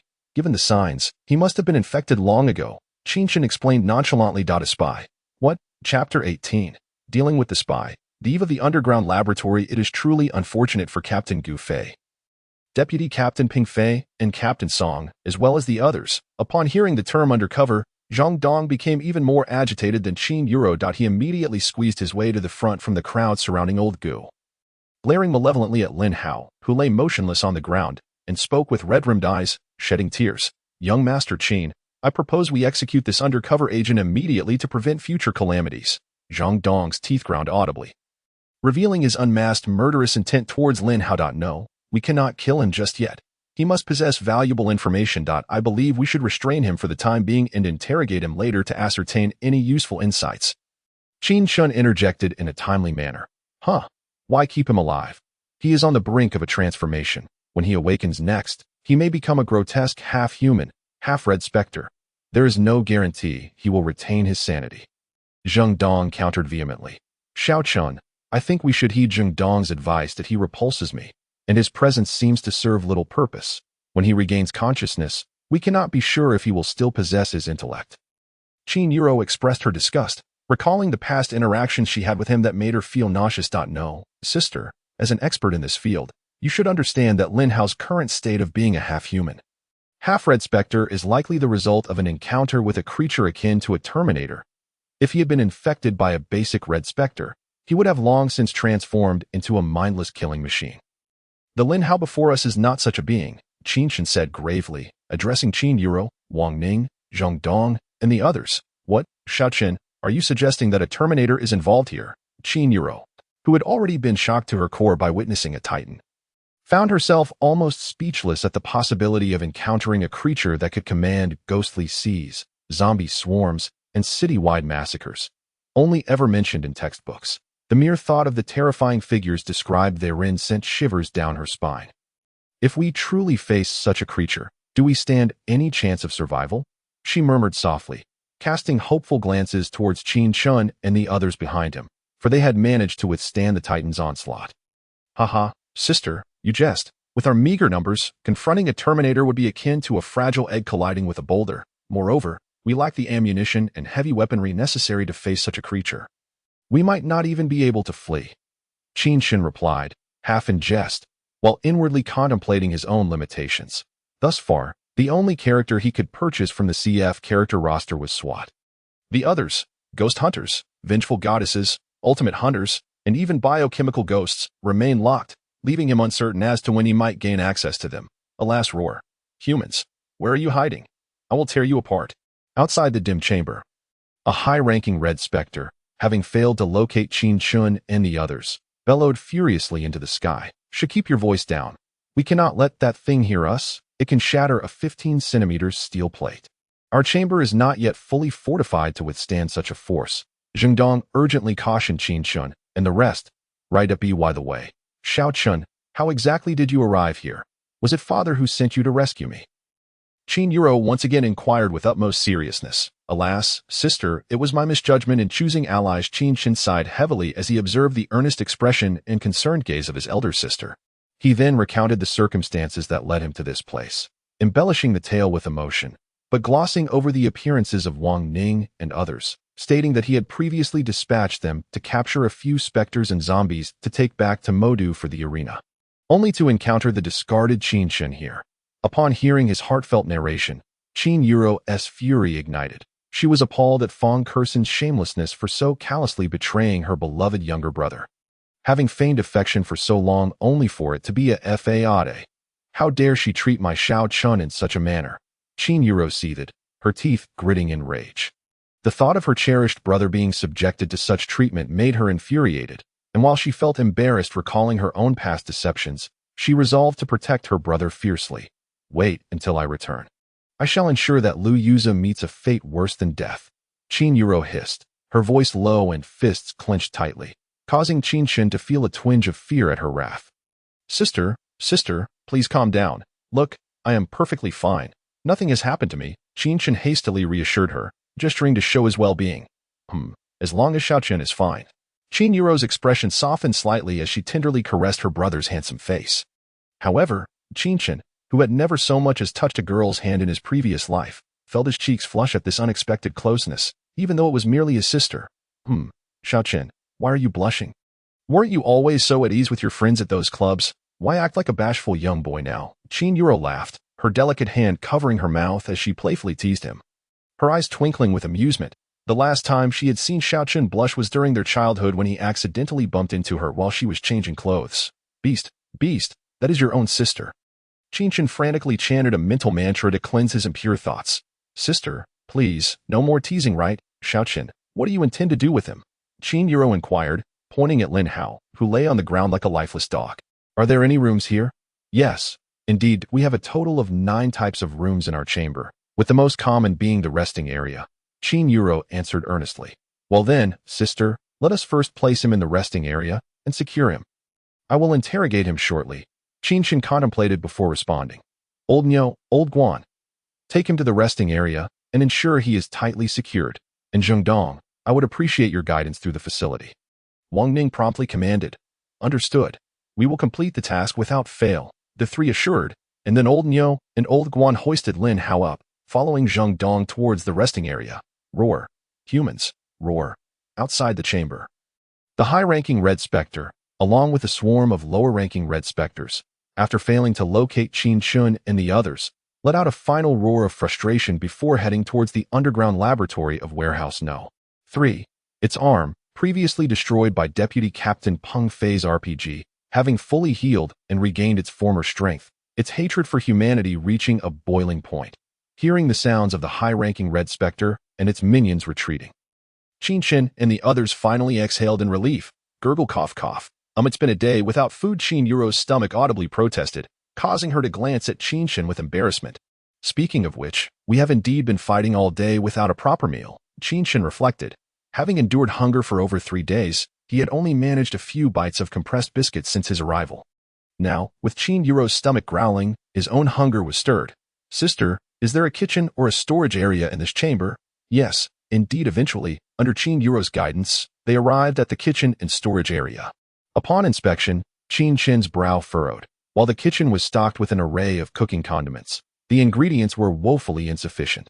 The supplies seemed barely enough to sustain their small group for 2 or 3 days. Far from enough to last until the rescue that his sister had mentioned. "Alas, it seems our plan to hunker down here is unfeasible. We will have to venture out again in 2 days." Qin Chen thought as he collected some chili peppers, cabbage, and pork from the storage. Xiao Chen, does your group have a chef?" Seeing the ingredients Qin Chen had gathered, Qin Yuro's mouth fell agape in surprise. "Regrettably, my dear sister, that is not the case." Qin Chen also shook his head in frustration. He had previously inquired with Wang Ning and the others about the presence of a cook, but the result left him profoundly disappointed. Though their SWAT team had inexplicably transformed into citizens of the Dragon Kingdom, their fundamental nature remained unchanged. The personnel configuration was still the same: assault team, medical team, machine gun team. Yet conspicuously absent was a culinary team. Huh? What are you carrying those vegetables for? I see there are instant noodles in that corner as well. Little Chun, you wouldn't intend for us to eat them raw, would you? Qin Yuru queried, in a way. Sister, how could I let you eat such raw fare? Hee, let me share a secret with you. Qin Chen chuckled mischievously and spoke in a conspiratorial tone. What secret? Don't tell me you can actually cook. Qin Yuru replied incredulously. Chapter 19. A feast, the grand unlock of a character at midnight daily? Huh. As expected of my sister, how did you know I could cook? Qin Chen beamed. You're just playing coy. You know I cannot cook, and neither can your subordinates. So it must be you. How did you suddenly acquire this skill? Did you learn it to prepare meals for Feng Kursen? Qin Yuru remarked. No, that woman isn't worthy of me cooking for her. Qin Chen vehemently denied, his disdain evident. Then for which woman are you cooking? Qin Yuru pressed on. For you, sister. I find that Lu Ruyan from the Lu family is quite impressive. If we manage to escape, you should return home and persuade our parents to propose. Before Qin Chen could finish his sentence, Qin Yuru rambled on. Sister, please don't say such things. I only intend to cook for my sister. Qin Chen, upon hearing the mention of Lu Ruyan, couldn't help but picture the charming lady with her straightforward personality and striking figure, causing a flush to creep upon his cheeks. Haha, little Chun is thinking of romance. Good, when we get home, let's propose. I want that Lu Ruyan to call me sister in front of everyone. The mere thought of her longtime rival having to humiliate herself by calling her sister filled Qin Yuru with delight.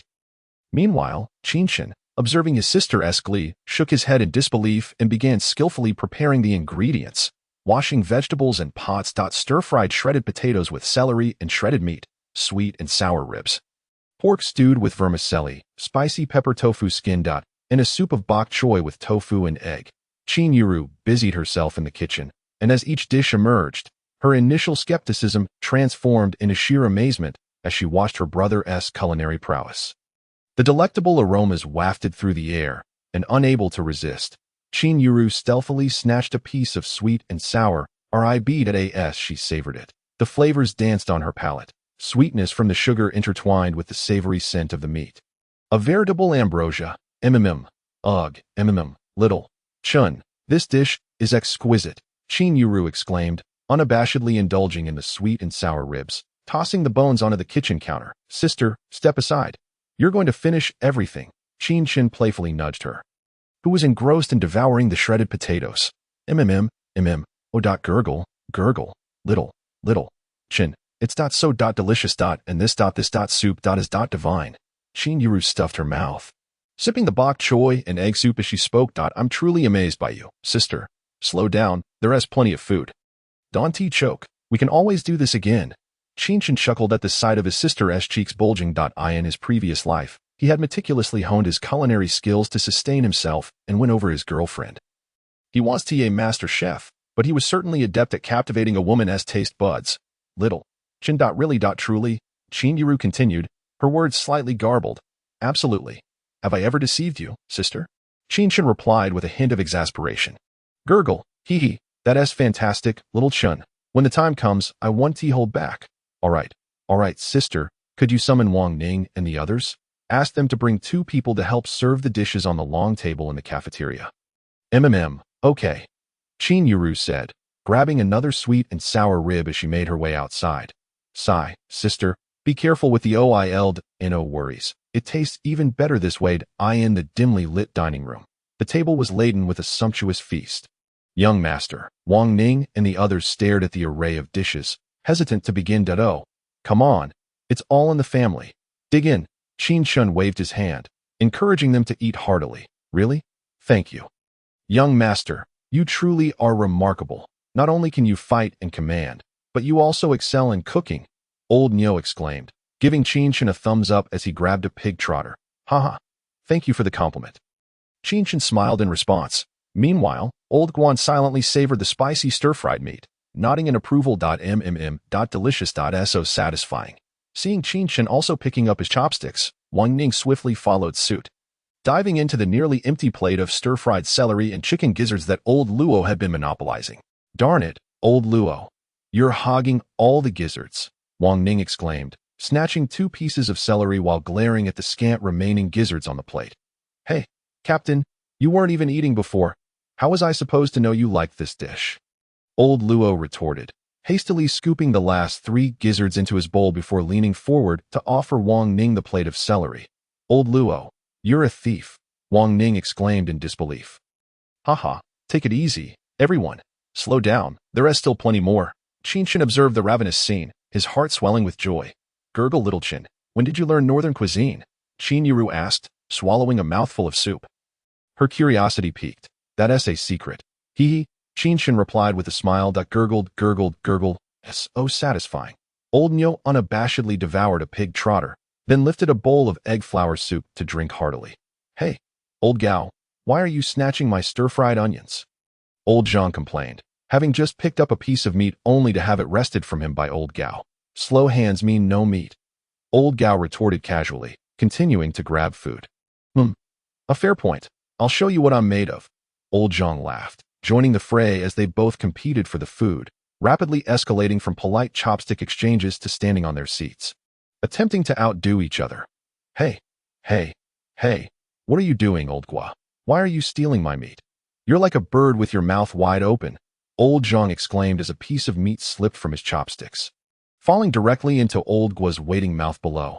It's a bit cold, but still tasty," Old Gua chewed thoughtfully, swallowing it down and offering his opinion. The group erupted into laughter at the amusing spectacle. "Sister, I finished cleaning up. It's getting late. You should rest. I'll go check on that undercover agent," Qin Chen said softly to his sister, who was still monitoring the surveillance feeds. "All right, I suppose I am tired. I'll head to bed." "Wait, little Chen, I just remembered something." Qin Yiru suddenly paused mid-step, a thought flashing through her mind concerning Lin Hao. "What is it?" Qin Chen inquired, curious as he was about to return with her. "Well, our underground research facility has 4 teams, and one of them is specifically tasked with patrolling. However, one day, our laboratory found itself bereft of live zombies for experimentation, prompting the dispatch of a small team to capture some. Yet, Lin Hao insisted on joining the effort, and ultimately, the first squad stationed at Warehouse 1 had no choice but to take him along. After that expedition, only 2 members returned from the first squad, Lin Hao and the captain, Huang Jie. Upon inquiry, Lin Hao, speaking on behalf of Huang Jie, recounted that their team had captured numerous zombies upon entering the forest, but soon found themselves besieged by waves of zombies and biophantoms. Lacking heavy weaponry, they resorted to Molotov cocktails, grenades, and sheer human tenacity to carve their way out. After a harrowing struggle, Huang Jie and Lin Hao managed to break free and retreat. Shortly thereafter, for reasons unknown, Huang Jie collapsed and died in the warehouse, his body marred by inexplicable claw marks, both human and inhuman in nature. In the end, the team hastily buried Huang Jie without further ado. Subsequently, the second squad ventured into the depths of the forest and discovered 3 containers used by Huang Jie's team for capturing zombies and phantoms. Without a second thought, they brought them back. And then, today, chaos inexplicably erupted.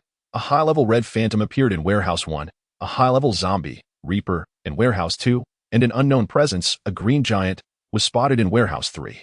Moreover, ever since Huang Jie and Lin Hao's return, the research staff at the Institute have been inexplicably plagued by cases of disappearance. "How peculiar, indeed," Qin Yiru solemnly remarked as she recalled these memories. How long has it been since Huang Jie's squad was attacked?" Qin Chen inquired. Let me think. It seems like it has been over 3 months," Qin Yiru replied, uncertainly. "All right, I understand now. You should rest for a bit." "Sis. I'll go interrogate Lin Hao," Qin Chen said. A moment later, at the entrance of room 18 in the rest area, Qin Chen addressed Lao Lin and Lao Hu. "Thank you both for your hard work. Please head to the kitchen and have some food. I've left some dishes for you." Accompanied by Lao Nyo and Lao Guan, he approached Lin Hao's cell for a change of guard. "Not a problem, young master." Lao Lin and Lao Hu saluted Qin Chen before heading towards the kitchen with their firearms. Creak. Qin Chen opened the cell door and immediately spotted a bound corpse lying on the small bed. "Sound asleep, indeed." Lao Guan, Lao Nyo, "Wake him up." The 2 men raised their gun stocks and struck the corpse's abdomen. Bang, bang, bang. Cough. "Ah, it hurts so much." Qin Chen, what are you doing here? How come you're not dead? Lin Hao opened his bloodshot eyes and glared furiously at Qin Chen. Well, I'm still alive. Your red phantom father didn't notice your ancestor. Qin Chen teased, patting Lin Hao's face. What? Qin Chen, I want you dead. Lin Hao could not tolerate this and immediately began to undergo a transformation, his skin reddening and swelling. Veins bulged on his back, head, and arms, and his face contorted into a menacing grimace. You still want to act tough? Lao Guan, Lao Nyo, strike near his temples and neck. Seeing Lin Hao on the verge of transformation, Qin Chen's anger flared, and he promptly commanded Lao Nyo and Lao Guan to respond. Roaring, Lin Hao unleashed a deafening scream, only to be inexplicably overwhelmed by a wave of dizziness that seized his mind. No. Lin Hao struggled to keep his eyes open, but ultimately succumbed to unconsciousness. Meanwhile, Qin Chen stood quietly, surveying the room.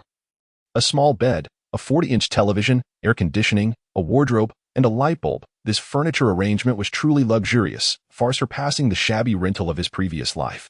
The pristine white walls and the ceiling adorned with green vine wallpaper were indeed delightful. Thus, after a few minutes of reflection, the corpse on the bed returned to its normal appearance. Lao Nyo, Lao Guan. Target the abdomen. Bang bang bang da-da. Qin Chen, I'll kill you. Lao Nyo, Lao Guan. Prepare to hit his temples and neck. 2 hours swiftly passed. Lao Nyo. Bang bang bang. Qin Chen, I got him. Lao Nyo. No, I confess. Bang. Before Lin Hao could finish his sentence, he was knocked unconscious again by Lao Nyo and Lao Guan. Lin Hao felt like he was about to weep in the restroom. At this moment, his head was swollen to the point of resembling that of a pig, and his abdomen had expanded, pulsating in a reddish-purple hue. Why do I feel a vibration in my chest? Qin Chen paid little mind to Lin Hao, as he had ample time to indulge in this game of putting Lin Hao to sleep. However, the sudden vibration in his chest disrupted his rhythm. He unbuttoned his shirt and was astonished to see a white light emanating from the book containing character profiles from CF. Qin Chen hurriedly opened the book and flipped to the table of contents. Female characters. 1. Huntress. He noticed the 3 characters Huntress glowing with golden light, and Qin Chen immediately understood. Quickly flipping to the first page introducing female characters, he saw that the black lock on the Huntress's image had vanished, revealing a radiant figure before him. In the center of the image were the words, 1.2 million dragon coins. Purchase. Qin Chen scanned the page, searching for any mention of a newcomer discount, but alas, aside from the previous appearance of the SWAT team, there was no trace of such words regarding discounts on the Huntress's image. 1.2 million. 1.2 million. I had already spent the 800,000 dragon coins I had hidden away when I bought the SWAT team. Where on earth am I supposed to find 1.2 million dragon coins now? Seemingly unfazed by the odds, Qin Chen scrutinized the Huntress's card once more. In the upper left corner, the 3 characters Huntress were inscribed in a calligraphy style reminiscent of dragon soaring and phoenix dancing.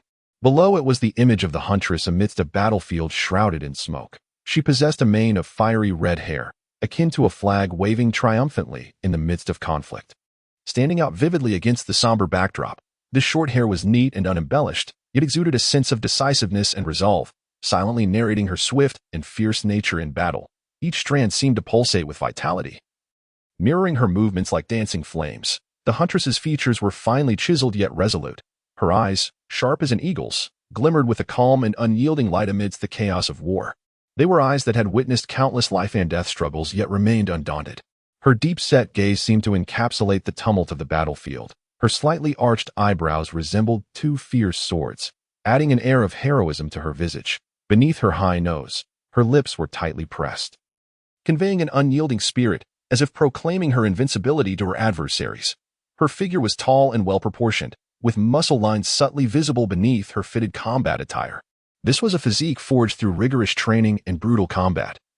With every inch of her skin radiating an aura of strength, her broad shoulders were sturdy enough to bear the weight of battle.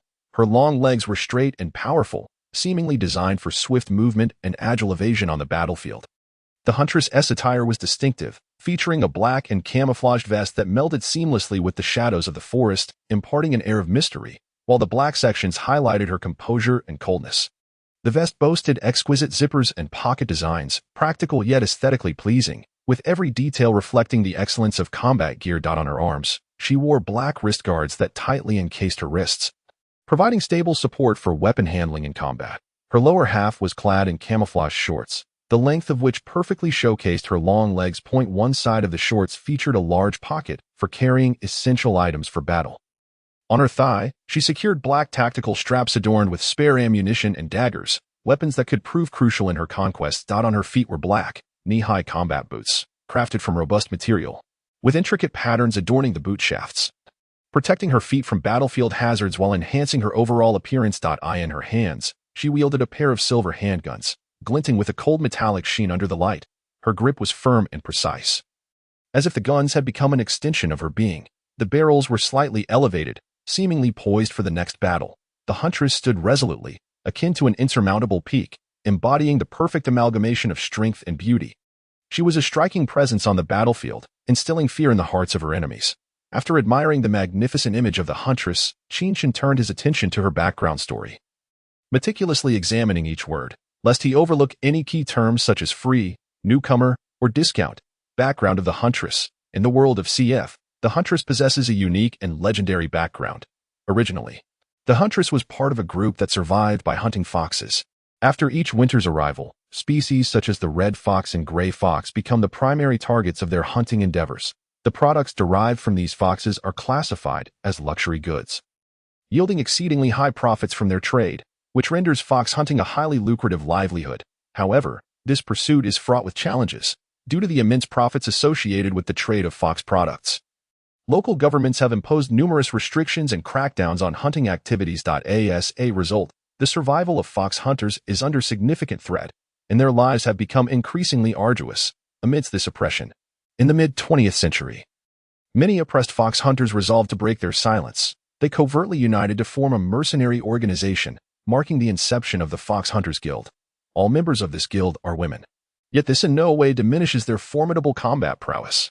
They possess a distinctive image characterized by alluring short shorts and refreshing cropped hair, exuding charm while simultaneously showcasing a spirited demeanor. Upon becoming mercenaries, the fox hunters swiftly made their mark on the battlefield. Leveraging their honed instincts from previous hunts, precise marksmanship, and agile movements, unconstrained by the limitations imposed upon defenders and infiltrators, they emerged as one of the most powerful mercenary organizations. Apart from the two dominant factions, they accepted a plethora of missions, deftly navigating through gunfire and successfully accomplishing many seemingly impossible tasks. Gradually establishing their reputation in the mercenary realm, the fox hunters fostered mutual trust and support, forming a close-knit team during combat. Their existence commanded respect from various factions. However, the fox hunters also faced a formidable rival, the spirit foxes. This group comprises equally powerful women with diverse backgrounds and missions, often clashing with the fox hunters during assignments. Yet, the fox hunters remained undaunted, employing their intelligence and courage to engage in multiple confrontations with the spirit foxes, crafting their own legendary narratives within the world of CF. Regardless of the obstacles and challenges they encountered, the fox hunters steadfastly upheld their beliefs, surviving and fighting in this tumultuous world, ultimately becoming iconic figures in the eyes of players. After perusing the background information, Qin Chen, still unwilling to give up, meticulously scrutinized the photograph of his childhood misdeeds, attempting to decipher the elusive phrase free purchase or free rent for these four characters. Yet, in the end, he found nothing. It seemed that this CF character compendium was a miserly entity, unwilling to part with a single coin. It was now just past 5 in the morning in the dimly lit underground research facility near the Qin family in the far-off Wu city. And he lamented, where on earth could he procure 1.2 million dragon coins? Despairing, Qin Chen glanced back at Lao Nyo and Lao Guan, who were both shaking their heads frantically, signaling that they were devoid of funds. Reluctantly, Qin Chen shifted his gaze. Wait, Dawn? Could it be that this character compendium unlocks a new character every morning? I am truly clever. Is this really the time for such thoughts? What I urgently need to figure out is how to raise the money. Chapter 20, Interrogating the Undercover Agent, Lin Hao's Confession. Young master, the time has come, we should start the interrogation. Lao Nyo, seeing Qin Chen lost in thought about how to gather money, was becoming increasingly anxious about the delay in ordering the beating of Lin Hao, the scoundrel, and began to gently call out to Qin Chen. Behind him, Lao Guan wore an impatient expression, and upon witnessing Lao Nyo's actions, he was the first to give Lao Nyo a thumbs up in praise. Go, Lao Nyo, louder, Lao Guan cheered on while giving Lao Nyo a thumbs up. Young master. What is it? Qin Chen was ultimately drawn in by Lao Nyo's persistence. Young master, it's time to start the interrogation. Lao Nyo pointed his right hand directly at Lin Hao's purplish belly, grinning foolishly. Yes, Captain, if we wait any longer, this brat will be dreaming sweetly, not only acting as an undercover agent but also daring to covet our Qin family's young lady. Lao Guan exclaimed with indignation, his eyes filled with a desire to deal with him. Oh, right? I almost forgot the main matter. Lao Nyo, Lao Guan, let us begin. Qin Chen commanded with a wave of his hand. Understood.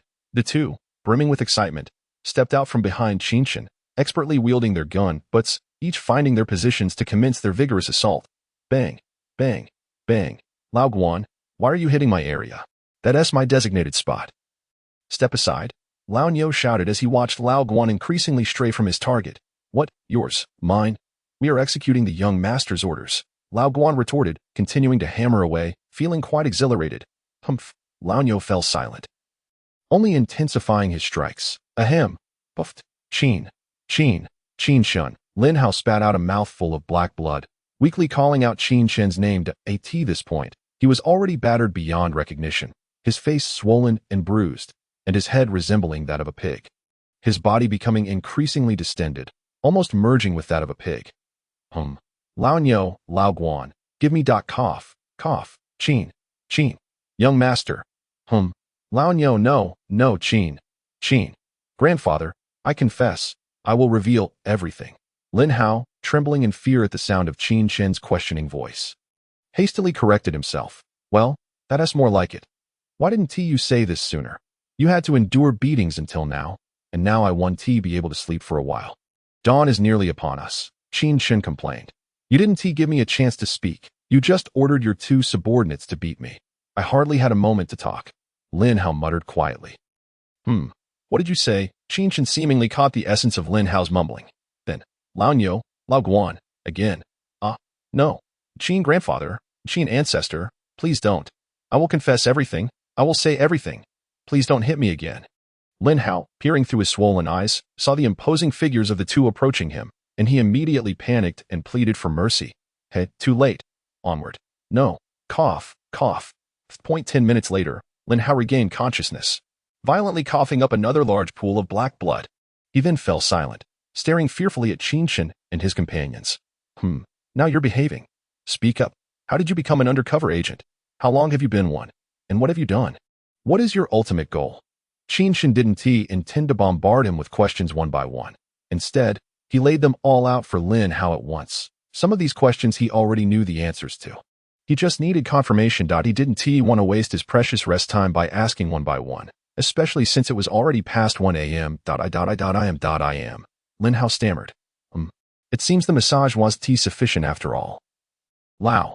Qin Chen frowned slightly at Lin Hao's stuttering and was about to call Lao Guan and Lao Nyo for another massage. No. I promise I will speak clearly. Lin Hao, in terror, cowered into the corner, curling up into a ball of fear. Lao Nyo, Lao Guan, stop. Let us take a break. Your hands must be sore by now, so take a good rest. Qin Chen quickly intervened, not wanting Lao Nyo and Lao Guan to beat Lin Hao again. He felt that if they went at it one more time, there would be no need for interrogation. Lin Hao would likely be done for. All right, it just so happens that my hands are sore too. Let us take a break. Lao Nyo rubbed one wrist with the other and began to step back. Yes, I'm a bit tired too. Let us rest. Lao Guan agreed as well. Meanwhile, Lin Hao, witnessing this, was left utterly despondent. The events transpired over 3 months ago, during which the first squad of the station team at the Underground Research Facilities Warehouse No. 1, the Huangjie squad, was on duty. It was a particularly sunny day, and I was in the workshop assisting you, Ro. Qin Chen fixed his gaze on Lin Hao. Academician Qin. Lin Hao, frightened, quickly corrected himself. I was in the workshop helping Academician Qin with experiments regarding how long it takes for the red ghost to recover after being injured and identifying its critical vulnerabilities that cannot heal. At that time, the squad leader Huang Jie and the warehouse manager of Warehouse No. 1 were discussing how many red ghosts to capture for experiments. Hearing this, wanting to impress Academician Qin, I boasted that I could capture an entire group of red ghosts myself. However, this statement was overheard by the straightforward Huang Jie, who already had a contentious relationship with me. Upon hearing this, he immediately pulled me along to join him in capturing red ghosts. I initially refused. But seeing the admiration in Academician Qin's eyes, I had no choice but to comply. 18 noon, I set off with the first squad towards a forest near the Valley of Death. As we entered the outskirts of the forest, it was usually filled with the presence of zombies and bioghosts, but this time it was eerily quiet, devoid of even a single growl. I found this peculiar and suggested to team leader Huang to retreat. But since the squad had yet to capture any bioghosts or even a single zombie, Huang Jie refused to allow us to withdraw and instead decided to lead us deeper into the forest, compelling me to follow. As I trailed behind Huang Jie's squad, after approximately another hour of walking, I witnessed a scene that remains etched in my memory. All around, thousands upon thousands of zombies encircled a sizable clearing, forming nearly a complete circle. Within this perimeter, hundreds of crimson phantoms were densely packed together, while the ground was littered with numerous blackened corpses of red phantoms, as if drained of life, lying motionless. As I gazed upon the scene, I discovered a terrifying blue figure hovering at the center of the red phantoms. This entity stood at least 2 meters tall, and I witnessed it seize a red phantom. Its blue, electrically charged claws reaching towards the phantom's chest, emitting a radiant blue halo. Subsequently, the chest of the red phantom was pierced, and streams of bizarre green energy flowed along the blue, electric arc arm, gradually entering the blue figure. At that moment, I heard Huang Jie exclaim in astonishment. Was that a blue Terminator-like creature? Then I realized that the entity seemed to have noticed us. It discarded the lifeless, blackened corpse of the red phantom and charged towards us. Huang Jie immediately commanded me to shoot while retreating towards the research facility. I then observed the wings-like appendages behind the blue figure unfold instantaneously, enveloping it in a blue protective shield. Our bullets had no effect against it. Within less than a minute, it captured several team members, who continued to fire at the entity in a frenzied manner until they were electrocuted into charred remains scattered on the ground.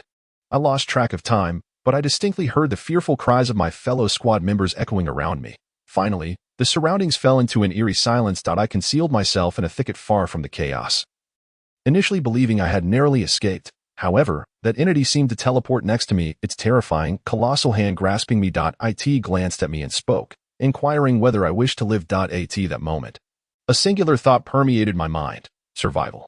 Clinging to this lifeline, I immediately affirmed my desire to live. It declared that it would grant me power, allowing me to relay a message back. Our squad had wandered deep into the forest, encountered hordes of bio-phantoms and zombies, and ultimately, due to a lack of heavy weaponry, only 2 of us survived, the captain and myself.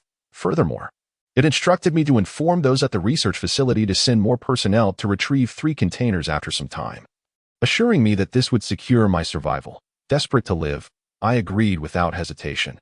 The allure of survival, coupled with the promise of strength, would sway anyone, wouldn't it?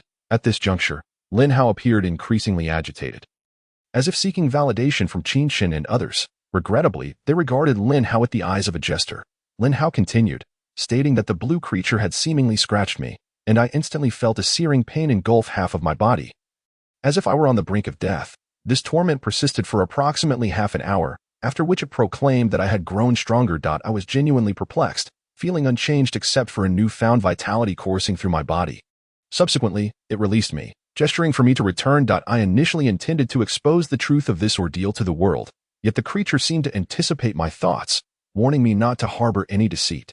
It claimed to possess the ability to control my life and death from afar, asserting that no matter where I hid, it would know my whereabouts. Initially skeptical, I was soon convinced when it emitted a chilling snort, making me feel as if I were about to explode, confirming the veracity of its words. Ultimately, I was returned to the research facility, hastily relaying the creature's message. I had assumed the researchers would doubt my claims. Yet I was taken aback when I saw Huang Jie appear unscathed, for I was certain he had been captured and was likely dead. However, Huang Jie stood before me, intact. 2 months later, as I seemed to have forgotten the entire ordeal. Dismissing it as a mere dream, Huang Jie suddenly transformed into a small, red creature. Everyone believed it to be a result of a violent demise, yet I alone understood that Huang Jie had been infected. The once-living Huang Jie had been entirely governed by the virus. His death reignited my memories, instilling a fear of my own mortality, compelling me to adhere to the creature's instructions. Ultimately, under its influence, I assumed the role of captain of the 2nd squad tasked with guarding the warehouse, deciding to venture deep into the forest to retrieve the 3 containers left behind by Huang Jie's squad. Just when I thought I had liberated myself from my constraints, I was startled to hear a voice emanating from the container retrieved from warehouse number 1, a sound only I could perceive. It uttered its hunger. I inquired what it desired to consume. Eventually, I came to terms with my ambiguous existence, neither fully human nor specter, and began to accept myself. Thus, I awaited the night, stealthily disabling the cameras to lure late working staff to the container. Providing sustenance to the creatures within. I persisted in this endeavor for over a month until today, when chaos unexpectedly erupted among them. I was utterly oblivious, as you have witnessed. I now find myself hiding here with Academician Qin. Ultimately captured in this predicament. Having finished his tale, Lin Hao seemed to exhale a sigh of relief, quietly awaiting Qin Chen's response. So, you are unaware of the specific task regarding the creature. I do not know. Qin Chen looked at Lin Hao, who appeared resolute, pausing in suspicion for a few seconds before turning to leave. With a sigh of relief, Lin Hao watched Qin Chen walk away, feeling liberated from his torment. Excellent. Old Myo, eliminate him. He has become a liability, no longer of value. Qin Chen's voice echoed distantly. Qin Chen. Lin Hao seemed to sense something and was about to speak. Tat. Before Lin Hao could utter a word, Old Myo had already raised the MG3 and began firing at Lin Hao's swollen head. So, how exactly are we going to acquire that money? 1.2 million. Where can we possibly get that from? As Qin Chen pondered this predicament, he unexpectedly passed by a door adorned with pink paint, leading to a women's room, and a sudden epiphany struck him. Right, my sister is here, although she contributes her salary to the family each month. She hasn't submitted this month's payment yet. Ha. I'll borrow it from her tomorrow. The more he thought about it, the more delighted he became. Consequently, Qin Chen returned to his room number 2, lying down on the bed without hesitation. Ready to rest. Old Lin, Old Hu, shift change. Old Yi and Old Sun, clad in uniforms and wielding steel guns, approached the steel door at the entrance of the dark room to relieve Old Lin and Old Hu from their posts. Ugh, I am utterly exhausted. Finally, I can sleep. Old Lin yawned, expressing his fatigue. Indeed, it has been a long day. Time to rest, Old Hu echoed, as the two made their way to the break room. The hunter. The hunter. No, I want it. Chapter 21. The introduction of the first female character, the hunter. A night passed without incident, and the following morning dawned. Refreshing. Qin Chen awoke in his room. Stretching luxuriously. He then ambled towards his sister's room, albeit with a sense of uncertainty. Hey, where did my sister go? Qin Chen peered through the door at the bed adorned with pink decor and teddy bears. However, his sister's familiar figure had vanished, replaced by neatly arranged bedding and pillows at the head of the bed. Bang!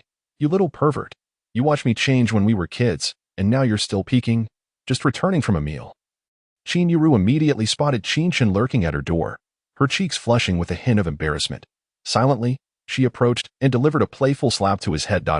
Sister, I didn't I was just passing by. Besides, sister, I actually wanted to ask you for a favor. Qin Chen winced at the sudden pain, but upon recognizing it was Qin Yuru, he quickly donned a cheerful demeanor. What is it? If you're hoping to use my phone to call for help, you might as well give up.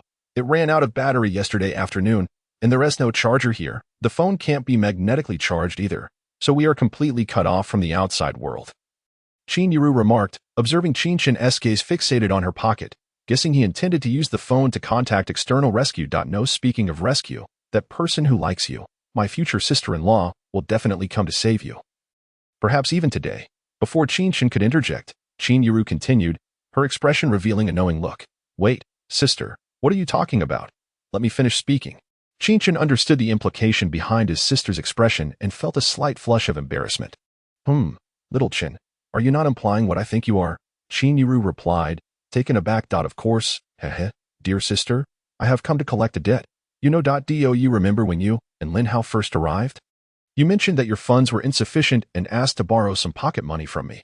You borrowed a substantial sum of 2 million, if I recall correctly. Qin Chen wore a mischievous grin. Xiao Chen, you must be jesting. What time is it now for you to come to your elder sister asking for money? Qin Yuru's eyes widened in disbelief, her expression one of sheer incredulity. Money, huh? All my funds have gone to that Lin Hao. He claimed that his mother was afflicted with a strange illness and urgently needed money for treatment. I couldn't bear to refuse him, so I gave it to him. Why now? I suppose he has already transferred the money elsewhere. Qin Yuru chuckled at her own folly, mocking herself for ever being enamored with such a scoundrel. Oh no, last night I was so preoccupied with pleasure that I forgot one of the cardinal rules of survival, to scavenge useful resources from the deceased. Qin Chen, reminded by Qin Yuru, suddenly realized the gravity of his oversight from the previous night. Sister, do not be disheartened. I was merely jesting. What I meant to convey was that it is indeed a pity that those 2 million went to that wretched Lin Hao. Especially since I've already dealt with him last night. As Qin Chen hurriedly comforted Qin Yuro, he sought an excuse to leave, heading back to Lin Hao's cell to scavenge. I understand. This room has absolutely no soundproofing. Lin Hao's cries last night could be heard throughout most of the lounge, Qin Yuro remarked. Somewhat exasperated. It was precisely because she had heard Qin Chen tormenting Lin Hao that she had suffered from insomnia. Barely sleeping the entire night and rising early in the morning. Heh, dear sister, I was inconsiderate yesterday. You seem to be in poor condition. Perhaps you should rest a while. I will check the monitoring room for a moment to see if help will arrive. Qin Chen, noticing the dark circles under Qin Yuro's eyes, spoke apologetically. Very well, I shall rest for a bit. Qin Yuro conceded without further argument, walking past Qin Chen towards her room. Phew, how foolish of me. What was I thinking, asking my sister for a debt at a time like this? Sigh, I was thoughtless. Qin Chen sighed in relief, cursing himself for his foolishness. In Lin Hao's room.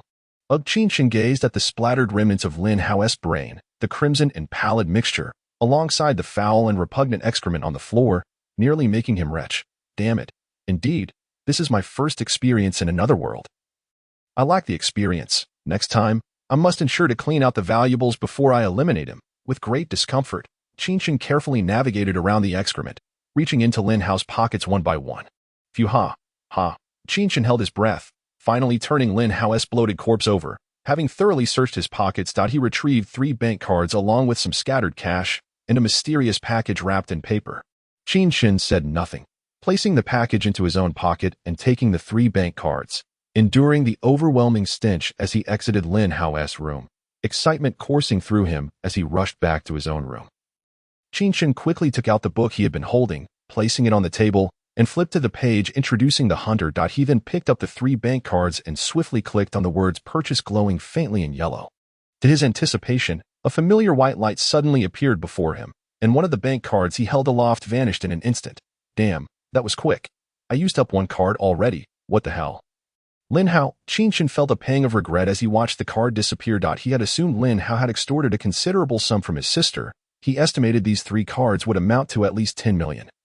But now as the white light dissipated, a character with distinctive features from CF emerged, the hunter. She possessed a chic bob haircut, exuding both competence and style. Her hair, flowing freely, showcased a refreshing aura.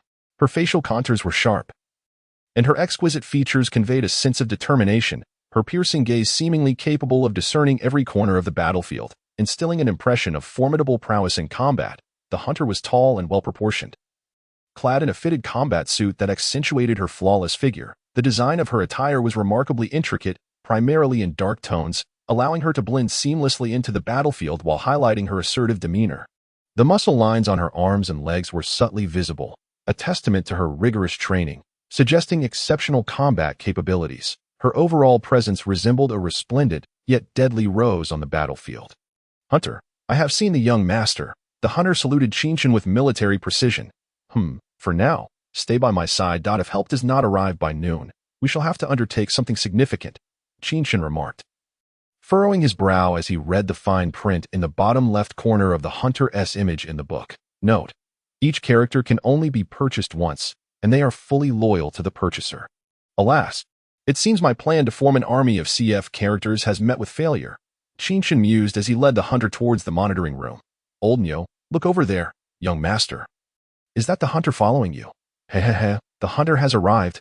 Old Guan, who had just stepped out of his room with Old Nyo, immediately spotted the stunning woman with short hair trailing behind Qin Chen. Where? Old Nyo exclaimed excitedly, glancing around eagerly. You're up quite early. Have you eaten? Let us head to the dining hall. Wang Ning and the others seem to still be having breakfast. If we delay, there won't be any food left. Young master. Cough. Old Guan nervously explained. He had just checked the time. It was already past 8 o'clock. The young master was likely upset and speaking in riddles. What are you thinking? Hurry up and eat. If you don't, the food will truly be gone. As long as you don't mess up, I want to be angry over such trivial matters. Qin Chen, seemingly aware of Old Guan's concerns, smiled as he explained. Damn it, Old Guan, stop dawdling. If we don't hurry, there will be no food left. Old Nyo panicked at the thought of missing a meal, pulling Old Guan toward the dining hall. After running a short distance, Old Nyo finally spoke. Old Guan, Stop thinking about it. In the last life, those fierce sisters of the hunters were hard to pursue. In this life, the hunter can only belong to the young master. Don't joke around with me. Old Neo. Slowed down a bit. Are you reborn as a starving ghost? Damn it. Old Guan nodded vigorously. Nearly tripping as Old Neo yanked him along, cursing, people are iron, and rice is steel. If you miss a meal, you'll feel anxious. Old Guan. Old Neo shouted. Ha ha ha. Qin Chen couldn't help but laugh at the antics of the two. And even the hunter behind him wore a slight smile. Meanwhile, in the forest near the research facility, Huang Weiguo led a battalion in eliminating hundreds of low to mid-tier zombies and biophantoms. Now just under 5 kilometers from the bio-research facility, Deputy Commander, how many brothers have we lost? Huang Weiguo asked gravely. Report, Commander, we have lost 7 brothers and 5 injured, nearly a whole squad's worth. Deputy Commander Zhang Yi responded. That is still within acceptable limits. Go tell the brothers that we are almost there. Hold on a little longer. Continue advancing towards the research facility. Huang Weiguo thought to himself that had he known what awaited them at the research facility, he would never have ordered his men to rescue Qin Yu Ro. On another front, above Wu City, a Y-9 armed transport aircraft soared over the city. The city lord, Wu, along with several citizens, gazed skyward at the low-flying silhouette. Under the vast expanse of the azure sky, the Y-9 transport aircraft resembled a colossal eagle forged of steel, gliding with a composed yet commanding presence. From a distance, its massive fuselage was the first thing to catch the eye. The sleek and robust lines of the aircraft appeared as if meticulously sculpted, embodying both the aesthetic appeal of industrial design and the demonstration of practical strength. The surface of the fuselage gleamed with the unique luster of metal, shimmering with a cold yet resolute brilliance in the sunlight, seemingly proclaiming its mission and duty to the world. Its wings were broad and powerful, akin to an eagle unfurling its wings, granting it the capability to soar through the skies. The various devices and components on the wings were arranged in an orderly fashion, with each detail showcasing exquisite craftsmanship and exceptional performance. As it flew low, the wings created a deep, resonant roar as they violently interacted with the air, causing the earth to tremble beneath its might. The aircraft's nose featured a smooth, streamlined shape, imparting a sense of weightiness without sacrificing agility. The cockpit's glass was bright and clear, through which one could glimpse the focused and determined expressions of the pilots within. Below the nose, radar and other electronic devices acted like keen eyes, perpetually surveying the surroundings, ensuring the safety of the transport's flight. Beneath the fuselage, the landing gear robustly supported this massive body. As it flew low, the outlines of the landing gear became distinctly visible, with stout pillars and immense tires, showcasing its ability to take off and land on various complex terrains. These landing gear resembled sturdy legs, enabling the Y-9 to firmly stand its ground, regardless of how adverse the conditions might be. As the Y-9 drew nearer, the details of its structure became increasingly vivid. The hatches lining the sides of the fuselage are arranged with precision. These portals not only serve as thoroughfares for personnel and supplies but also symbolize its formidable transport capabilities. One can envision a wartime scenario where soldiers swiftly pour forth from these openings, racing towards the battlefield, or in moments of crisis, where supplies are rapidly deployed from this very vessel, delivering hope to those in dire need.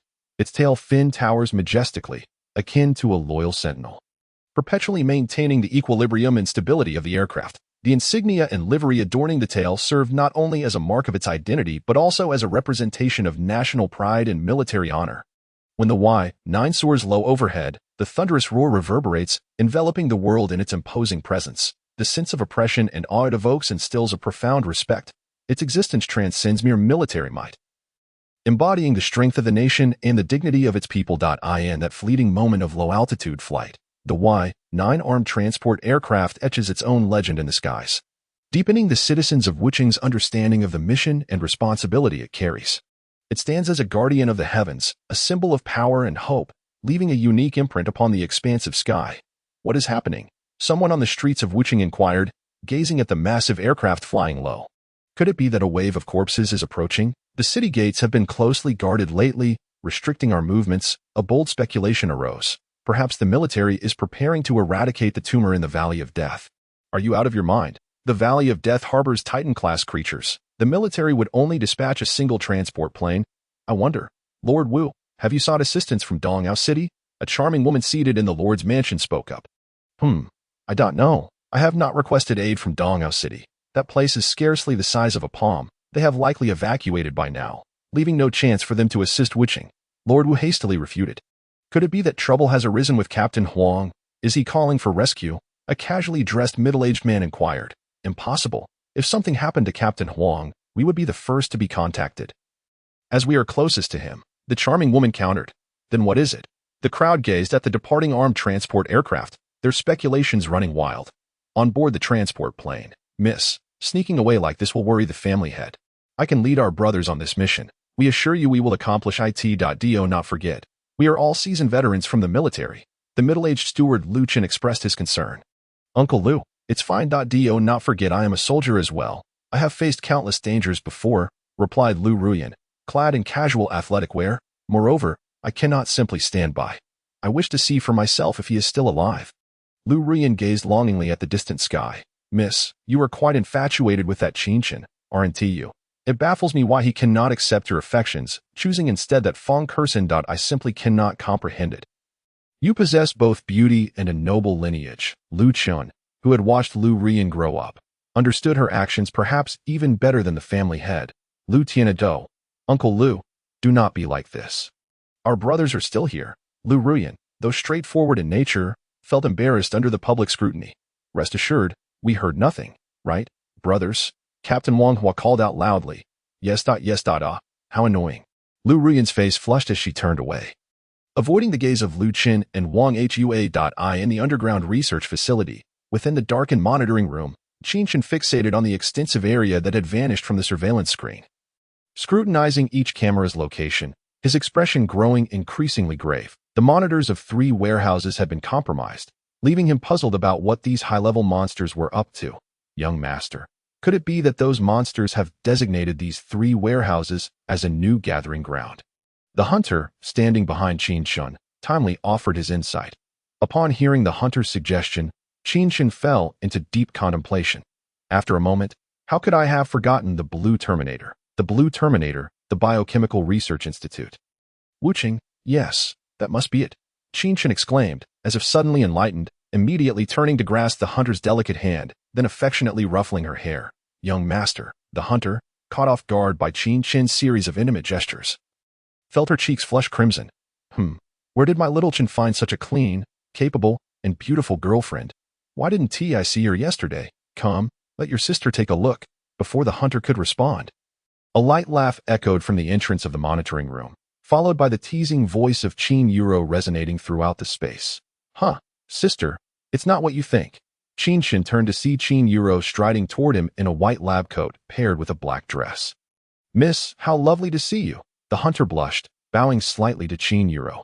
Dear sister, you are too polite. Qin Yuro quickly moved to assist the hunter. Miss, you misunderstand. I am merely one of young Master Qin Chen's subordinates. Known as the hunter hurriedly clarified. Subordinate?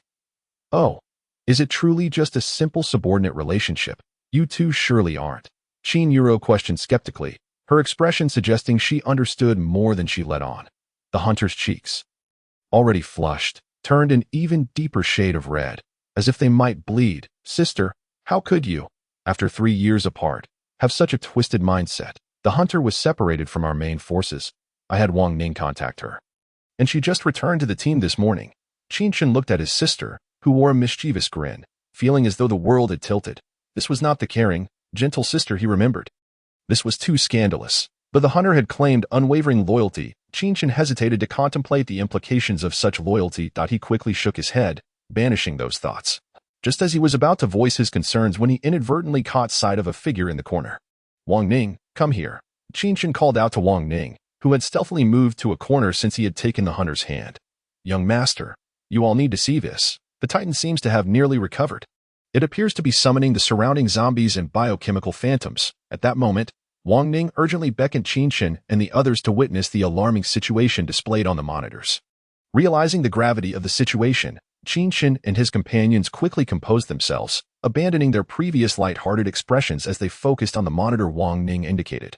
There, the originally severely injured primal Titan, which had been downed by the electric grid, was now moving near the underground research facility's small building, letting out a furious roar. A throng of zombies, alongside a multitude of biochemical phantoms, was progressively converging from the forest towards the Titan.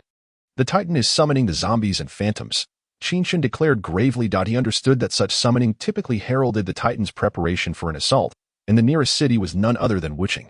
Wuching is. You see that blue figure? What is it? Before Qin Chen could continue, the hunter interrupted.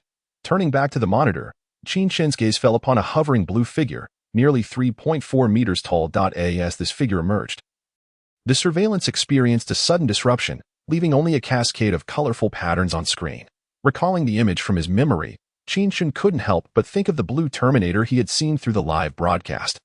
Standing proudly on a battlefield shrouded in smoke and fear, a war machine from the future, its stature was imposing, towering twice that of a normal human, as if forged from the hardest steel and the coldest technology.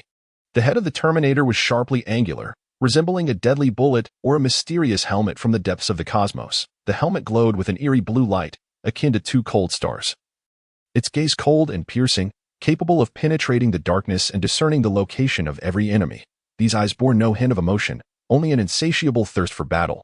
Its visage lacked lips and a nose, featuring only a narrow slit, seemingly designed to unleash a devastating force. Occasional flickers of blue and white arcs of electricity sparkled from the slit, as if narrating the immense power contained within. The neck of the Terminator is robust and powerful, encased in layers of metallic armor that glint ominously at the edges, reminiscent of serrated teeth, instilling an unsettling chill. Its chest is as broad as a fortress wall, adorned with intricate patterns and flickering lights. These patterns resemble ancient runes, or perhaps high-tech circuitry, seamlessly connecting its entire form into a lethal entity. With every breath, or rather, every pulse of energy, the lights intensify, pulsating like a heartbeat, conveying its formidable and terrifying vitality. The Terminator's arms are as stout as tree trunks, the muscular contours discernible beneath the metallic sheath. The armor extends outward, forming sharp angles and razor edges. Akin to two natural battle axes, its hands strike fear into the heart, with fingers transformed into lethal claws, each extending half a meter, shimmering with the characteristic cold light of metal. Blue and white arcs of electricity occasionally dance along the claws, reminiscent of flames from the depths of hell, capable of rending steel and shattering foes with a mere swipe. Its legs stand like sturdy iron pillars, steadfastly supporting its massive frame. The armor on its legs is thick and unyielding, leaving deep impressions in the ground with each step. The Terminator's feet are broad and flat, seemingly equipped with specialized devices that allow it to move with ghostly swiftness across the battlefield. Behind it, a pair of enormous wing-like structures unfurl, not for flight, but as organs for energy release. These wings are adorned with flickering lights and crackling arcs of electricity, gathering energy in preparation for its devastating attacks.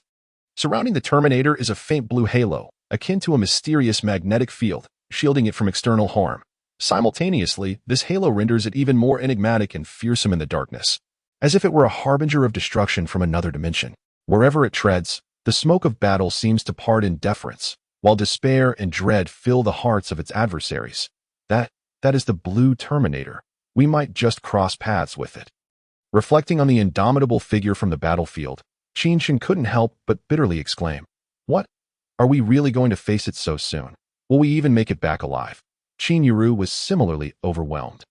What had once been a flourishing situation had devolved into silence since that figure's appearance. "Young master, I believe that the Terminator and the Titan are merely gathering their minions to launch an attack elsewhere. They won't concern themselves with us just yet," Wang Ning offered comfort. "Indeed, young master, we are currently hidden underground. Although the Terminator can detect living beings behind walls, we are deep below the surface. It cannot possibly find us." The hunter chimed in with reassurance. "No, I only mentioned that we would eventually confront it, not immediately. That was my sister's assertion about facing it so soon," Qin Chen lamented. Feeling utterly despondent, he was not foolish enough to engage the Terminator in a direct confrontation. When facing the primitive Titan, he could retreat while engaging in combat, but with the Terminator, there was no escaping its gaze without defeating it first. "Ah, is it me? Hee. My apologies. I shouldn't be so pessimistic." Qin Yiru awkwardly laughed, realizing her words might have been too heavy. They had not yet been discovered, so there was no immediate danger. Bang, bang, bang, roaring. The earth reverberated with a series of knocks. And deep underground, Qin Chen and his companions felt every tremor, even catching the faintest echoes of Titan roars. What is happening?" Qin Yiru questioned, perplexed by the sounds. "Miss, I believe it is the Titan summoning the high-level monsters and minions from those warehouses." The hunter replied before Qin Chen could speak. "Yes, The high-level red ghosts and reapers are the backbone of any siege. They are likely preparing for a major offensive on Wu City, Qin Chen concurred. Articulating his initial thoughts. What? An attack on Wu City? What will happen to our rescue? Qin Yiru exclaimed loudly. Roar, clatter, zzz, shoo, quiet. It seems the zombies and bioghosts from the warehouse are coming out. They must be heading outside. Qin Chen hastily silenced everyone. Outside the dim chamber, the Titan was summoning them, and the grand scheme of that formidable being was finally set in motion. Ha ha. This time I shall savor the flesh and blood of those so-called super soldiers from Wu City. The Reaper declared, wielding a massive axe that hissed as it scraped against the ground. This time, I, the Green Giant, shall ascend to become a Terminator. The Green Giant bellowed, fists clenched in determination. The trio of high-level monsters marched forward, accompanied by a horde of zombies and bioghosts. Roar, roar, roar. Within the dim chamber, Qin Chen and his companions had reached the steel door at the entrance, guns at the ready, eyes fixated on the door, fearful that the advancing monstrous army would discover them. Roar, roar. Time passed, second by second, as the echoes of roars outside gradually faded, allowing the tautness in their hearts to relax. 2 hours later, the sounds of zombies and bioghosts had ceased. Young Master, Miss, Captain, monitoring is clear, come quickly. Old Lin, who had been left in the monitoring room, called out to Qin Chen and the others. They rushed into the monitoring room, where the screens revealed only a few scattered zombies ambling towards the southeast forest.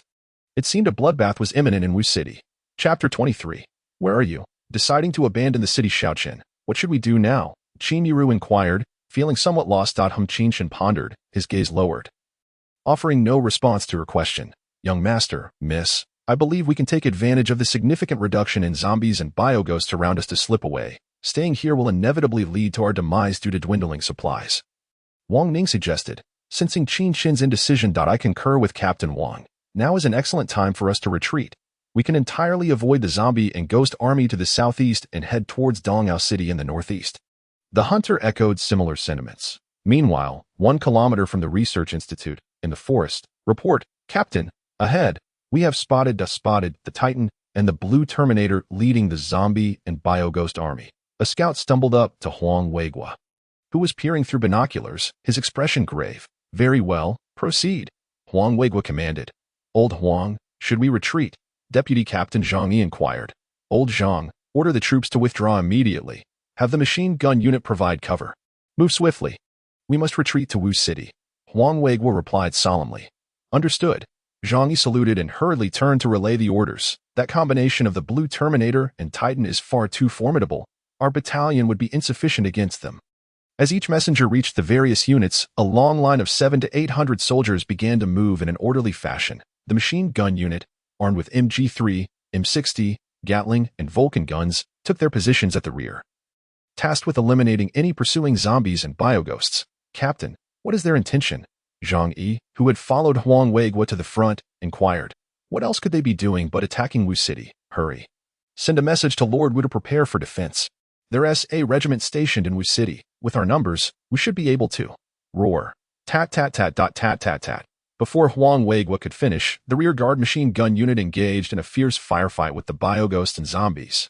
Quickly retreat. March forward. Huang Weigua commanded urgently. If the blue Terminator caught up, it would be the end for them. Meanwhile, in the underground research institute, in the dim chamber, then let us heed Captain Wang and the hunter's advice. We shall retreat immediately. Dongyao City is too far. We are bound to encounter numerous challenges along the way. Therefore, I propose we embrace this perilous opportunity and head to Wu City.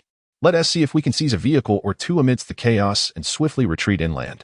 Qin Chen declared, lost in his thoughts. Wang Ning, the hunter, and the others fell into contemplation. That I trust whatever Xiaochen decides. My sister believes in you. Qin Yiru declared, affirming her faith in her brother, who had always been there for her. We also concur with the young master's plan. Wang Ning and the hunter exchanged glances before expressing their agreement with Qin Chen. Then let us set off at once. Qin Chen gestured with conviction, and Wang Ning and the others hurriedly returned to gather their weapons, ammunition, and other supplies. Within a mere 5 minutes, the group had donned their gear and began to withdraw from the now desolate underground research facility. Lao Guan and Lao Luo were tasked with bringing up the rear, while Lao Lin and Lao Niu spearheaded the frontal assault. Lao Yi and Lao Guo, along with a few others, were assigned to cover the flanks. Ensuring the protection of the young master in the center, Wang Ning once again issued commands. Young master, what should I do? The hunter, noticing that Wang Ning had instructed the SWAT team but had not assigned him a task, furrowed his brow and turned to Qin Chen for guidance. You were in charge of looking beautiful, Qin Chen jested. Young master, the hunter's cheeks flushed, unable to meet Qin Chen's gaze. Her eyes cast down at the ground, her voice dwindling to a whisper. Hey, can you two lovebirds be mindful that there are others around? Qin Yuru exclaimed, chiding Qin Chen for his playful teasing of the hunter. Miss, please don't misunderstand. It's truly not what you think, the hunter hurriedly clarified. No, sister, I'm not implying anything.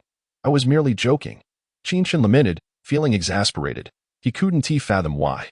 Upon seeing the hunter so vividly before him, he felt compelled to tease her. After all, the hunter was akin to his childhood idol. I believe you. Before Qin Yuru could finish her sentence, sporadic gunfire erupted around them. Roars of the undead echoed as some sluggish zombies left behind by the main force blocked the exit of the research facility, forcing Wang Ning and the others to fire upon the dozen or so zombies. After progressing for a while, they reached the steel door at the entrance of the facility. Young master, we're about to exit. Wang Ning turned to inform Qin Chen. Yes, Captain Wang. Instruct Lao Niu and Lao Lin to proceed with caution. Once outside, we must immediately secure the area and remain vigilant for any lingering zombies around the nearby containers and the small building. We must not allow ourselves to be ambushed, Qin Chen advised prudently. Understood, Wang Ning acknowledged, recognizing the gravity of Qin Chen's concerns. Now more than ever, they could not afford to be careless with the protection of Lao Niu and Lao Lin. The group emerged and scathed into the light once more. They swiftly advanced towards the southeast direction of Wuching, evading the Terminator and Titan, pressing forward with haste, just as Qin Chen and his team exited without pause. He waved his hand decisively, commanding, "Move out." Received. Understood. Following a night's rest, Qin Chen's team embarked on an arduous march once again, a journey exceeding 50 kilometers, half an hour after their departure. In a clearing near Death Valley, Miss R&T, we supposed to head to the underground research facility to rescue academician Qin. Captain Wang Hua inquired, puzzled as to why the young lady had ordered them to disembark the plane near the periphery of Death Valley. Cough, Captain Wang, there is no need for you to question this. The miss has her reasons, Lu Chen interjected, sensing Wang Hua's confusion. If he guessed correctly, the miss intended to locate Qin Chen first before proceeding to fulfill the family head's directive. He was privy to a bit of insider knowledge. As Lu Ruoyan leaped from the plane, she promptly opened her phone to check Qin Chen's location, upon discovering it remained in the same spot. She sighed in relief, realizing that Xiao Chen was likely hiding nearby, awaiting rescue. However, in the next moment, Qin Chen's location information vanished from her phone without a trace, sending her into a panic. Could it be that the phone ran out of battery? Quick, Uncle Lu, Captain Wang, let us head into the eastern forest. About 400 meters should suffice, Lu Ruoyan urged anxiously. Yes, miss. Lu Chen and Wang Hua complied with Lu Ruoyan's command. Despite the fact that operational authority rested with Wang Hua, yet, given that the miss was personally accompanying them, he would not dare to oppose her orders unless it concerned the survival of the team. In the Wuching Lord's manner, what? Are you certain? Lord Wu received a letter from Huang Weigua, which informed him of the impending arrival of the Terminators. Stiffly, he set the phone down and surveyed the room full of people. What's wrong, Lord Wu? What has happened? Commander Li Fangjie asked, noting the grave expression on Lord Wu's face. Commander Li, they are coming. Our earlier speculations were correct. The increasing number of zombies and phantoms outside the city over the past 2 months signifies the imminent outbreak of a zombie tide. Just now, Huang Yingli, who returned to rescue academician Qin Yuru, sent word that a blue Terminator and an original Titan, along with an unknown number of advanced zombies and phantoms, are advancing towards us with a horde of zombies. They should arrive before tomorrow. Even if we begin evacuating now, we will not be able to clear out the entire populace of Wuching before the tide arrives, Lord Wu stated gravely. Upon hearing this, the room fell silent, enveloped in a heavy stillness. Damn, if you ask me, we should not evacuate at all. Let us rally the citizens together, with the combined strength of hundreds of thousands of citizens and us. I refuse to believe we cannot defeat those beasts, Gao Dinyo exclaimed angrily.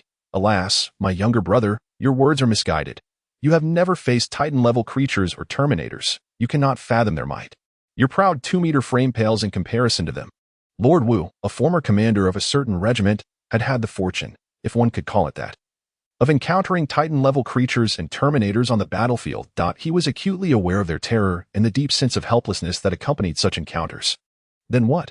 Are we to cower here and await our demise? Gaudinio retorted. Lord Wu, why not do this? Immediately instruct the citizens to evacuate swiftly while I lead the entire regiment outside to set up defensive positions. Slowing the advance of the zombie tide, Commander Li proposed. That plan could work. Lord Wu began to respond. However, a middle-aged man who had remained silent until now interjected. Lord Wu, Commander Li, do you believe that after the citizens evacuate, how many will remain safe to reach Dongyao City, which is over 50 kilometers away? The others fell silent, realizing the grim truth. The outside world was rife with zombies and phantoms, with even a few scattered throughout the city. If those defenseless citizens, who could barely muster the strength of a novice super soldier, were to encounter the zombie and phantom army, it would be a brutal slaughter.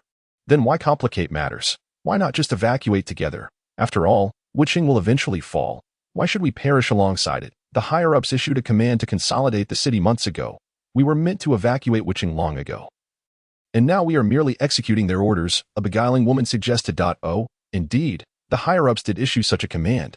With the woman's reminder, Lord Wu recalled the order from 6 months prior to evacuate in an orderly manner and consolidate the city. However, at that time, the citizens felt there was no imminent threat of a zombie tide, and no one wanted to abandon the homes they had known since childhood to wander elsewhere. Consequently, no one acted on the order. And after several reminders, Lord Wu had naturally forgotten about it. This truly pierces the heart of the matter. Very well, it is decided. Commander Li, I implore you to send people to hold the line against the zombies, Lickspittlers, zombie dogs, and second-tier phantoms, to buy us more time for evacuation. Lord Wu declared. Truth be told, unless absolutely necessary, he had no desire to defend the city. Facing off against Terminators and Titan creatures was not something he relished. Early in his command, he had encountered armored Terminators, and when one of those beasts roared, his soldiers inexplicably dropped their weapons, leading to the swift collapse of what had been a seemingly impregnable defense, resulting in near-total losses for his regiment. From that moment on, he had maintained a respectful distance from such creatures. Ensure the mission is completed. Exercise caution with that blue Terminator, according to the data. Aside from its basic rampage skill, it possesses an energy shield that can negate much of our firepower for a duration of approximately 3 minutes. You must strike after that shield dissipates to inflict effective damage on the blue Terminator. Lord Wu instructed the departing Commander Li. Understood. Meanwhile, aboard the transport plane, Lu Ruoyan stared blankly at Qin Chen's phone, now shattered and marred with cracks. The sight stirred bittersweet emotions within her, as this was the very phone she had gifted him for his birthday. When she found it, it lay upon a rock, its screen already in ruins, and due to a lack of battery, it would not turn on. Miss, it seems that this phone has suffered damage from a high-altitude fall. Lu Chen, noticing Lu Ruoyan's distress, offered words of comfort. What? So you mean it was Xiaochen who smashed it himself? Lu Ruoyan clung to this newfound hope, examining the phone's condition once more. Indeed, miss, if you observe the fine scratch on the lower left corner of the screen, it suggests that the phone was scraped by a branch during its descent. Moreover, the shattered screen and the dent on the back indicate it likely fell from a height, striking that rock, resulting in the screen's complete destruction. Had it been deliberately smashed, the cracks would radiate from the center outward instead of the entire screen being shattered like this. So you're saying? Xiaochen likely flew in on a helicopter to Death Valley. However, he flew to the Death Valley without a care. No, could it be that someone intends to harm Xiaochen? Lu Ruoyan pondered over the words of Butler Lu Chen, piece by piece. But as time went on, her heart grew increasingly anxious. Could it be that Xiaochen is now? Lu Ruoyan gazed blankly at the vast canyon behind her, her heart pounding in fear. If Qin Chen has been deliberately framed, then the Death Valley would serve as an exceptional place for disposing of a body. Xiaochen, where on earth are you? You were still alive, right? Just as Lu Ruoyan was lost in her thoughts, Wang Hua's voice shattered her reverie. Miss, we have arrived at the Research Institute, but it seems a battle has occurred here. The entrance is littered with remnants of Molotov cocktails and traces of grenades. Observing the signs of conflict, Wang Hua exclaimed that the battle had taken place no more than a day ago. Before them lay a gruesome scene of zombies, some singed by electricity, others riddled with bullets, and some reduced to mere piles of flesh. This is Chapter 24, The Eve of Battle, The Remorseful Fong Curson. This is, miss, judging by the signs of battle, this is not the work of the garrison stationed at the Biochemical Research Institute. That garrison is equipped with heavy firepower, yet I observe that this position lacks even the simplest of fortifications, not even a heavy machine gun nest. I suspect this could be the doing of another group. Lu Chen scrutinized the battle traces left by Qin Chen's team the previous night, then surmised. Another group. Lu Ruoyan was taken aback. After hearing that Qin Yuro had already hidden in the dark room surrounded by the low growls of ghosts, she had concluded that the research institute had fallen completely, and that no one else was alive apart from her. Indeed, miss, the style of this group does not resemble that of a military force, and their firepower seems rather limited. The electric fence was destroyed just enough to fend off those monstrous zombies, Wang Hua remarked, observing the wreckage of the 15,000-volt electric fence, and then echoed da-da-da-da. Da-da-da. After a burst of gunfire, miss, it seems we have discovered the entrance to the research institute. Before Lu Ruoyan could respond, someone who had ventured deeper came running to report. Good. Let us hurry. Remain vigilant. The research institute has likely fallen, and it may not be safe inside, Lu Ruoyan cautioned. Following the guide, they swiftly located the container, and the group cautiously made their way into the research institute. Meanwhile, da-da-da-da-da-da, roar, boom, the staccato of machine guns intermingled with the furious roars of zombies and ghosts, along with the explosions of grenades. Captain, the brothers of the machine gun squad are overwhelmed by those lickers and the second-tier red ghosts. The vice captain, Zhang Yi, reported. Quick, order the artillery squad to support the machine gun squad. They must find a way to retreat swiftly. We cannot allow that blue Terminator and the Titan's main force to catch up with us. Huang Weigua commanded. Understood. Zhang Yi responded promptly, rushing to find a communications officer to relay the order for artillery support. Squad leader, there are too many of those green giants. They are too tough. We need a lot of bullets to take them down, and the lickers and red ghosts are hiding behind them. They are proving difficult to deal with. Use grenades. Quickly throw grenades to delay them. We must catch up with the main force, or our entire squad will be left behind. Yes, brothers, let the grenades take care of them. Then we retreat quickly. His point one by one. The soldiers retrieved grenades from their belts. Throw. Roar, roar, roar. Boom, boom, boom. The grenades rained down upon the throngs of zombies and ghostly hordes, with explosions echoing one after another. Roar, roar, roar. The zombies and ghosts were instantly blown to pieces. Limbs and flesh scattered everywhere. Thud, thud, thud. The ground trembled, and the machine gun squad leader raised his binoculars to gaze into the distance, where a massive black-purple figure loomed. Not good. It's a Titan-level creature. Brothers, retreat. Quickly, retreat. Captain, the lickers are coming again. We're stuck. What? Quickly. Swoosh, swoosh, swoosh. Swoosh, swoosh, swoosh. Boom, boom, boom. Boom, boom. Before the machine gun SQ, you have not spoken to me for 5 days. Fang Kersen gazed at the once cozy little abode she had shared with Qin Chen. Now, all traces of him had vanished. The photographs they had taken together, the gifts he had bestowed upon her, the tokens she had given him. Everything was gone, as if her entire relationship with Qin Chen had been but a fleeting dream. Yet this dream felt so tangible, blurring the lines between reality and illusion. Oh, Xiao Chen, where could you possibly be? Fang Kersen sat on the bed, now stripped down to just the mattress, her legs curled up against her chest, burying her head in her knees as she began to weep in anguish. Xiao Xian, it's your menstrual cycle today. You shouldn't consume anything cold. Let me prepare something for you. Xiao Xian, heh. I've made your favorite dish, stir-fried potatoes with celery. Xiao Xian, do you think we'll get married? Xiao Xian, who is he? Just a friend. Kersen, can you not go? My stomach hurts terribly. Xiao Chun, stop messing around. I'll be out for just a moment, and will return shortly. Qin Kersen, have you lost your mind? You intend to have a child with that Lu Yuza? What nonsense are you thinking? That was merely a post for my social media. Kersen, tomorrow is my birthday. Oh, yes, Qin Chen. Tomorrow Xiaozhe will celebrate his 1-year anniversary of cancer survival. I'll be attending, so you needn't bother preparing those dishes. They're all cold, and I would only have to throw them away.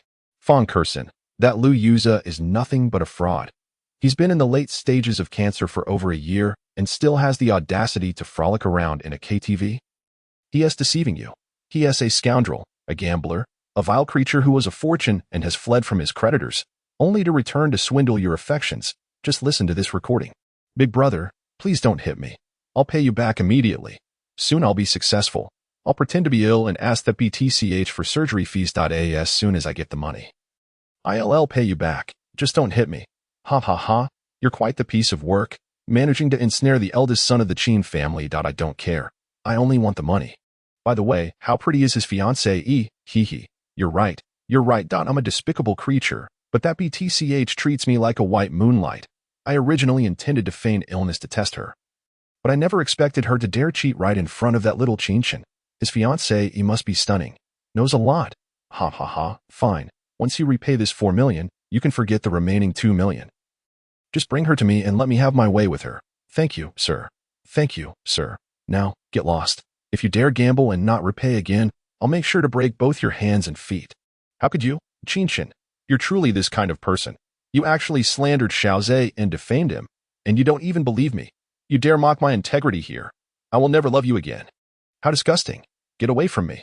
Reflecting on everything, from the initial sweetness to the bitter words she hurled at Qin Chen, Fang Kersen felt an overwhelming sense of dread, the more she thought about it.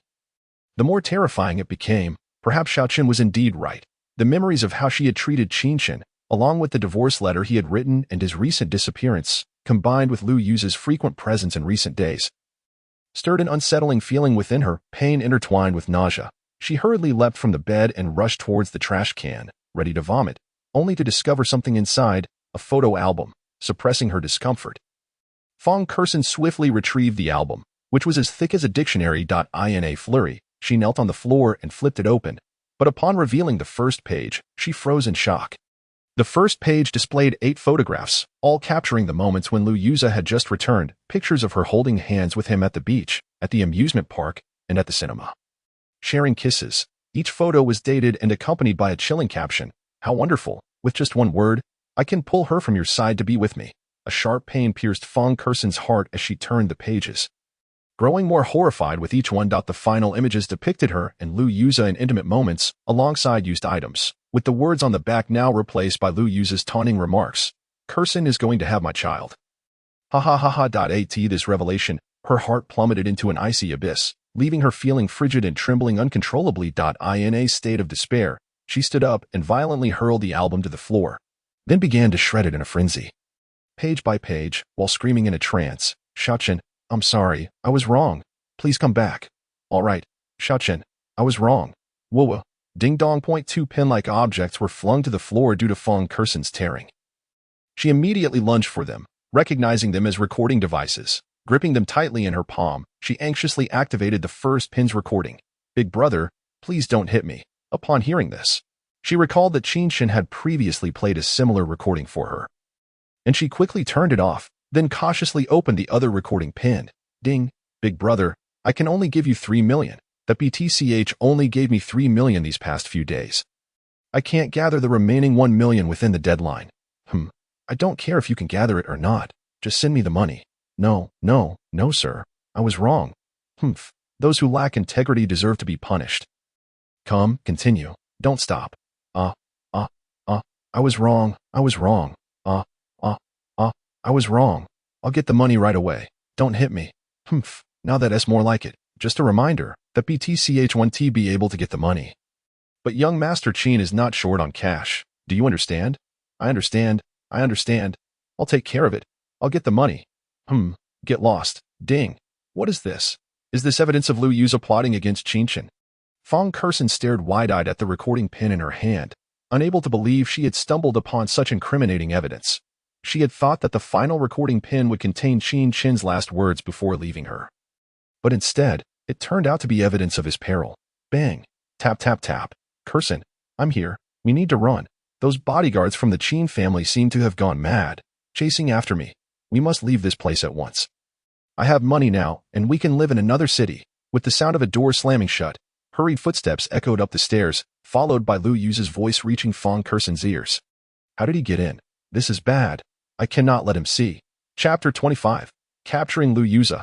Fang Kersen quickly shoved the last recording pin beneath the mattress, taking with her the other pin that had insulted her, and hurriedly gathered the torn photographs to discard them in the trash. However, hearing the footsteps drawing nearer on the wooden stairs made her realize that she was moving too slowly. If Lu Yuza saw her, everything would be over. Xiao Chen, I think in this lifetime, I will never be able to be your wife. I'm sorry. I harmed you by failing to recognize Lu Yuza's true nature. It was only when you sacrificed your life that I came to understand the truth. Xiao Chen, rest assured, before everything is revealed, I will not perish. I will ensure that those who have harmed you pay the price. Fang Kersen silently vowed, then composed herself, wiping away the tears that stained her cheeks with a tissue before rising to meet him, just managing to step out before Lu Yuza pushed the door open. Xiaozhe, what happened? Are they still chasing you? Fong Kersen feigned surprise as she asked. Yes, Kersen, those hounds from the Qin family are truly relentless. No matter where I run, they can always track me down. I believe that old man Qin and that old hag must have issued a special bounty for me. I just saw a wanted poster outside, offering a reward of 500 million dragon coins for my capture, 10 doses of super gene enhancers, free access to all properties under the Qin family's name, and a favor owed to whoever captures me. This generous reward has made it exceedingly difficult for me to move around in the capital. I feel as if even superhumans have joined the hunt for me. I have no choice but to seek refuge here with you. Kersen, Lu Yuza panted, appearing as though he had just fled from a chase. What, Xiaozhe, is it that serious? But did you really frame Qin Chen?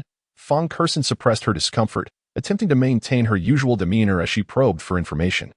Upon hearing this, Lu Yuza paused momentarily before quickly responding, Of course not. Kersen, do you think I'm a fool? Qin Chen is the eldest son of the Qin family, the only son of the family head. Qin Zhan, the future leader of the Qin family. How could I dare to harm him? What would I gain from that? A life of wandering, or risking my family's safety, or even losing my position as your companion?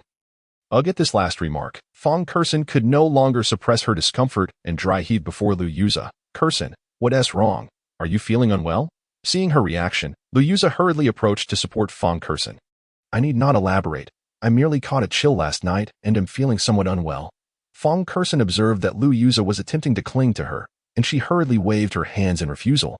Previously, she had found his attentiveness and warmth to be quite endearing, but upon learning the truth, she realized that Lu Yuza, in comparison to Qin Chen, was utterly lacking. He was so inferior that he did not even measure up to a toenail of Qin Chen. Then, Kersen, allow me to assist you into the room to rest. Knock, knock, knock. Young madam, we just spotted a suspicious man running this way. Did you see him? The villa's entrance was rapped upon, followed by a voice that reached Fong Kersen and Lu Yuza's ears. Kersen, what should we do? They have arrived. Quickly, let me hide. Upon hearing the commotion outside, Lu Yuza, startled like a frightened puppy, shoved Fong Kersen and desperately attempted to dart into the bedroom shared by her and Qin Chen. Fong Kersen was taken aback by the sudden movement and collided heavily against the railing of the second floor. Meanwhile, Lu Yuza was frantically twisting the doorknob, but when he found it obstinately locked, he swiftly shifted to a nearby room, slamming the door shut behind him. Kersen, you must handle this. Please help me, Lu Yuza implored. Fong Kersen, still reeling from the unexpected collision, gradually regained her composure. Upon seeing the room Lu Yuza had entered, her heart trembled violently, as if it were on the verge of shattering. The doorplate bore the image of a small infant, marking the nursery she and Qin Chen had painstakingly designed for their future child. The thought made her gently caress her abdomen, her face etched with bitterness and regret. She and Qin Chen had known each other since high school, and throughout their 7 years together, they had maintained a safe distance, agreeing that they would only touch after marriage. Yet now, it all felt like a cruel jest. Young madam, are you there? A voice called from outside. The term young madam pierced Fong Kersen's heart, a pang of pain coursing through her. I am unworthy of such a title. Alas. Kersen, you must go now. Help me, Lu Yuza urged, noticing the silence from the outside world and growing impatient. Hearing his insistence, Fong Kersen furrowed her brow, as if having made a certain resolution. She cast a loving glance at the nursery prepared for her and Qin Chen's future child, then reluctantly gazed at the bedroom they once shared, before finally making her way downstairs with a heavy heart. They're coming. Fong Kersen steadied her emotions and strode down the stairs, forcefully pushing open the front door. Young madam, the tall bodyguards in black suits outside bowed toward her. What brings you here? As she spoke, she covertly gestured for the bodyguards to pay attention, signaling them to enter and apprehend Lu Yuza. Young madam, we are in pursuit of an individual named Lu Yuza. Have you seen him? The lead bodyguard momentarily hesitated, then proceeded to lead his comrades stealthily into the villa. I have seen no one. I have been here all day, and no one has come by. If there is nothing else, please take your leave, Fong Kersen replied, gesturing towards the room on the second floor with the infant's picture. Young madam, it's not that we don't believe you, but that Lu Yuza is exceedingly cunning. May we search your premises? The lead bodyguard remained stationary, while several of his subordinates quietly ascended the stairs, advancing towards the door of that room, the lead bodyguard clutching the key he had obtained from Fong Kersen. Do you not regard me as your young madam? Fong Kersen feigned anger, raising her voice several degrees to mask the footsteps of the bodyguards as they climbed the stairs. No, young madam, since you insist. We naturally believe your words. Brothers, retreat. The bodyguards smoothly followed her lead. But the last word retreat was pronounced particularly loudly. On the second floor, the 5 bodyguards stationed before the nursery room commenced their actions. A soft click echoed as the lock was turned, and Lu Yuza, hiding behind the door, felt a glimmer of hope as several burly men burst into the room. 2 of them swiftly seized Lu Yuza by the arms, while he began kicking and flailing. Still not cooperating. Bang, bang, crack. My knee. The 2 bodyguards ruthlessly stomped down on Lu Yuza's knees, a resounding crack following, which his cries of anguish filled the air. Fong Curson. Why have you betrayed me? You harlot, you wretched creature, may you suffer a terrible fate. Lu Yuza, realizing he had been sold out by Fong Curson, shouted curses with venomous rage. Silence him. Fong Curson, now on the second floor, witnessed Lu Yuza's plight with a sense of grim satisfaction, yet his vitriolic words darkened her expression. Yes, one bodyguard responded to her command, swiftly striking Lu Yuza on the back of the head, plunging him into unconsciousness. Young madam, we shall take our leave now, the lead bodyguard instructed upon seeing Lu Yuza subdued. Wait, I have 2 recording devices. Please take them as well. Fong Curson quickly opened the bedroom door and retrieved a recording device from beneath the mattress, handing both to the head bodyguard. Thank you for providing this evidence, young madam. This scoundrel who dared to harm our young master will not be spared. The head bodyguard accepted the devices with a deep bow of gratitude. Sigh, tell me, if a man's woman is tarnished, will he still want her? Fong Curson muttered, her expression vacant. Well, that depends on the circumstances. If a woman is passive, unable to resist, and is forced, most men will not abandon her. Instead, they will blame themselves for not protecting her. However, if a woman willingly sullies herself, any man with a sound mind will choose to discard her. In the case of noble families, like that of the young master, a tainted woman will never be accepted, for she would tarnish his reputation and that of the entire Qin family. The bodyguard paused to elucidate Fong Curson's query, casually nodding as he spoke of the rumors he had heard regarding her situation, aware of the whispers circulating in the noble circles about her bearing children for other men. Oh, I see. Fong Curson seemed to grasp the implications, numbly closing the door behind her as she made her way toward the villa's bathroom. Alas, young madam, you have squandered a golden opportunity. Our young master is utterly besotted with you. The bodyguard lamented with a sigh. All right, stop staring. Let us go report back to the master. He gestured, leading the unconscious Lu Yuzu away like a lifeless dog toward the Qin residence. Meanwhile, in the vicinity of Wuching, tat, tat, tat, tat, tat, tat. Damn it, these beasts are relentless. Huang Weiguo, peering through binoculars, noted that the insatiable horde of ghoulish pursuers continued to close in on them, seemingly endless in their numbers. To hell with it. Zhang Yi, order the machine gun squad to deploy incendiary bottles. Throw them now. Huang Weiguo commanded fiercely. Captain, what about the upcoming defense of Wuching? Captain, the Lord of Wu City has sent you a message. Read it. Commander Huang, after thorough deliberation with Commander Li, we have decided to abandon Wuching with the citizens and seek refuge in Dongyao City, where we will strive to survive together. Commander Li has dispatched a battalion to escort you. Please rendezvous with them swiftly and proceed to Dongyao City. What nonsense is this? Are we really going to surrender Wuching without a fight? Can we evacuate all the tens of thousands of citizens? Shouldn't we at least leave some forces to delay the horde for the people's escape? What absurd deliberation is this? I believe this is merely an act of cowardice in anticipation of the blue Terminators and primordial titans attacking the city. Huang Weiguo's composure shattered as he erupted in anger. Captain, what should we do now? Chapter 26. Huang Weiguo's decision. Qin Chen is alive. Huang Weiguo stood atop a military vehicle, gazing down at the soldiers, each wearing varied expressions. He took a deep breath and declared loudly, Brothers, today marks our most arduous moment. Yet it is also a moment of unparalleled glory in this century of impending doom. How many valiant heroes have emerged from our dragon nation, sacrificing themselves for the greater good. Now, as the tide of corpses surges, the dreadful zombies, the colossal primordial titans, and the horde led by the Terminators are all bearing down upon us and the citizens we are sworn to protect. I turned to old Zhang, whose eyes shone with resolve, and he nodded slightly. I continued, Old Zhang, our bond forged over many years is deeper than mountains and wider than seas. Yet today, it is not merely our friendship that sustains us, but our duty as soldiers. I, Huang Weiguo, am true to my name. I am here to safeguard our nation and protect our people. Huang Weiguo clenched his fists, his voice resounding with fervor. What is the duty of a soldier? It is to safeguard our homeland during times of peace, and in this apocalyptic era, to spare no effort for the people behind us, The weapons we wield are not instruments of slaughter. They exist to protect the dwindling hope. Huang Weigua cast his gaze over each soldier below, his eyes ablaze with intensity. Consider the elderly, the children, and the women in Wuching. Their eyes reflect not only fear but also trust in us. We cannot let them down, nor can we allow them to fall into the clutches of zombies and bioghosts. We are their last line of defense, their hope for survival. We must construct a stronghold on this land, firmly holding back the zombies to buy precious time for the safe evacuation of the citizens of Wuching. Perhaps in this battle, we will face unprecedented dangers, brothers may fall, and blood may flow. But we are soldiers. In the lexicon of a soldier, there is no word for retreat. We shall use our bodies to erect an indomitable wall, one that those zombies, ghosts, terminators, and even the primal titans cannot breach. Huang Weigua unsheathed the large blade bound with red cloth strapped to his back, raising it high.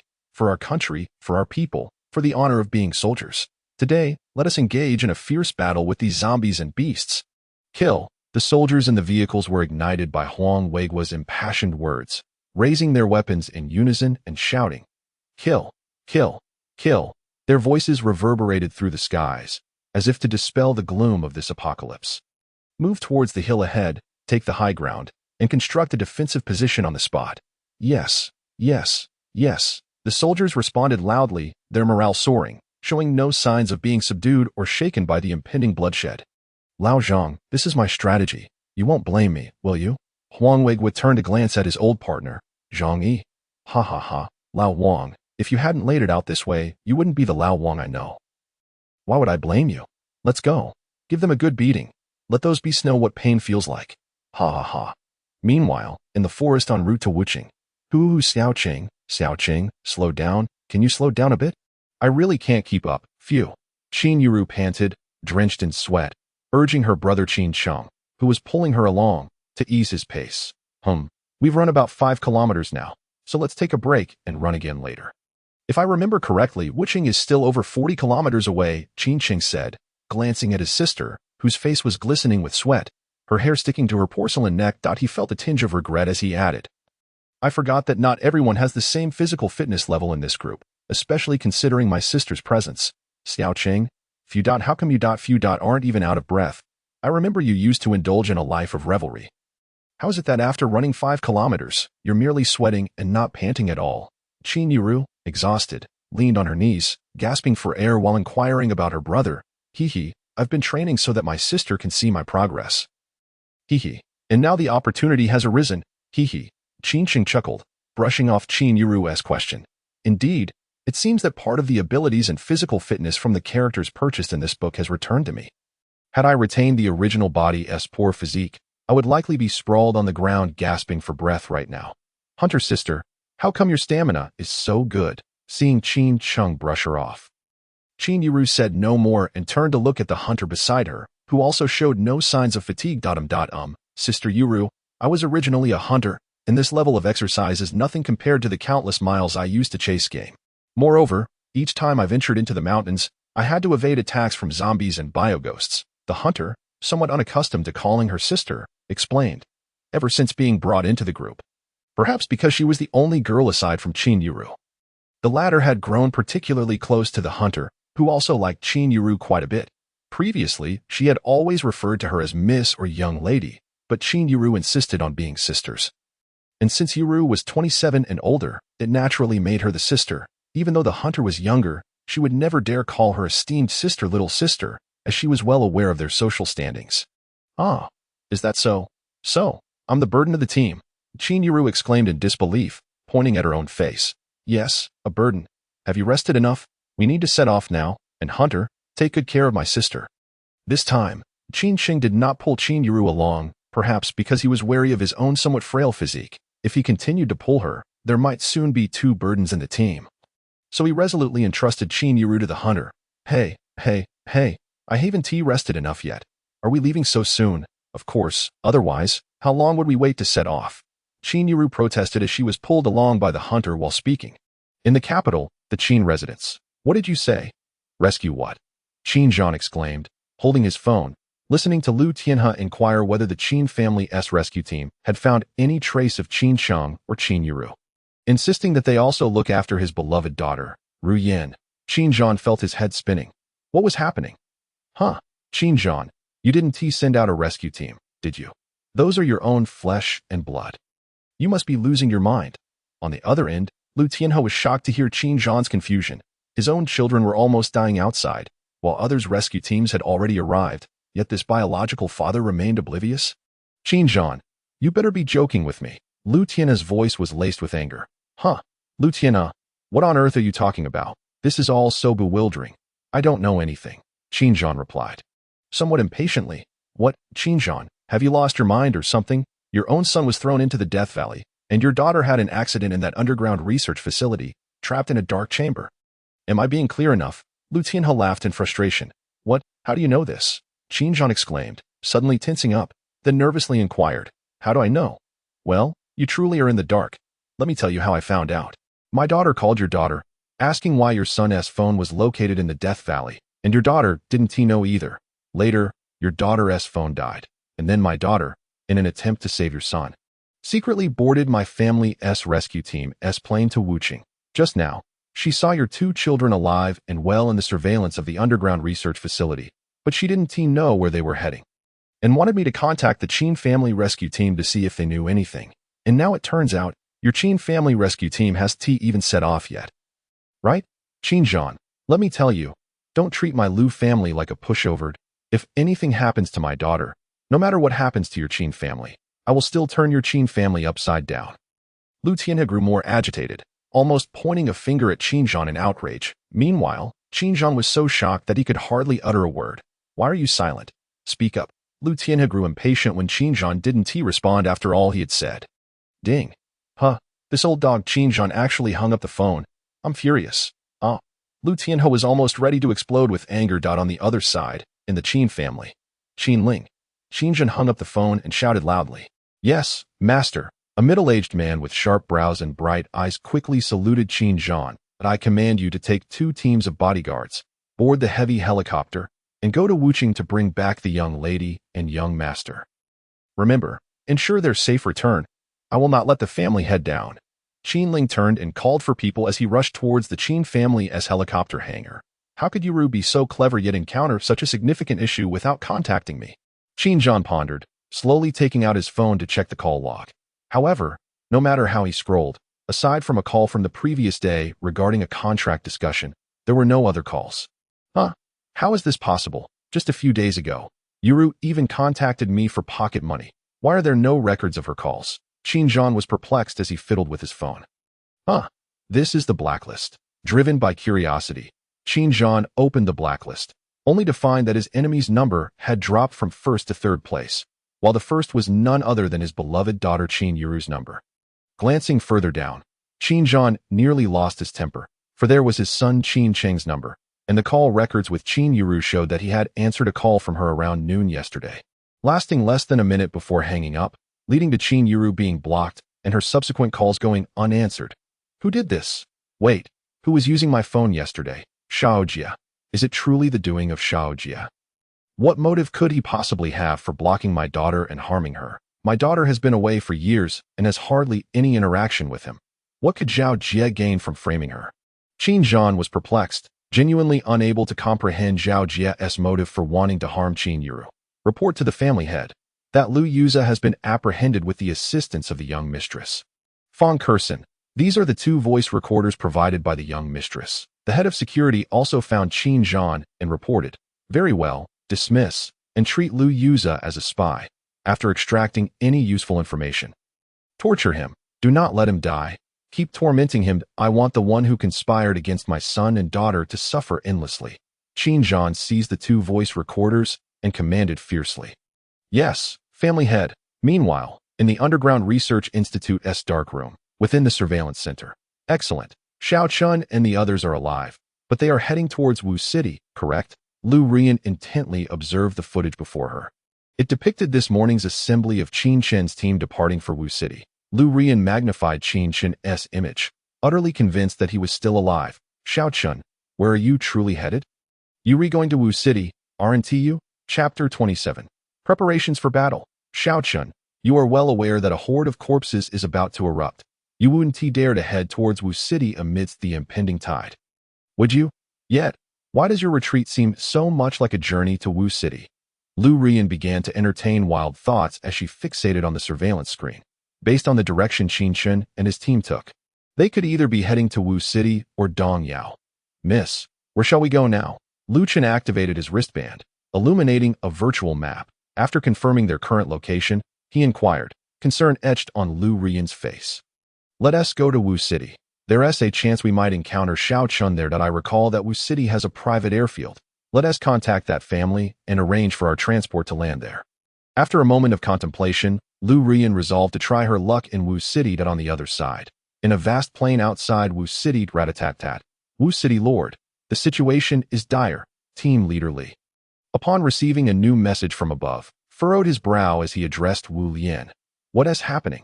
After dispatching a couple of zombies with his firearm, Wu Lian turned his attention to Li's report. The higher-ups have ordered us to hold our ground in Wu City. They are dispatching 100,000 troops for support, expected to arrive in 3 days. Furthermore, this offensive and defensive battle will be broadcast nationwide, allowing the public to witness our military's unwavering resolve to resist. This is to dispel the gloom of this apocalypse and inspire the nation. Moreover, there will be dedicated reporters to cover the battlefield situation. They should arrive within a day.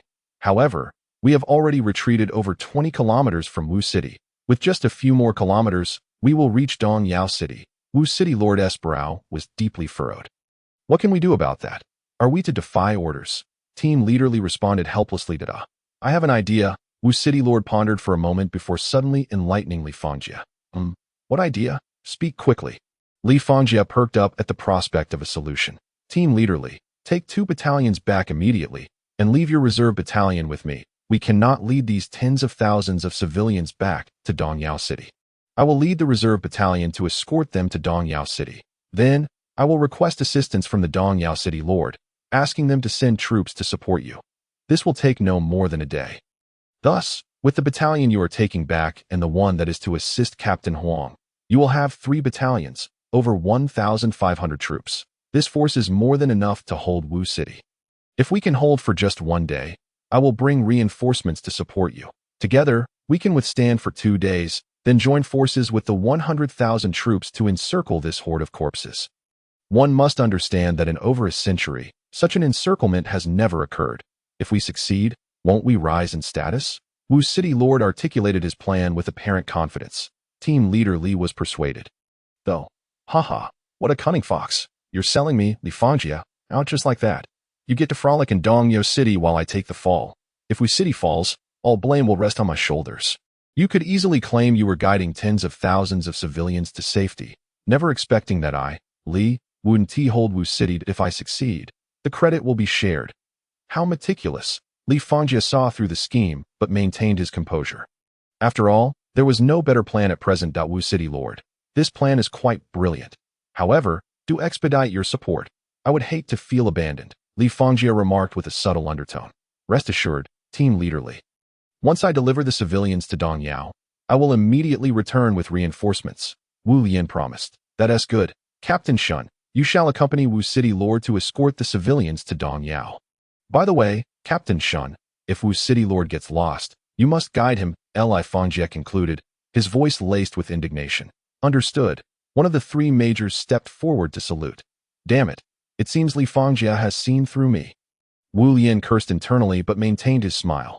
Then, I would appreciate Captain Shun's guidance that I do tend to get lost easily. Wu Lian's voice seemed to grit through clenched teeth. Humph. The army shall return along the original path. Li Fangjia disregarded Wu Lian's mood, snorting coldly as he signaled the over 1,000 people to return, wishing Team Leader Li to descend like a fierce tiger, striking down those beasts. Hold Wu City, and I will swiftly return to support you. Wu Lian watched Li Fangjia's departing figure in the military vehicle, feigning concern. On the other side, at the front lines of Wu City, Captain is here. Captain Huang Weigua arrived personally at the front line to inspect the soldiers' defensive fortifications. Rat-a-tat-tat, rat-a-tat. Roar, roar. Not far from the position, the machine gun squad was fiercely repelling the swift zombies and bio-ghosts. Squad leader, there are more and more of these beasts. A squad leader fired an M249, taking down a swift zombie, addressing the machine gun squad leader. Yes, Xiao Yuan, Return to the position and check on the fortifications that we are fully exposed here and cannot exert any advantage. Our situation will only grow more perilous. The squad leader instructed a nearby soldier wielding a Sterling submachine gun. Understood. The soldier saluted and quickly dashed toward the rear position. Damn it, I don't understand why the signal here is so weak. I can't reach the main position at all. The machine gun squad leader cursed before raising his Victor 77 to take aim at the approaching swift zombies. The main position has shallow trenches. We need to send more men to dig deeper. While we cannot hold off Titans or Terminators, we must at least try to keep the swift zombies and lower-level ghosts at bay. Moreover, we need to preemptively place C4 explosives, Molotov cocktails, and rocket launchers. The horde is about to arrive. Huang Weiguo walked along the front line, pointing out the soldiers' shortcomings. Yes? Understood. Captain, aren't we leaving a reserve team? Spreading 500 men so thinly across these trenches, Deputy Captain Zhang Yi stood atop the hill with Huang Weiguo, expressing his concerns. Old Zhang, this is no longer a time of traditional warfare. Zombies and ghosts do not fear artillery. If the main position falls, we are doomed, and there's no point in discussing reserves. The first wave must be held. We cannot allow the zombies to breach our main position, Huang Weiguo stated sternly. How long must we hold? Captain, Zhang Yi inquired. I don't know, but at least a day. Huang Weiguo contemplated. Understood. Report. A soldier from the machine gun squad is returning. Yes. Report. Captain, our squad leader sent me back to check the fortifications. He said the machine gun squad is too exposed and cannot suppress effectively. Tell your squad leader to fall back. Prepare for a decisive battle. Huang Weiguo glanced at the massive trench, 3 meters wide and 3 to 4 meters deep. A satisfied expression crossing his face as he ordered Xiao Yuan. Yes, Xiao Yuan saluted and decisively ran back toward the machine gun squad. Alas, my brethren, we remain uncertain whether we shall emerge alive from this harrowing conflict, or how many of us might endure. Huang Weiguo meticulously surveyed the soldiers upon the entire hillside, wishing to etch each warrior's visage deeply into his memory. Subsequently, Huang Weiguo strode towards the flanking position. Qin Shao, Academician Qin, do take a look over yonder. What are those burrows? Zheng Dong, positioned on the right flank of the formation, suddenly noticed a cluster of small holes dotting a nearby hillock, each seemingly large enough for a grown man to crouch within. He pointed towards the holes, inquiring further, Xiao Chun, do look quickly. Qin Yuru followed Zheng Dong's gesture, and was immediately struck by a scene that sent chills down her spine. From one of the small holes emerged a creature resembling a monkey, but with blood-red eyes that barely revealed itself before hastily retreating back into the burrow. Yet this fleeting glimpse left a profound impression on Qin Yuru that moment. Qin Chen also witnessed the occurrence, his expression turning grave. Sister, if my memory serves me correctly, that creature seems to be a night stalker. There was a description in the books I read, detailing a terrifying monster lurking amidst the shadows of abandoned cities, the Night Stalker. Its appearance is exceedingly bizarre, resembling both a monkey and a rat, defying precise classification. With a gaunt frame standing over a meter tall, it is roughly 4 times larger than a large dog. Its body is shrouded in coarse, gray-black fur, sparse and disheveled, as if marked by the passage of time and malice. Protruding from its back are spikes of varying lengths, seemingly sprouting from its malevolent essence. Glimmering with an eerie luminescence, its head possesses a peculiar shape, reminiscent of a monkey, yet bearing the sharp features of a rat. Its eyes, blood-red like a pool of gore, exude a frenzied, sanguine glow. As if capable of piercing through the human soul's deepest fears, the eye sockets are sunken, encircled by twisted blue veins, reminiscent of contorted vines, signifying the malevolent forces surging within.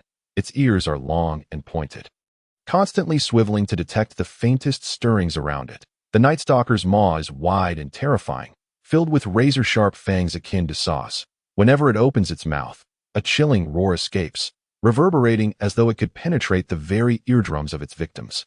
Striking at the core of their souls, its limbs are elongated and powerful, each finger and toe tipped with long, sharp claws, capable of effortlessly tearing through metal and concrete, let alone the fragile skin of humankind. From its body oozes a greenish blood-like fluid, reeking with a noxious stench. This fluid appears corrosive, sizzling upon contact with the ground and releasing wisps of acrid smoke. The Night Stalker's habits are equally disquieting. They are bloodthirsty creatures, driven by an insatiable craving for flesh. The slightest whiff of human scent propels them into a frenzied assault. They prefer to operate under the cover of night, as darkness serves as their best shroud. Cloaked by the night, they flit through the city's streets and alleys, hunting for prey. Sunlight is anathema to them, akin to a lethal poison. When exposed to daylight, their bodies emit smoke, and their skin rapidly decays. Thus, they remain hidden in shadowy corners, awaiting the fall of dusk. Night Stalkers are social creatures, typically appearing in groups that a single group may consist of hundreds, if not thousands. They share a unique bond, communicating through a series of distinct, high-pitched shrieks. Upon detecting prey, they swiftly encircle it, launching attacks from all directions. Their speed is akin to lightning, rendering evasion nearly impossible. When hunting, Night Stalkers are merciless. They will first use their sharp claws to bring down their quarry, then tear open its throat with their fangs. Reveling in the warm flow of blood, they do not grant a swift death. Instead, they savor the torment and terror of their victims. Once, a group of survivors endeavored to carve out an existence in this city ruled by Night Stalkers. However, one fateful night, they inadvertently revealed their location. The Night Stalkers surged forth like a tide of darkness. Despite the survivors' desperate resistance, they could not withstand the frenzied onslaught. That night, the city echoed with the screams of human humph. Let us proceed as planned. Should we spot a live-streaming helicopter in the sky at that time, we shall quicken our march. By then, Wu City will have long been overrun by those wretched zombies and phantoms. Our meager forces will feign an assault on the city, only to withdraw afterward. Having performed our duty for appearances, the helicopter, upon observing our 2 regiments, will swiftly comprehend that after a bloody battle we have ultimately succumbed, prompting an attempt at a counteroffensive. If the higher-ups express discontent, I shall claim that I willingly entrusted the reserve regiment to that scoundrel Wu Yin to assist in evacuating civilians to Dongyao.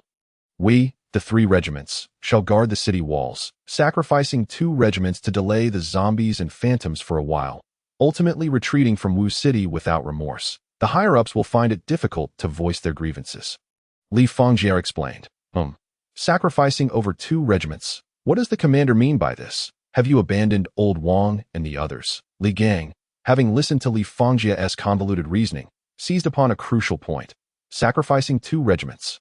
That refers to Huang Weigua's regiment and the one led by Wang Zhigua, who had come to assist, right? Well, for the greater strategy of our eventual counteroffensive alongside the main forces, we have no choice but to proceed thus.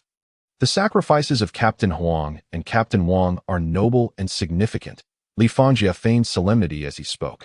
How revolting. Jin Xingli and Li Gang murmured softly on the other side. Miss, we have reached an agreement. The Yi family has consented to our landing on the rooftop of their building. Lu Chen set down his phone and addressed Lu Ruyan beside him. Understood, Uncle Lu. Let us hasten to Wu City. Perhaps at this very moment, Xiao Chun and the others. Lu Ruyan mused longingly. Miss, we cannot be so hasty. The journey of 50 kilometers will still take the troops 3 to 4 hours at a brisk pace. Lu Chun, seeing his mistress lost in thoughts of Qin Chen, lamented, then let us proceed and wait for Qin Chen. Meanwhile, on a small hillside just over 10 kilometers outside Wu City, da-da-da. Da-da-da. Roar. Roar. Push forward. Quickly. Seal that gap. I'm out of ammunition. I'm out of ammunition. Grenade. Throw the grenade. Where's the mortar? Quickly inform the artillery company. Request fire support. The flanks are coming up. Hold the line. Brothers, we vow to stand or fall with this position. Fire at will. Da-da-da. Roar. Woof woof. Boom boom boom. The Titan is approaching. Quickly detonate the explosives. Boom boom boom. Open fire. The hillside was in complete disarray. The roars of zombies and phantoms mingling with the tremors of the advancing primal Titan, the gunfire's staccato, and the cacophony of explosions intertwining. Captain, the primal Titan is charging through the C4 explosions. Huang Weigua crouched in the first trench, clutching an M14 rifle, firing upon the swift horde of zombies surging towards him. The company commander beside him shouted over the din of explosions, "You must go to the artillery company on the hilltop. Instruct them to concentrate all RPGs and shells and bombard all zombies and phantoms within a 50-meter radius of the primal Titan. We cannot allow that Titan to approach us. Otherwise, we are doomed." Huang Weigua swiftly replied after dispatching a zombie with a headshot. Understood. Shaoli, hurry to the hilltop. Tell the brothers in the artillery company. The captain's orders are to concentrate all firepower for carpet bombing centered on the primal titan within 50 meters. The company commander shouted to a young soldier beside him.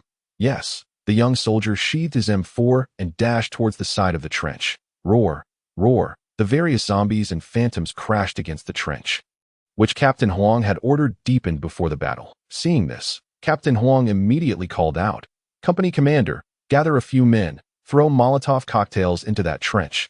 It doesn't matter if they land inside. Even in front of the trench will suffice. That trench will soon be filled with zombies and phantoms. Hurry.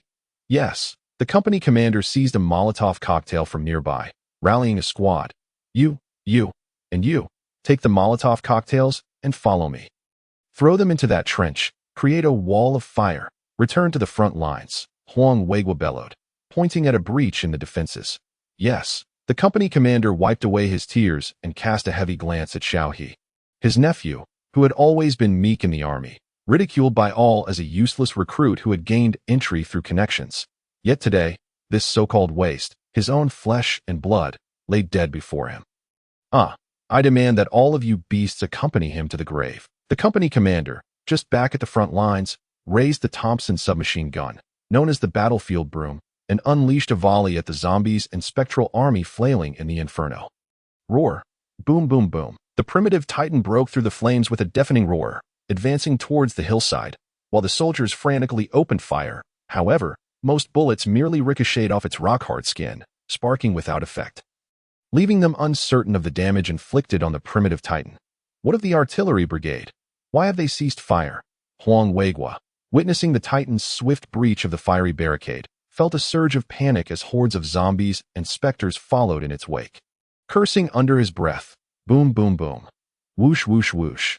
Boom, boom, boom. Just as Huang Weigua vented his frustrations, the artillery's shells arrived on cue. Instantly, a rain of projectiles bombarded the primitive titan, the ground beneath it, and all within a 50-meter radius, transforming the terrain into chaos. Even the titan's massive head was struck by several shells. Its colossal form, instead of offering any protection, seemed to exacerbate its plight, following precise RPG hits. A thunderous explosion echoed as the primitive titan, akin to a small hill, crashed to the ground, crushing countless zombies and biospecters beneath its weight.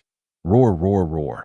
Yet, before Huang Weigua could catch his breath, a swarm of green and red figures erupted from the billowing dust. Not good. Those are the second-tier green giants and red specters. The tide of the undead has arrived. Huang Weigua observed the frenzied green giants and red specters charging toward their position. Realizing that the initial wave led by the primitive titan was merely a diversion, a tactic to waste their ammunition and probe their defenses, the true battle was only just commencing. Is the blue Terminator supposed to emerge now? Huang Weigua suddenly pondered, noting the conspicuous absence of the blue Terminator. Anxiety gripped him as he feared a sudden ambush from this elusive adversary. Commander, look ahead, a soldier shouted, pointing at the dissipating dust. Chapter 29. The defensive battle before Wuching. 2. What is that? Huang Weigua turned his gaze toward the fallen primitive titan, and the dust now crackled with violent blue electricity, resembling thunderclouds fallen to the earth. Not good. The blue Terminator is here. Artillery brothers, do not hold back on shells or rockets. Aim for that dust cloud and bombard it relentlessly.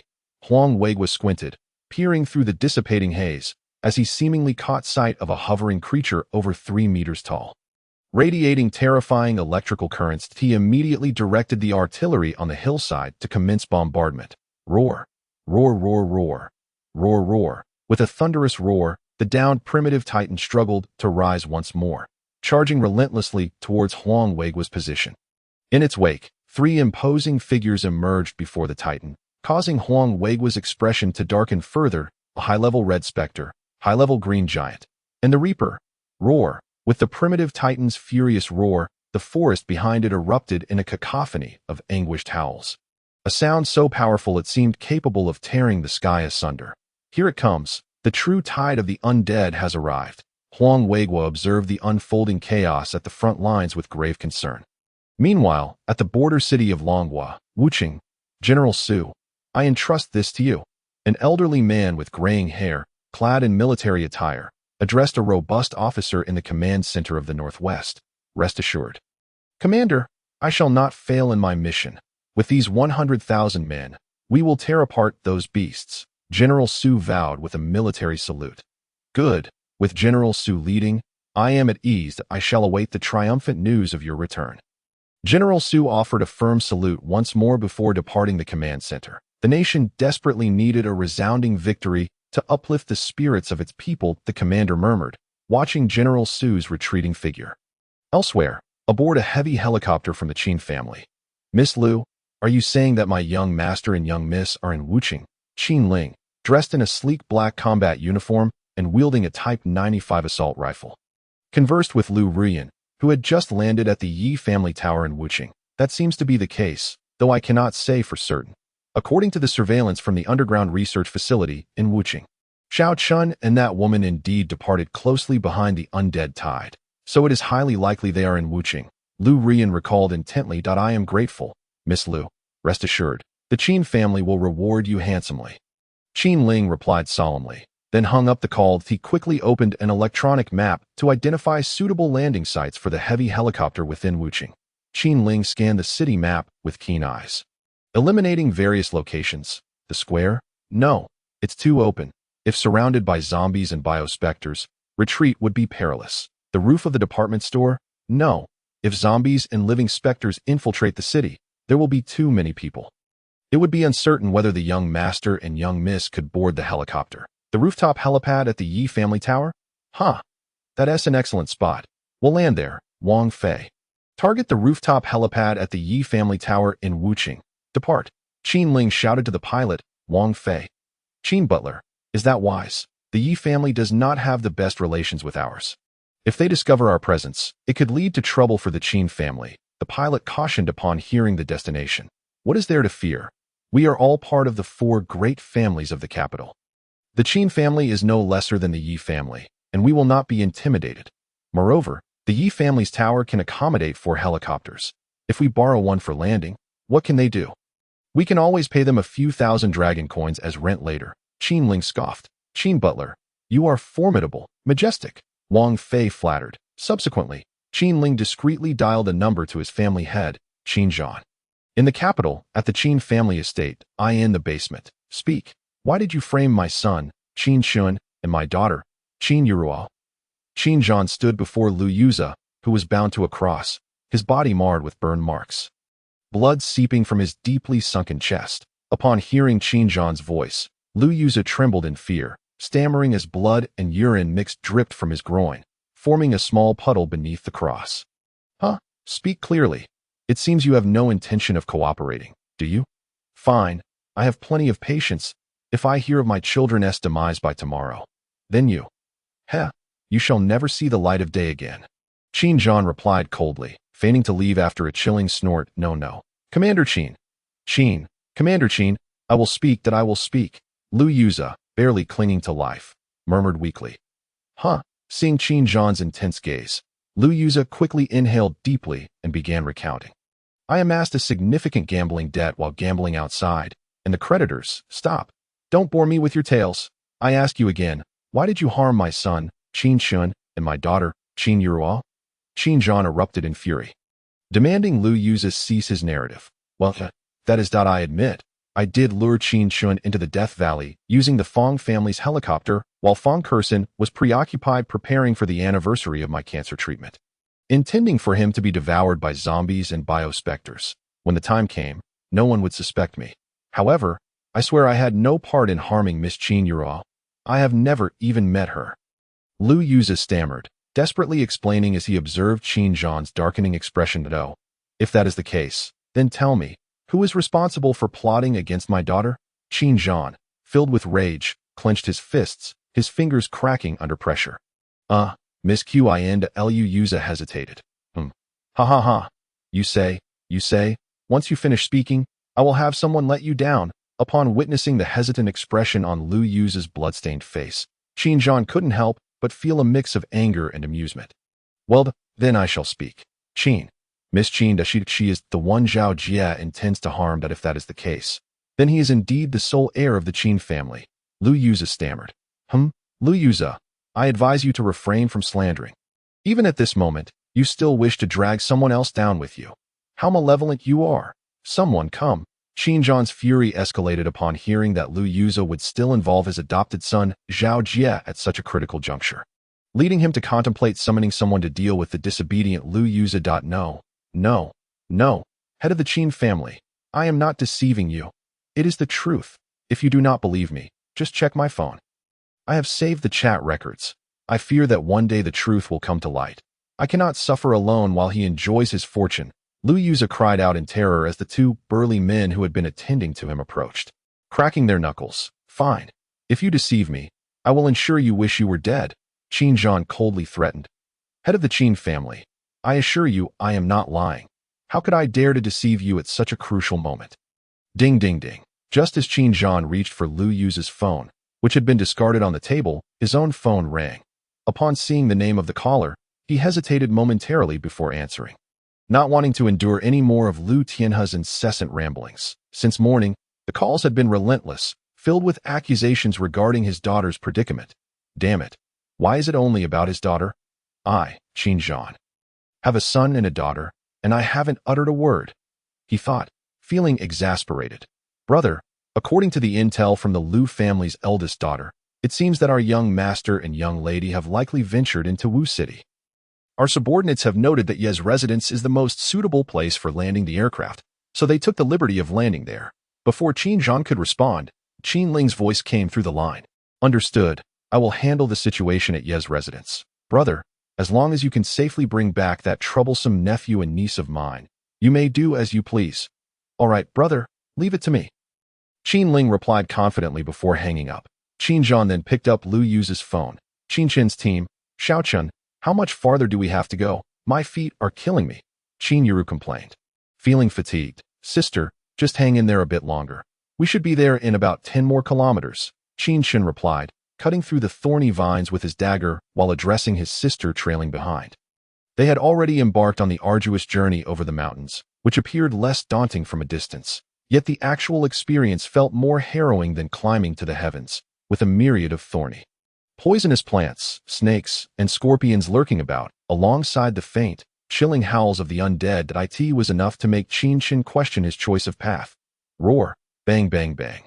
Roar. Suddenly, from the nearby underbrush, a decayed zombie, barely recognizable as human, emerged, its tattered clothing suggesting it was once a villager who had ventured up the mountain to gather herbs. In this world ravaged by zombies and phantoms, money remained crucial, and these villagers had no other means of livelihood.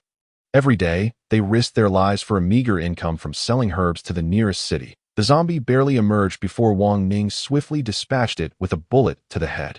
Their formation resembled a long, well-fed serpent, with the leader, Old Yi, armed with a wild buffalo submachine gun, forging ahead, followed by Old Niu providing cover with a machine gun, and Old Zhang, a sniper, surveying the surroundings.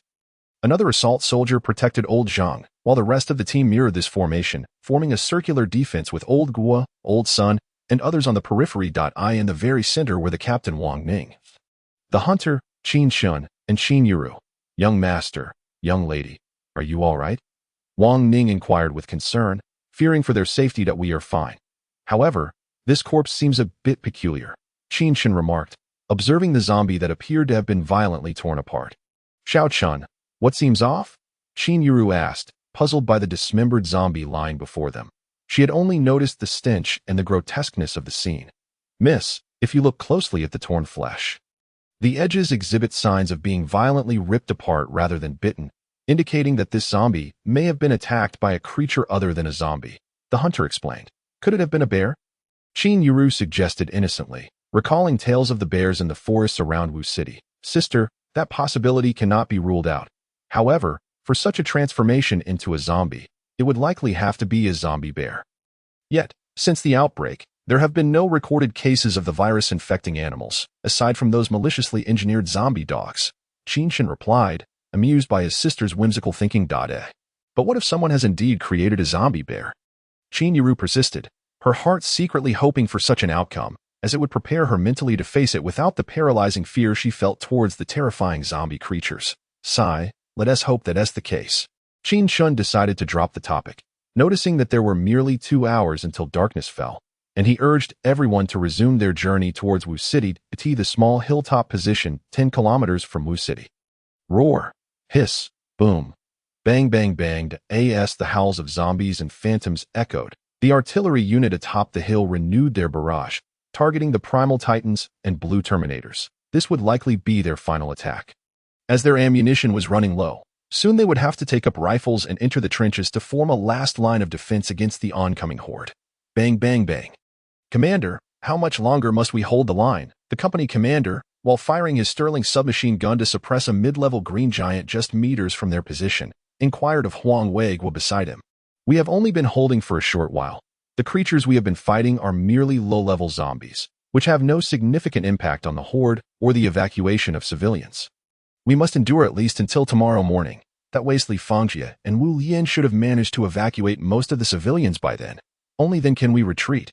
Huang Weiguo responded, firing off a round while keeping his eyes fixed on the advancing zombie army. Commander, do we really have to hold out until tomorrow morning? The company commander felt a pang of despair, knowing that while this horde may not rival the vastness of the one at Xinyang City, it was far beyond what their small battalion could withstand. Their ability to hold for even a short time was solely due to the artillery support. And with the sporadic sounds of cannon fire now dwindling, he realized they would soon be left with only their machine guns and submachine guns to confront the endless tide of undead.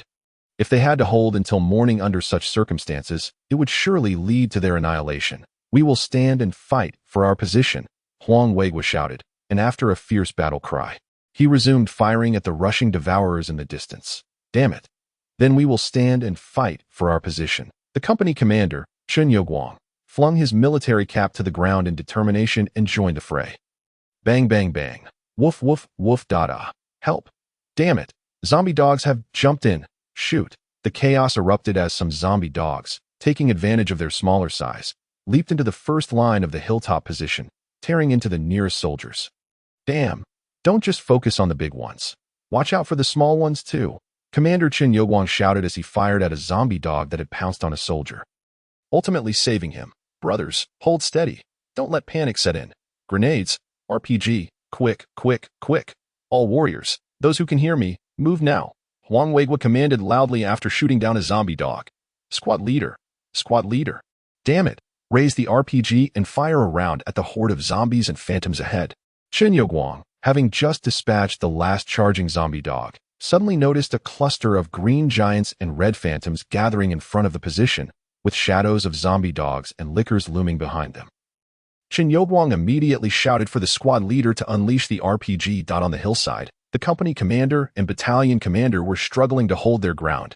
The green giants and red phantoms seemed to be acting on orders, using their thick hides to absorb headshots without faltering, serving as meat shields for the numerous lickers and zombie dogs charging towards the position. The deputy commander of the artillery company, holding a telescope, shouted to the company commander, who had just returned from inquiring about ammunition supplies.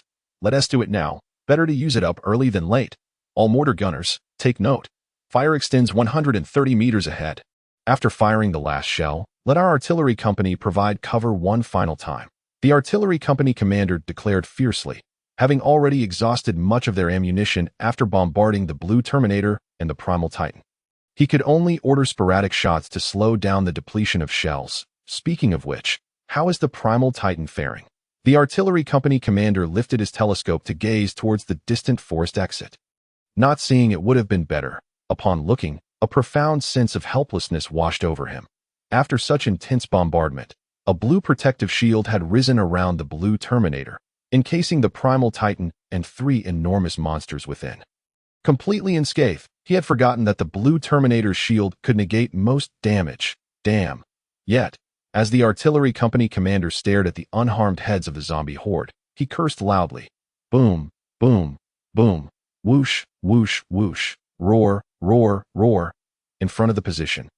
A deluge of grenades and a few scattered rockets were hurled towards the advancing meat shields of green giants and red phantoms, followed by the thunderous sound of explosions, the initial hundreds of zombies. Green giants and red phantoms were blown to smithereens, limbs and body parts flying in all directions, crimson and verdant blood raining down upon the position. Fire, shoot quickly. observing the sudden formation of a vacuum zone several dozen meters in front. Huang Weiguo urgently called to his comrades to fire at the approaching zombies and phantoms. Battalion Commander. Boom, boom, boom, boom, boom, boom. Before Qin Yuguang's voice could reach Huang Weiguo's ears, the zombie horde at 90 meters ahead was blown apart. Shells rained down without restraint upon the densely packed, endlessly surging army of zombies and phantoms, instantly transforming them into a mist of blood and shredded flesh. The bombardment continued, slowly pushing back until, after advancing 5 or 6 meters, it fell silent. Excellent. What a magnificent explosion. How exhilarating. Alas, if only our artillery company had more shells. What a splendid demolition, obliterating that pack of beasts. Bravo. My comrades in the artillery company. Splendid work, Qin Yuguang exclaimed, joining the chorus of praise among the soldiers as he fired his weapon. Old Chun, you're celebrating too soon. Huang Weiguo's gaze remained fixed on the horde of corpses. His voice steady. Huh? Battalion Commander, why do you say that? Qin Yuguang asked, puzzled. Ammunition and elite combat power, Huang Weiguo replied. With Huang Weiguo's insight, Qin Yuguang understood. Indeed, their ammunition was not infinite. They had just barely managed to stabilize their position with the last of their shells. And until now, the zombies and phantoms they had faced were merely low-level, basic ones. The towering primal titan, the murderous blue terminator, and the high-level zombies and phantoms had yet to truly engage. Battalion Commander. No need to say more. We should rest while we can, and quickly fetch ammunition from the second line, from Deputy Battalion Commander Zhang's position. They are farther from the zombies and phantoms, so their ammunition consumption should be minimal.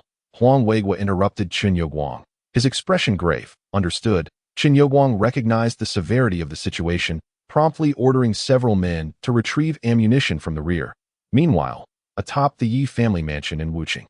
Miss, what shall we do next? Lu Chen, having just disembarked from the plane, asked Lu Ruyan, who was focused on her location device. Uncle Lu, we'll split into 2 groups. One will head to the Lord's manor to seek aid. As that small hill with its forces, combined with subsequent reinforcements, is barely enough to withstand that overwhelming tide of zombies, we cannot allow them to sacrifice themselves in vain, even if the Lord is reluctant to send troops.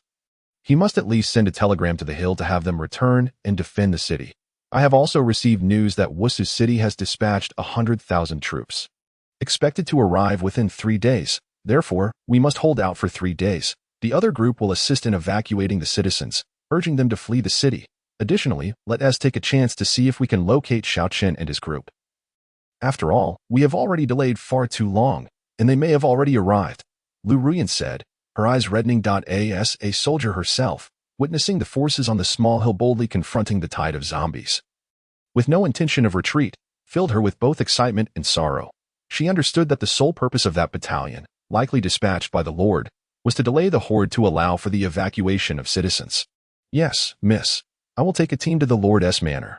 Please assist in evacuating the citizens. However, miss, I suspect that Qin Chen's group has likely not yet entered the city, even if we move slowly. They are arriving by transport plane and cannot possibly enter the city before Qin Chen. Lu Chen's face was serious. The miss was from a military background, and he too did not wish to see their comrades perish in vain.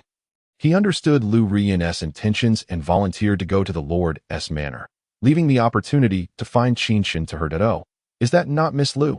What brings you to this impending hell of zombies and phantoms? A sudden sultry voice interrupted Lu Ruyan and Lu Chen's conversation. Both turned towards the source of the voice and saw the heavy iron gate at the airport entrance slowly creaking open. The first thing that caught their eye was a pair of black high-heeled boots, the heels striking the dusty ground with a crisp and powerful sound. Following that, a tall and graceful figure appeared before them. Yi Yunqing, the third miss of the Yi family, stood tall and composed. Dressed in a fitted black leather jacket that accentuated her perfect curves, she wore a black leather miniskirt that swayed gently with her movements, revealing her long, fair legs. Her long hair cascaded casually over her shoulders, the ends slightly curled, dancing in the wind. Her exquisite face bore elegant brows and star-like eyes, exuding an alluring coldness that kept others at bay. Her fiery red lips curved slightly, as if mocking the desolation of the apocalypse. Around her neck hung a uniquely designed silver necklace, glinting coldly in the dim light. On her wrists were black leather gloves adorned with sharp metal studs, emanating an air of danger. With one hand in her pocket, she surveyed her surroundings with hawk-like eyes, radiating confidence and dominance. She walked forward slowly, each step echoing in the hearts of those present. "Oh, Yi Yunshin, what are you doing here?" Lu Ruyan furrowed her brow and asked as she observed the approaching figure. "Hee, sister, you jest. This building is the property of my Yi family, as is this airport. Why should I not come?" Yi Yunshin laughed lightly, her every smirk and movement captivating, unaware of how many hearts she ensnared. "Pfft, shameless hussy," Lu Ruyan silently cursed, then replied, "Miss Yi, that is not what I meant to inquire about. Nor do I need to explain my purpose for being here to you. Oh, hee, then I shall guess. Sister must be here for a man, and that man's name is Qin Chen, isn't it?" Yi Yunshin smiled seductively. "Huh, how do you know? And don't act like that. It disgusts me," Lu Ruyan exclaimed in shock. Qin Chen was in Death Valley, and aside from those who sought to harm him, only she, his sister, and their fathers knew. How did this hussy find out? There was no time to ponder further as Lu Ruyan expressed her disdain. She could not stand the way Yi Yunshin looked at her, as if she intended to devour her, filling her with revulsion. "Sister, there's no need to pry too deeply into that. By the way, it seems Qin Chen is in Death Valley. If you arrive late, you might only find yourself lamenting over him. Oh, Qin Chen is so handsome, so exceptional, even cooking well, and devoted, rejecting many girls' pursuits for Feng Kursen. Such an outstanding boy, it's a pity he is not mine." Boohoo. Yi Yunshin chattered with a grin, heading towards the Yi family's helicopter, followed by a group of bodyguards clad in tactical vests. "Shut up. How can you call Qin Chen like that?" Lu Ruyan appeared to be on the verge of exploding with rage, as she witnessed the audacious Qin Chen taunting her to her face. "Ahem, sister, I shall take my leave now. Wishing you good luck, Yi Yunshin said, grasping the helicopter's handrail with one hand, her body half dangling outside as she waved goodbye to Lu Ruyan. Subsequently, amidst the deafening roar of the helicopter's blades, Yi Yunshin ascended into the sky and departed from that place. "Damn it, that brazen harlot, you'd better not fall into my hands," Lu Ruyan seethed, her teeth grinding in fury. Lu Chen and Wang Hua, standing nearby, could almost hear the audible grinding of her teeth. "Miss, please calm down. Missy is simply the kind of person. You know this all too well." Lu Chen hastily attempted to soothe Lu Ruyan. "Indeed, miss, there's no need to stoop to Yi Yunshin's level. It's merely her superior figure. What can it compare to my lady?" Wang Hua chimed in her. "A good figure. Am I not good enough? Are you implying that my figure is lacking?" Lu Ruyan erupted, directing her ire at Wang Hua. Wang Hua stammered, momentarily at a loss for words. "Miss, we really ought to focus on the task at hand," Lu Chen interjected, seeing Wang Hua's ineptitude. "Yes, indeed. We cannot afford to waste time on that shameless harlot. Let us all proceed with our respective tasks. Captain Wang, you shall accompany me," Lu Ruyan promptly responded, eager to vacate the wretched location. Meanwhile, on the Qin Chen team's side, "Phew, we're almost over this mountain. What an exhausting trek. How much farther do we have to reach Wu City?" Qin Yuro inquired as she walked along the well-trodden path forged by those who gathered herbs over the years. "Sister, do not fret. We are less than 11 kilometers away, and with 2 hours left until dusk, we should arrive before nightfall," Qin Chen replied, glancing at the paper map. It's still that far. Just then, a thunderous roar echoed from the nearby ravine, sending chills down their spines. Following this, a chorus of low, guttural growls from a horde of zombies ensued, accompanied by sporadic gunfire in the distance. "Young master, miss, look over there in that ravine. It seems a colossal creature is about to emerge." The hunter pointed towards a massive cave nestled in the ravine to their left, where a foreboding darkness concealed its depths. The cave entrance loomed like the gaping maw of a monstrous beast, exuding an ominous aura. Suddenly, a deep, resonant growl emanated from within the cave, reminiscent of a roar from the depths of hell. Shortly after, a colossal and terrifying figure began to materialize. It was the giant hammer beast, towering at a height of 3 stories, resembling a moving mountain of flesh. Its skin bore a ghastly gray-black hue, appearing as if charred and corroded, crisscrossed with veins pulsating in eerie green light. Each muscular bulge resembled solid rock, showcasing its formidable explosive power. Its head was grotesquely deformed, with massive fangs protruding from its cavernous maw, curving upward like sharpened scythes, remnants of undigested flesh rotting between its teeth, exuding a nauseating stench. Its eyes blazed like 2 burning green flames, glinting with a ferocious light that seemed to threaten the annihilation of all. A heavy iron chain encircled its neck, rusted yet robustly binding it. The chain clanked ominously with each of its movements, resembling a dirge of death. its arms where Huang Weigua gazed at the three formidable monsters, dragging their battered bodies yet relentlessly charging through the sea of flames towards them. Instantly, a surge of inexplicable fury ignited within him, prompting him to swiftly request 2 C4 explosives from Qin Yiguang. "Commander, what are you planning to do?" Qin Yiguang inquired, perplexed. "Who the hell says C4 can't be used like grenades?" Huang Weigua retorted, adjusting the detonation timer of the C4 to 6 seconds under Qin Yiguang's bewildered gaze. He then hurled the explosives like a catapult, both C4s arcing gracefully through the sky, ultimately landing precisely at the feet and behind the 3 advanced monsters. Following 2 earth-shattering explosions, the creatures were utterly obliterated. Reduced to nothing more than a fine powder, their remains completely erased, save for a few scattered bits of flesh and blood cascading from the sky, remnants of their existence. "Damn, Commander, you're incredible!" Qin Yiguang shouted excitedly. "Wow, the Commander is so powerful. He actually used C4 like grenades. Why can't I think like the Commander? Commander, you're amazing." The soldiers erupted in fervent cheers for their idol. All right, enough excitement. We need to retaliate quickly.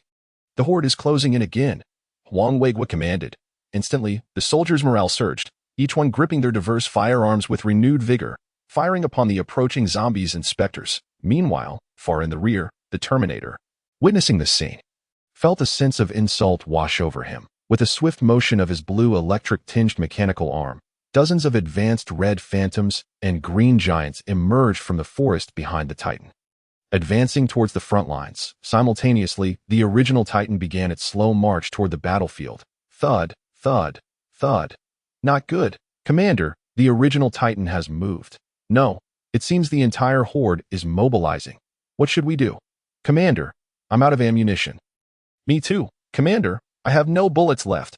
Qin Yiguang reached into the nearby ammunition box, but his hand grasped nothing. In frustration, he flung the box away, echoing the sentiment of his comrades. "Commander, enough." Qin Yiguang, "Order the troops to retreat.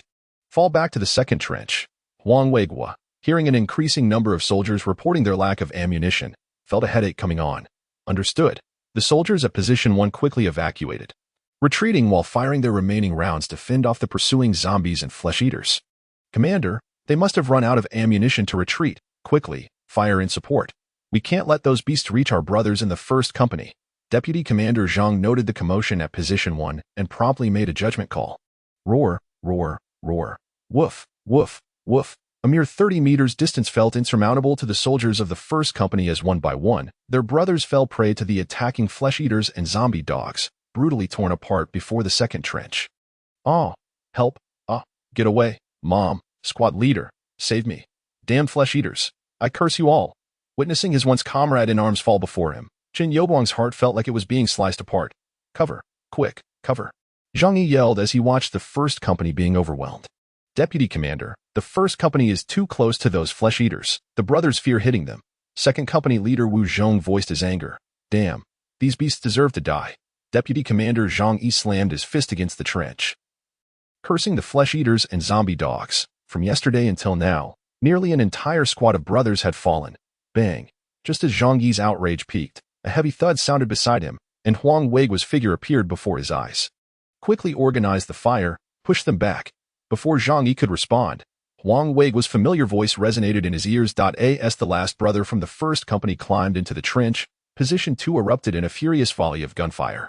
A hail of bullets rained down upon the nearby flesh-eaters and zombie dogs. Roar, woof. The flesh-eaters and zombie dogs could only rage helplessly for a moment before being turned into a sieve by the relentless barrage. "Commander, the horde's main force has mobilized. What do we do?" Second company leader Wu Zhong anxiously observed the throng of zombies and phantoms surging down the slope, led by the imposing figures ahead. "Hold the line. Hold for 30 minutes. We planted 8 C4s at Position 1. We can take down the horde in a single blow," Huang Weigua declared, raising his fully loaded Type 81 assault rifle and firing at the flesh-eaters and zombie dogs crossing Position 1. "All right, we can definitely hold for 30 minutes, Second company leader Wu Zhong affirmed, grabbing his AK to begin firing. In the capital city, at the Qin residence. "Ha ha ha. I never imagined that my carefully nurtured adoptive son, Qin Chen, would turn out to be a treacherous, ambitious wolf cub. Ha ha ha. To inherit the vast estate of the Qin family, he cunningly plotted this grand scheme to frame my 2 biological children, all to become the sole heir. Ha ha ha." Qin Chen roared with laughter after reviewing the chat logs saved on Liu Yu's phone, while only the two bodyguards and Lu Yuza understood the depths of Qin Chen's fury. Tap, tap, tap, master, master. An elderly man in a long robe hurriedly burst in. It's you, Butler Lin. What news? Are the recordings from those two voice recorders genuine? Qin Chen inquired calmly. Absolutely true, master, Butler Lin assured. Good. Take this phone with you and investigate whether the chat logs are fabricated. Remember, do not let my adoptive son Zhao Jia catch wind of this. Qin Chen spoke in a low, somber tone. Understood. After receiving the phone, Butler Lin hurriedly exited, moving swiftly in and out. Sigh, I never anticipated that during that trip. I would encounter the family of the one who saved me, only to find them slaughtered by enemies, with this child begging on the street. By chance, my wife and I took him in, treating him as our own son, even better than our biological child. And what did I receive in return? A treacherous wolf cub. Zhao Jia, I hope you truly haven't committed such acts. If you have, well, I will ensure you face the most excruciating fate imaginable. Qin Chen whispered fiercely, turning to leave the dark, damp dungeon, unable to endure the oppressive gloom any longer. Wait, master, you promised to release me. Seeing Qin Chen's receding figure, Lu Yuza shouted desperately. He could hardly feel his limbs anymore. Bound to the cross. Oh, I almost forgot. Ran by, let him down, but handle it the usual way. Don't let him die too quickly. Qin Chen seemed to hear Lu Yuza's cries, urgently instructing the bodyguard at the door. Understood. The bodyguard cupped his hands slightly, a faint smirk appearing at the corners of his mouth. After seeing off Qin Chen, he retrieved a bloodstained, rusty torture chair and slowly approached Lu Yuza. What are you doing? No. Lu Yuza, glancing at the ominous chair, felt a chilling dread despite not recognizing it. The thick layers of blood on its surface conveyed its cruelty. Meanwhile, in Qin Chen's squad, they had taken a wide detour, and after a desperate sprint, finally reached the source of the incessant gunfire, hidden among the trees by a small hillside. Are they the army from Wuching? Are they really trying to hold off the entire horde with just one battalion?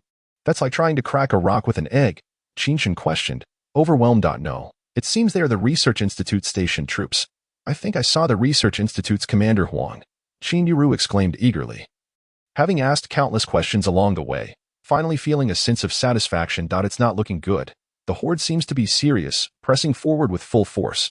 Plus, with that giant hammer beast approaching, if Commander Huang and his men don't retreat soon, they will surely be annihilated, Qin Chen declared gravely, casting a concerned glance at the battlefield where Huang Weigua and his men fought valiantly.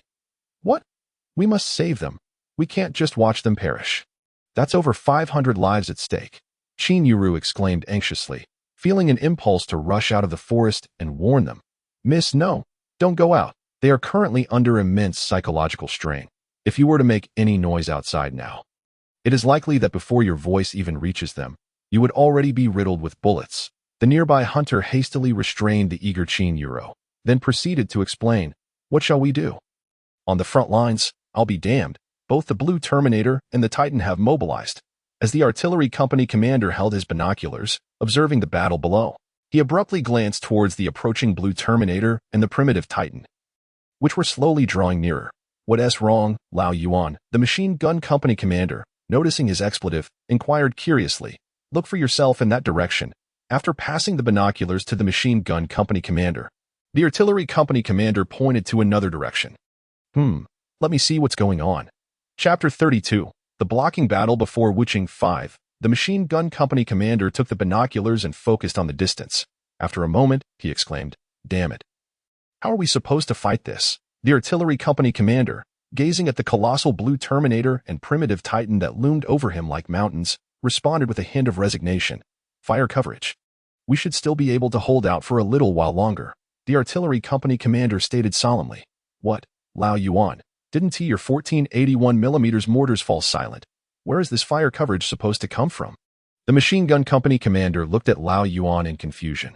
Our two positions are merely 20 meters apart. The soldiers can easily throw grenades over to the second position. Moreover, our position, being the furthest, still has some leftover rockets, so we can provide one more round of fire coverage. The artillery company commander's eyes, sharp as an eagle's, remained fixed on the approaching sea of corpses, speaking calmly. What will we do after that? The machine gun company commander asked. Leave it to fate. At that point, it will all depend on your machine gun company, along with a few machine guns from my artillery company and over 100 men. as well as the brothers retreating from the second position, the artillery company commander replied bitterly. Sigh.at the second position. Second company commander, damn it, hurry and have the soldiers throw out grenades and Molotov cocktails. Huang Weiguo shouted, having just dispatched to the company commanders of the machine gun battalion and the artillery battalion simultaneously turned their heads towards the sentinel, astonished. At this moment, a group of individuals was descending from the flank of the hillside? How peculiar. I'll take a look. Lao Yuan, I'll leave the position to you for now, Lao Qi promptly declared, knowing that Lao Yuan, with his exceptional strategic foresight, would manage the defense effectively, as he himself was somewhat rigid in his approach. All right, be careful, Lao Yuan responded without further comment. Rest assured. On the other side, at the second position, boom, whoosh, boom boom boom, the few remaining grenades were hurled by the soldiers towards the relentless tide of corpses surging forth. Captain, the second company commander. He is fading fast. A soldier, cradling the feeble Wu Zhong, rushed to Huang Weiguo's side, his voice tinged with despair. What? Huang Weiguo swiftly turned to see Wu Zhong, pale-lipped and barely clinging to life in the trench. His left arm exposed, revealing flesh and bone, blood seeping through the bandages. Old Wu, how are you? Speak to me. Huang Weiguo gently patted Wu Zhong's ashen cheeks, calling out softly. Rat-a-tat-tat. Boom boom boom. Roar. Whether it was Huang Weiguo's pleas or the cacophony of battle that stirred him, Wu Zhong managed to utter, Captain, we must retreat. The brothers can hardly hold on.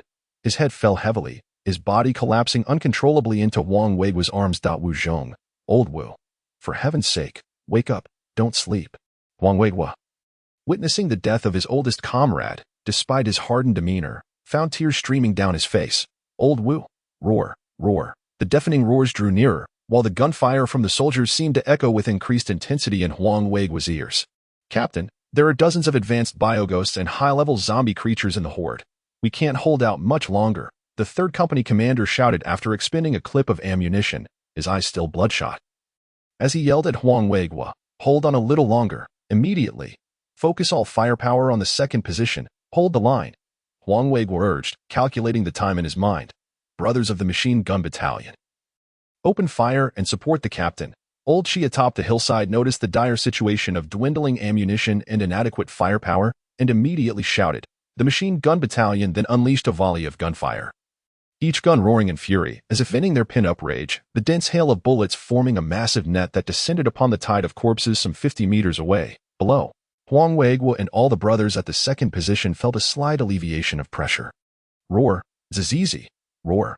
Meanwhile, the two apex predators of the horde seemed furious at their inability to breach the small hillside. Their pace quickened as they swiftly approached the first position. Enough, time is running out. Lao Chen, go find Lao Wan, gather the C4. Check how much we have left, bury more of it at this position, then immediately lead the men to retreat to the third position. Huang Weiguo, estimating the detonation time of the 8 C4 explosives at the first position, shouted at Qin Yoghuang, who was firing madly beside him. Understood. Qin Yoghuang, without hesitation, dove into the trench and sprinted toward Wu Zhong's former position, with Wu Zhong dead. The third company commander Wan Yuhai took over the defensive position. On the hillside, what, a juggernaut! A zombie army! The machine gun battalion commander was startled by the explosive news from Wang Ning, a newcomer. He immediately rushed back. Brother Wang, thank you for the heads up. I will repay this great kindness. ILL informed the captain at once. Old Qi, without a moment's doubt regarding the accuracy of this information, hurried back to the position. At such a critical juncture, Wang Ning had no reason to deceive him. And even if it were false, saving the lives of so many brothers would justify any consequence. As the last rays of sunlight faded, the darkness descended. A gentle breeze swept through, mingling the faint scent of the forest with the stench of decay. Boom boom boom. A rapid series of explosions erupted unexpectedly, and the original first position was engulfed in flames and smoke. The once deafening roars of the horde vanished into thin air. Hundreds, if not thousands, of zombies and ghosts were obliterated in a shower of blood and body parts. Even the primordial titan was thoroughly destroyed, its massive form shattered into pieces, remnants of flesh raining down upon the hillside, creating a veritable blood rain from the sky. Although the blue Terminator activated its seemingly invincible blue shield at the moment of the explosion, it was still thrown back by the shockwave of the 8C4S, sustaining injuries of its own. Captain, look, we actually killed the primordial titan. The soldiers, freshly emerged from a brutal trench battle, had retreated to the final position, with Huang Weiguo leading the remaining 100 or so fighters. Due to a severe lack of firepower, despite sporadic support from the grenades and Molotov cocktails at the third position, they were ultimately overwhelmed by the dozens of advanced biomonsters. The second position's defenders suffered catastrophic casualties. Nearly 2 full companies lost in the fray, with 2 company commanders dead and 1 severely wounded. As Huang Weiguo heard the cries of his comrades, he glanced towards the first position, witnessing the obliteration of the primordial titan, and finally breathed a sigh of relief. Feeling the pressure of the horde lessen somewhat, he then surveyed the dejected faces of the bloodstained brothers beside him, although the recent victory over the primordial titan had provided a modicum of morale. Most remained with their heads low, expressions of despair evident. Observing the similarly somber expressions of the machine gun and artillery battalion brothers, Huang Weiguo finally rose to address them. Brothers, soldiers, lift your heads. Look at yourselves.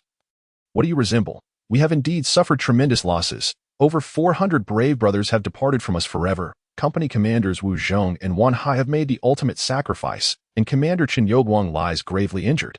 But we are soldiers, the last hope of the fleeing citizens of Wu City. We cannot afford to succumb to despair. So what if the horde comes? They crash upon us wave after wave, seeking to devour us, to annihilate our defenses. Yet we, from the first line to this third, have drenched every inch of this ground with our blood, each retreat a strategy for a better counterattack. Wu Zhong and Wan Hai fell in the front lines, but for what purpose? For the sake of those fleeing citizens behind us, for the last vestiges of human dignity. They paved the way for us to continue fighting with their lives. Can we betray their sacrifice? No. Together with the brothers of the machine gun and artillery battalions, we number around 400. It may not seem like much, but each one of us is a stalwart warrior, capable of standing against 10 foes. What if there are more zombies? They are merely mindless, soulless husks, driven only by the desire to kill. We possess conviction, courage, and an unwavering determination to defend our homeland. Recall when we donned this uniform and raised our right hands in solemn oath. We have already dedicated our lives to this land, to our people. Now is the time to fulfill that oath. Behind us are our loved ones, our friends, the defenseless citizens. If we falter, if we abandon our posts, they will be torn apart by zombies, and our homeland will be reduced to ruins. We are soldiers. Our duty is to protect our home and nation, even if it costs us every last drop of blood. We cannot allow the sacrifices of our fallen brothers to be in vain. We must show the undead that humanity is not so easily subdued. Perhaps the battles ahead will be even more brutal, and many of us may not leave this place alive. But as long as we can still fight, we will make the horde pay a steep price. We used 400 lives to slay a primordial titan. Then we can use 400 lives to defeat that blue Terminator. We will anchor ourselves like nails on this front line, preventing the horde from advancing an inch. I know everyone is exhausted, and pain, and the anguish of losing comrades weighs heavily. But we have no time for sorrow, no time for despair. We must transform our grief into strength, our hatred for the zombies into bullets that we unleash with ferocity. From this moment forth, each of us must be prepared for sacrifice. Yet before we do, we shall take down as many zombies and ghosts as possible. For the fallen brothers, for our people, we shall fight for more time. P.S. Huang Weiguo's battalion is an enhanced battalion, totaling 8,900 personnel including cooks and others. Warriors, shout with me, as long as we are on the front lines, we shall never retreat. As long as we are on the front lines, we shall never retreat. As long as we are on the front lines, we shall never retreat. As long as we are on the front lines. Over 400 soldiers on the hillside bellowed in unison through the darkness. The sound reverberated through the heavens and shook the earth. Captain Huang and his men are indeed heroes, just returning to the mountaintop. Wang Ning was profoundly moved by this scene. Captain Huang, do you think Captain Huang will retreat after hearing the news? Qin Chen also admired the heroes, yet at this moment, he found himself increasingly concerned for Huang Weiguo and his men, fearing that they would resolutely refuse to retreat until they had fought to the last breath. Alas, I do not know. Wang Ning rare shook his head. Xiao Chen, why has Captain Huang retreated yet? Are they really going to sacrifice themselves here for nothing? Qin Yuro's voice quivered with a hint of tears. She could no longer bear to watch this scene unfold. Perhaps this is the essence of being a soldier. Qin Chen turned his gaze toward Wuqing, murmuring, "It is time to go. We have done all we can. Whether to retreat now is for Captain Huang to decide." After shaking his head, Qin Chen ceased to dwell on Captain Huang's fate. Heroes are grand no matter the world they inhabit, and at this moment, Qin Chen felt helpless, knowing that a mere dozen men could not alter the tide of battle. Subsequently, the group maneuvered past the small hilltop position and continued their advance toward Wuqing. On the small hilltop, brothers opened fire, grenades, RPGs, Molotov cocktails, smashed them. The horde of zombies and phantoms is too close for comfort. Wang Weiguo shouted.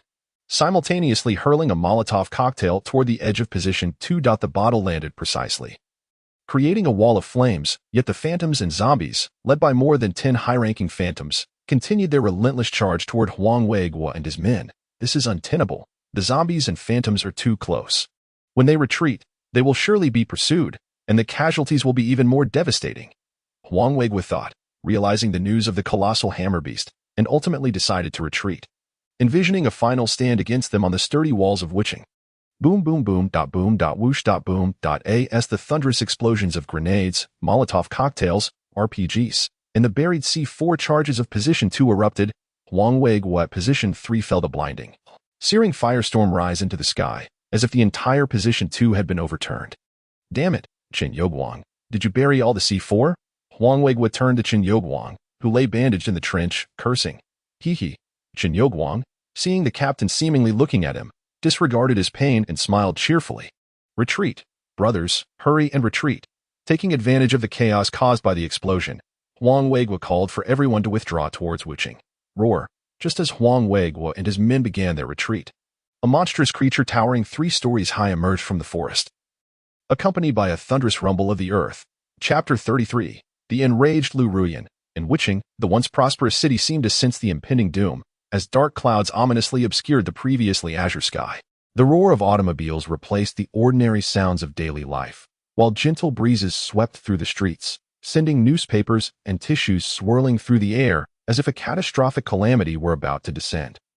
The roads were congested with vehicles, each car tailing the other as they sped down the thoroughfare. The pedestrians were a motley crew. Some hurriedly entered their homes, locking doors and drawing curtains, while others frantically pushed shopping carts in supermarkets, hoarding food and bottled water, the most basic necessities of life. Some even resorted to violence over a mere case of water, while others seized the opportunity to loot, with theft and debauchery rampant in the vast corners of Wuching.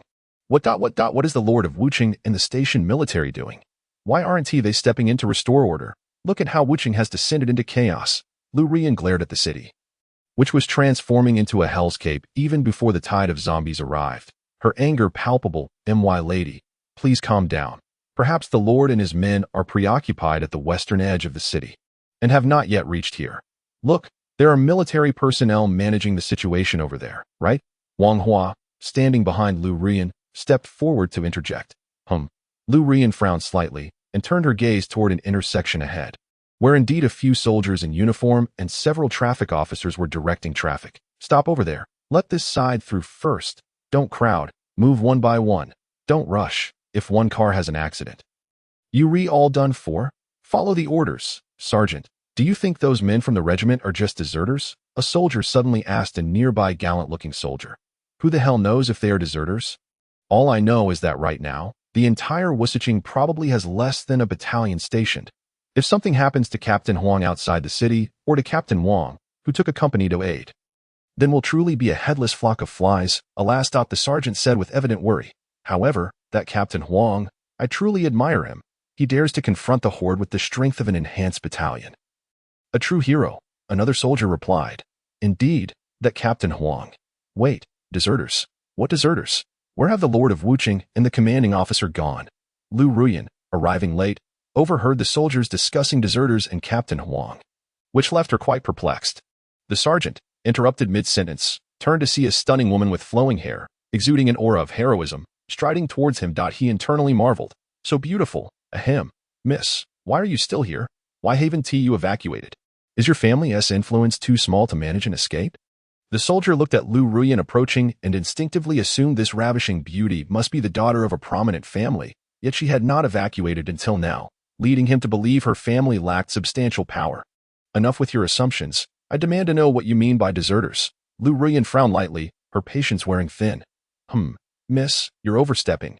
This is an internal military matter. You, an ignorant lady from the civilian world, should not meddle. The sergeant, hot-tempered, darkened his expression upon receiving Lu Ruyan's disdainful demeanor.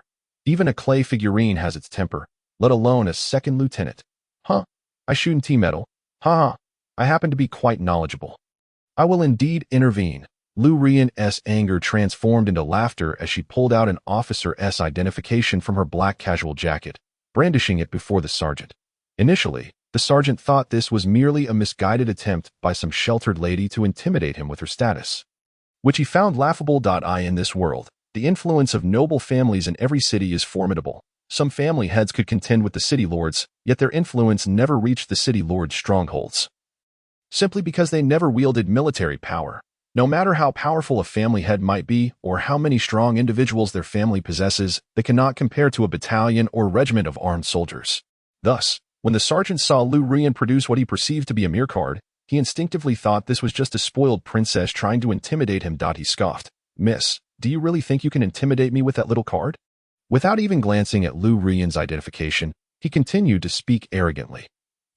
"Second lieutenant, I suggest you think before you speak." Lu Rian replied coldly, causing Wang Hua, who was lagging behind, to feel a chill run down his spine. Knowing his lady was truly angry. "I still assert that your little family background will not create a ripple in the military. Let us see what you can do about it," the sergeant retorted, his eyes finally glancing at what he thought was a mere card.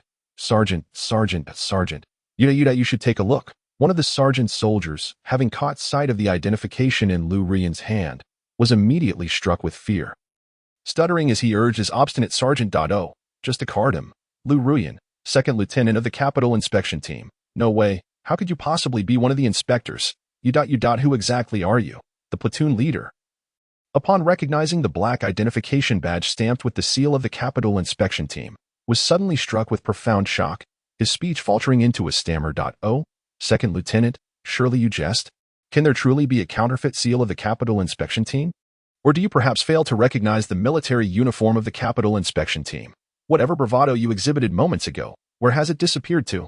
Slap. Observing the platoon leader's cowardice, Lu Ruoyan immediately raised her voice in interrogation, followed by a resounding slap across his face. Lu Ruoyan, a junior super soldier, possessed strength that far surpassed that of an average adult male, resulting in a spectacle that left the soldiers beside the platoon leader utterly astounded.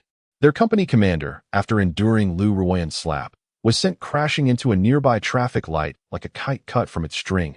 Thud. Hiss. That hurts. This woman is indeed a member of the Capital Inspection Team. It is said that the Capital Inspection Team is a formidable unit comprising 12 squads, each with over 100 personnel, all of whom are officers and super soldiers awakened by superior genes. Even the women within are more than a match for a dozen men. Damn, what bad luck. How could I provoke this fierce woman? After colliding with the traffic light, the platoon leader hurriedly rose, clasping his hands at his waist as he rushed toward the still motionless Lu Ruoyan, whose eyes radiated fury, cursing himself internally for his earlier blunder, truly blind to the mountain before him. The Capital Inspection Team was established at the behest of the Capital Command. With the purpose of supervising military discipline and conduct, they possessed the authority to execute deserters on the spot, wielding the power of execution without prior approval. Report. From the Northwest War Zone, 2nd Lieutenant Deng Yi of the 1st Battalion. 3rd Company approaches Captain Lu Ruoyan of the Capital Inspection Team, offering his sincere apologies for his earlier recklessness. Deng Yi rushed in front of Lu Ruoyan, saluting with utmost respect, pleading for her forgiveness. "Humph. Do you not understand that even if I were to execute you just now, it would not significantly impact me?" Lu Ruoyan did not return the salute, but coldly regarded Deng Yi. Her indifference palpable. Report. "I comprehend. I am grateful for you indeed. Huang Weiguo and his team possess military vehicles. However, with only 20 vehicles available, they can scarcely accommodate 400 individuals, leaving over 500 others to traverse on foot. This predicament has contributed to their slow march back to the research institute. Thankfully, they are no longer encumbered by this issue, as each military vehicle has forcibly accommodated an additional 6 or 7 individuals, including Captain Wang and his contingent who have come to their aid. Captain Wang, I am profoundly grateful for your timely rescue, Huang Weiguo remarked, retracting into the vehicle and addressing Wang Zhiguo, who was driving. Captain Huang, you flatter me excessively. I merely brought my own unit of over 160 personnel to your position and coincidentally arrived during your retreat that I regret that I could not assist you and inadvertently added to your troubles by hitching a ride on your military vehicle. Wang Zhiguo, hearing Huang Weiguo's words, felt a wave of embarrassment wash over him. Captain Wang, your presence here brings me great joy that I had not anticipated that you would still be in Wuqing, with your 500 personnel combined with my 400. We now have a formidable force of over 1,000. We should be able to hold out a while longer and prevent those beasts from breaching the city, thereby ensuring the safety of more civilians. Huang Weiguo expressed with enthusiasm. Captain Huang, I cannot compare to your valor. You are truly a hero of our time, Wang Zhiguo exclaimed, filled with admiration for Huang Weiguo, although they both served the nation. He humbly acknowledged that he could not match Huang Weiguo's bravery, particularly in facing a horde of undead with the courage of a battalion. Captain Wang, as fellow soldiers, what is there to compare? As long as we can protect the civilians and safeguard our country, we fulfill our duty as soldiers. Indeed, defend Wuqing, protect the civilians. Wang Zhiguo seemed to be invigorated by Huang Weiguo's words, his previous anxieties dissipating. If it meant sacrificing himself to protect the people and the nation, he would willingly do so, for that is the mission and honor of a soldier. Ha ha ha, Captain Wang, let us unite to defend the city. Before Huang Weiguo could finish, a deafening roar erupted from the front of the military vehicle. Roar. Banged out, a Night Stalker suddenly appeared in the middle of the road, only to be violently hurled aside by the military vehicle before it could react. Is that a Night Stalker? Huang Weiguo exclaimed in astonishment, glancing through the rearview mirror at the grotesque creature, with its simian face and rodent-like mouth, convulsing on the roadside. Indeed, Captain Huang, Night Stalkers typically operate in groups. I fear the defense of the city will soon become quite lively, Wang Zhiguo remarked nonchalantly as he continued to drive. Approximately 5 kilometers outside Wuqing, in the dense forest, the Qin squad was on high alert. Xiao Chun, look ahead at those clusters emitting a red glow. What could they be? Qin Yuru cautiously inquired, peering over Qin Chen's shoulder. Miss, those are Night Stalkers, the hunter promptly answered. How did they end up there? What should we do? There seem to be so many. Could there be thousands? Qin Yuru replied, her scalp tingling with fear. Keep quiet. 18 Night Stalkers have exceptional eyesight. No movement, however slight, will escape their notice. Qin Chen gestured for silence, then signaled for the group to retreat slowly. The Qin squad began to inch backward cautiously. Xiao Chen, should we circumvent them? Qin Yuru asked. Certainly, our current firepower is insufficient to confront a swift-moving horde of Night Stalkers. Qin Chen explained, quickening his pace. Just as the Qin squad was stealthily maneuvering away from the forest to circumvent the horde and enter through the eastern gate of Wuqing at the northern gate. Captain, you have finally returned. Wuqing is in utter chaos. We have spent the entire afternoon merely stabilizing traffic. Beyond that, we can hardly guarantee anything, exclaimed one of the 2 company commanders left behind in Wuqing. Indeed, you have no idea how the people in the supermarket were acting like madmen, nearly causing a fatal incident over a single case of mineral water. The other added as they rushed over to vent their frustrations upon seeing their captain disembark from the military vehicle. May I inquire how many civilians remain in Wuqing? Wang Weiguo, having overheard their complaints about the chaos and infighting among the citizens, furrowed his brow. Captain Huang. They both saluted upon seeing another major emerge from a different vehicle, promptly reporting the current population in Wuqing. Report, Captain Huang. There should still be a few thousand civilians remaining in Wuqing. Most are stuck dealing with their belongings and the exit routes. They simply cannot bear to leave their possessions behind, insisting on dragging along unnecessary items, which has significantly slowed the evacuation process. Moreover, some individuals, in their haste, have been recklessly cutting in line, causing congestion, and they are all quite stubborn, unwilling to yield even when faced with verbal confrontations. There are still several thousand civilians. This is unacceptable. Captain Wang, here is the plan. You take one company, and I will take another, and while the horde has yet to arrive, we must urgently evacuate the civilians. Every person we can save counts. Meanwhile, we shall occupy the city walls and strategize our defense.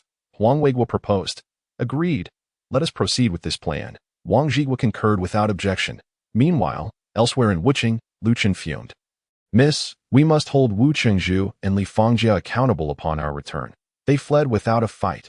After futilely searching the city lord's mansion and the station regiment's headquarters, Lu Chen encountered Lu Ruyan, who relayed the events that had transpired, causing Lu Chen to seethe with anger.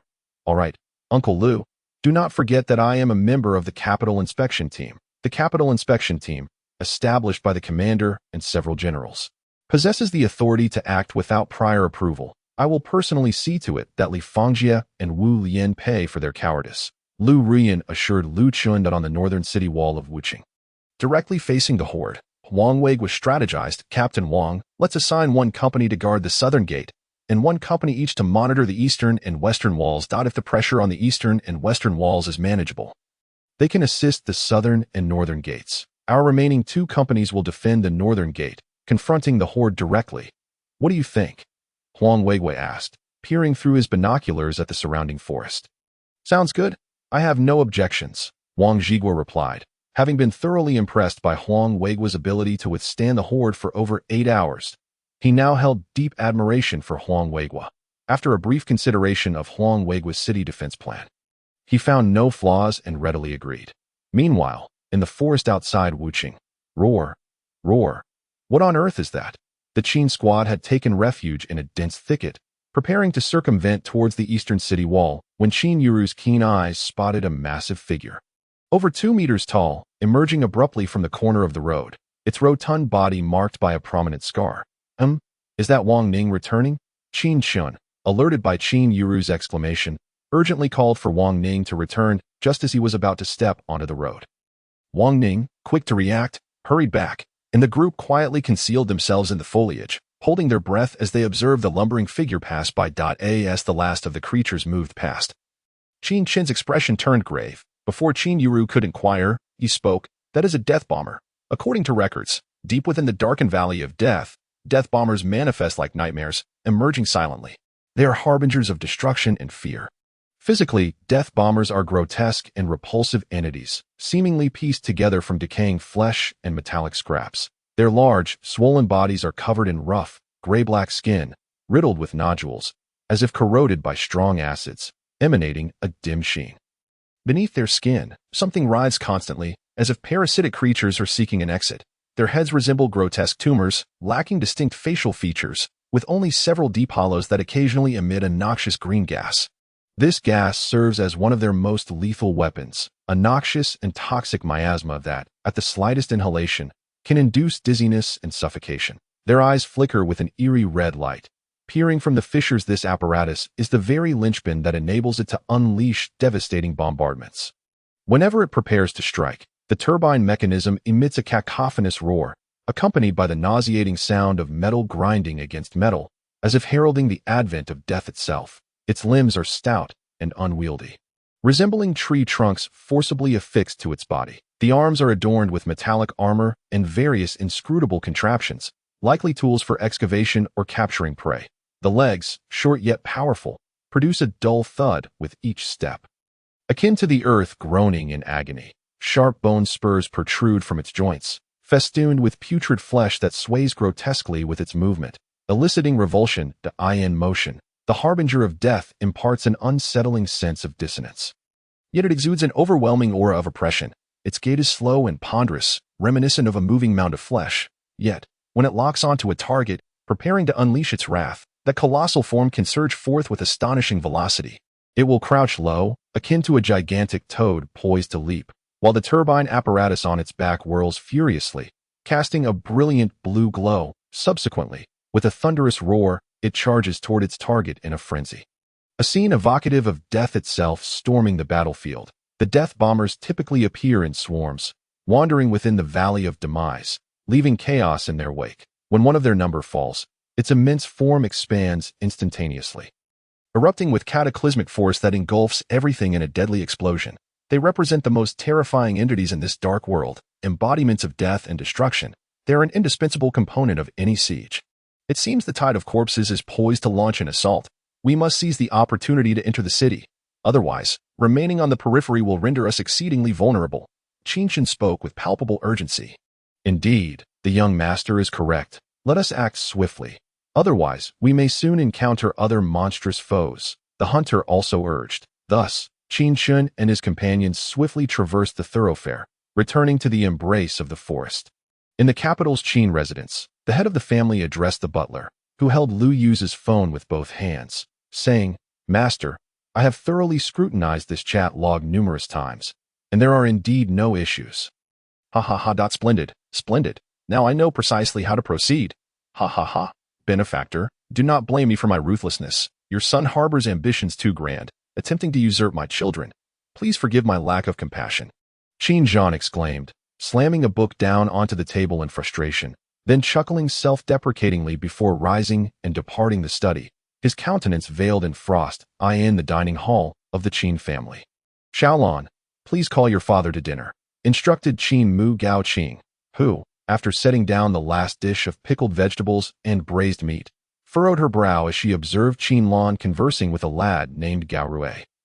Although they share the same surname, she harbored no fondness for Gao Rui, simply because he had grown too close to the 4 girls chosen by her father. It is worth noting that one of those 4 girls would inevitably become Qin Chen's concubine.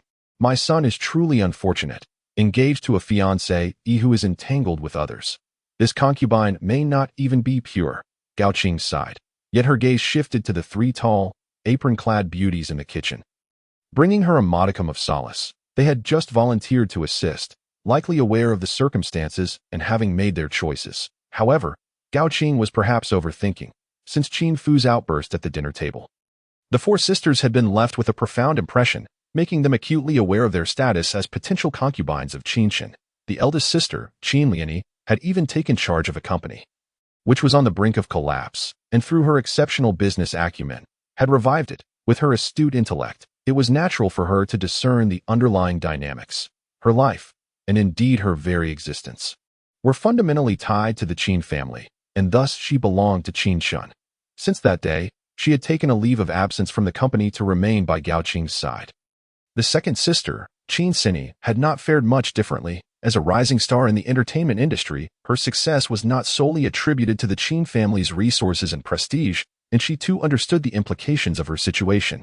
The third sister, Qin Xilan, was a burgeoning star in the medical field, her intellect rivaling that of Qin Liani. Thus their attitudes were most evident. The youngest sister, Qin Lan, being merely 20, had gradually come to grasp the reality of her circumstances. Distancing herself from Gao Rui under the guidance of her 3 elder sisters. In truth, it was not just the 3 sisters who had taken a stand. Qin Lan had aligned herself with them as well. However, when Gao Qing had declared her intention to cook, the other 3 sisters had immediately reacted, while Qin Lan, lacking culinary skills, had been a moment behind, inadvertently granting her an opportunity to share the dining table with Gao Rui. She had not initiated conversation with him, and it was instead he who persistently inquired why the 4 sisters were distancing themselves from him. This scene was fortuitously witnessed by Qin Mu, leading to a misunderstanding. All right, mother, Qin Lan exclaimed, startled, promptly nodding and hurrying toward Qin Zhan's study. Brothers, I apologize. I've returned to school today and am quite busy, so I'll just leave this chapter here. My sincerest apologies. Chapter 36, A Pincer Attack in Wuqing, atop the Yi family building. Remember, our mission is to locate the young master and young lady. Do not concern yourselves with anything else. Understood? Qin Ling admonished as he scrutinized the electronic map of Wuqing while addressing the 24 Qin family bodyguards accompanying him. Received, Captain, they echoed in unison. All right, let us proceed. Pair up and begin searching near the North City Gate, Qin Ling commanded with a sweeping gesture, prompting the Qin family members to swiftly descend the North City Gate. Brothers, open fire, shoot with all your might. Do not let those lickers ascend. Keep your eyes wide open, Huang Weiguo shouted, wielding an M14 assault rifle and aiming at a licker scaling the city wall. After a protracted struggle, the licker finally plummeted heavily to the ground. The sounds of gunfire and the low growls of zombies and phantoms heralded the commencement of the Wuqing defense battle. Roar, boom, boom, boom. As Huang Weiguo and his comrades desperately squeezed the triggers against the advancing zombies and phantoms, a massive, grotesque figure loomed behind the horde, causing the earth to tremble with each step it took. The soldiers firing madly from the city wall soon took note of this behemoth. Look, what is that? One exclaimed in disbelief. That's too enormous to be real. What in the world is that? Another gasped, observing the massive ball and chain dragging behind it. It looks like it could crush a small car. This is bad. It's approaching us rapidly, Captain Huang. That is a giant hammer beast, Wang Zhiguo. Gripping a suppressed 18 Malawian Quatch's assault rifle, called out while firing at some lesser zombies below. You're not mistaken. That is indeed it. Huang Weiguo replied, his expression grave as he eliminated another zombie.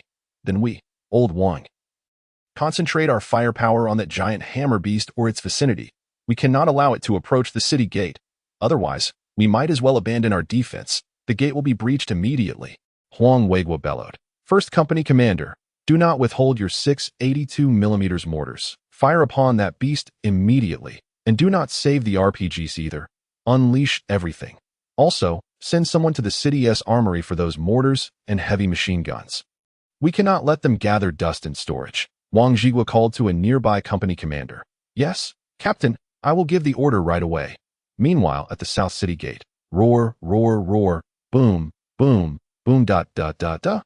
What is that thing? It's so tall and robust. Our bullets seem to bounce off its head as if nothing happened. It's continuing to batter the city gate. Open fire, stop it. Duh, duh, duh, damn it, Vice Captain Zhang exclaimed. How could a calamity source appear here? It shouldn't be in the Valley of Death, Vice Captain Zhang shouted, gripping a Thompson submachine gun while firing at the 3-meter-tall crimson monstrosity relentlessly attacking the city gate IT that moment. Zhang Yi contemplated a strategy against the calamity source that was relentlessly assaulting the walls 10 minutes prior. As dusk enveloped the ancient walls, the acrid smoke of battle hung in the air. Vice Captain Zhang, clutching in 5 Malawian Quach's submachine gun, stood atop the battlements, his gaze resolute as he surveyed the horizon. Brothers, grip your weapons tightly. Today, we must impart a stern lesson to those vile beasts. This city wall is not something they can easily breach. Zhang Yi's voice was steady and powerful, instilling great encouragement among the soldiers. At that moment, a colossal figure emerged into their line of sight, the source of calamity. The very name sounded like a curse resonating from the depths of hell. And its appearance was utterly spine-chilling. Towering at least 2 stories high, its muscles were as hard and twisted as rock, presenting an unnatural gray hue, as if it had been forcibly assembled from the shadows of death. Veins bulged grotesquely beneath its skin, resembling thick tree roots crawling beneath the surface, with each pulse echoing like the heartbeat of a demon, conveying a rhythm of destruction. Its head appeared to be a grotesque product cursed by evil. Adorned with metallic devices that gleamed with an eerie red light, reminiscent of a sinister eye lurking in the darkness, the face was devoid of any skin, exposing raw muscle and bone to the air. While 2 enormous fangs protruded from its twisted maw, akin to sharp daggers, smeared with an unknown black ooze that exuded a repulsive stench of decay. The arms of the source of calamity were as stout as pillars. With its right hand encased in a massive metal gauntlet, encrusted with crimson energy gems, each swing was accompanied by roaring flames, their hue a deep red akin to blood, crackling with a sound reminiscent of anguished screams. The left arm bore a gigantic cannon, entwined with black iron chains, upon which hung shattered skulls, while a faint blue glow flickered ominously within the cannon's depths, as if poised to unleash a force of annihilation. Its legs resembled iron supports, a bizarre fusion of machinery and flesh. With each step, the ground trembled, and the metallic claws at its feet carved deep gashes into the earth, sending sparks flying, as if hell's emissaries were leaping about. A tattered strip of cloth, stained with blood and grime, was wrapped around its waist, languidly fluttering in the air with each movement. Behind it were a pair of tattered wings, their feathers long shed, leaving only a desiccated skeleton, adorned with remnants of flesh that spoke of the harrowing battles it had endured.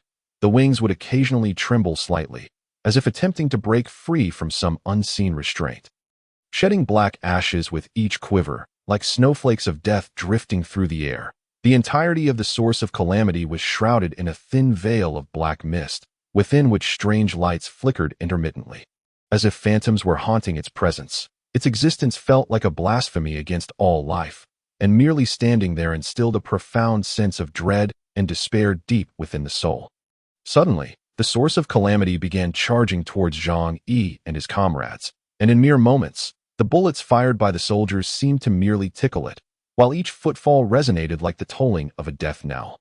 Ultimately, it reached the southern city gate, hammering its massive arms against the fortifications, each impact causing the walls to tremble ever so slightly. Shortly thereafter, 1 or 2 identical sources of calamity appeared nearby, accompanied by a horde of zombies and phantoms. Zhang Yi's brow furrowed. He understood that this would be a grueling battle. Yet, he showed no signs of retreat, the 5 Malawian Quach's submachine gun in his hands glinting with a cold, hard light under the moon. Open fire. With his command, the soldiers atop the battlements squeezed their triggers, unleashing a hail of bullets upon the source of calamity. However, it appeared unperturbed by their onslaught, continuing its furious assault upon the city gate. While wounds began to manifest across its form on the opposite side of the wall, Deputy Commander Lu Peng was similarly leading a company of soldiers in defense. Lu Peng's visage was resolute, his eyes reflecting a determination that embraced death without hesitation. He wielded a heavy machine gun, relentlessly sweeping fire towards any potential enemies below. Everyone, remain calm. Behind us are our families, our homeland. Even in death, we must prevent these beasts from passing, Lu Peng shouted, his voice echoing through the night sky. The soldiers were invigorated by his words, their gazes ignited with the flame of battle. They began to roar as they unleashed a torrent of gunfire at the zombies and phantoms below the city gate. Deputy Commander Lu, RPG, quickly.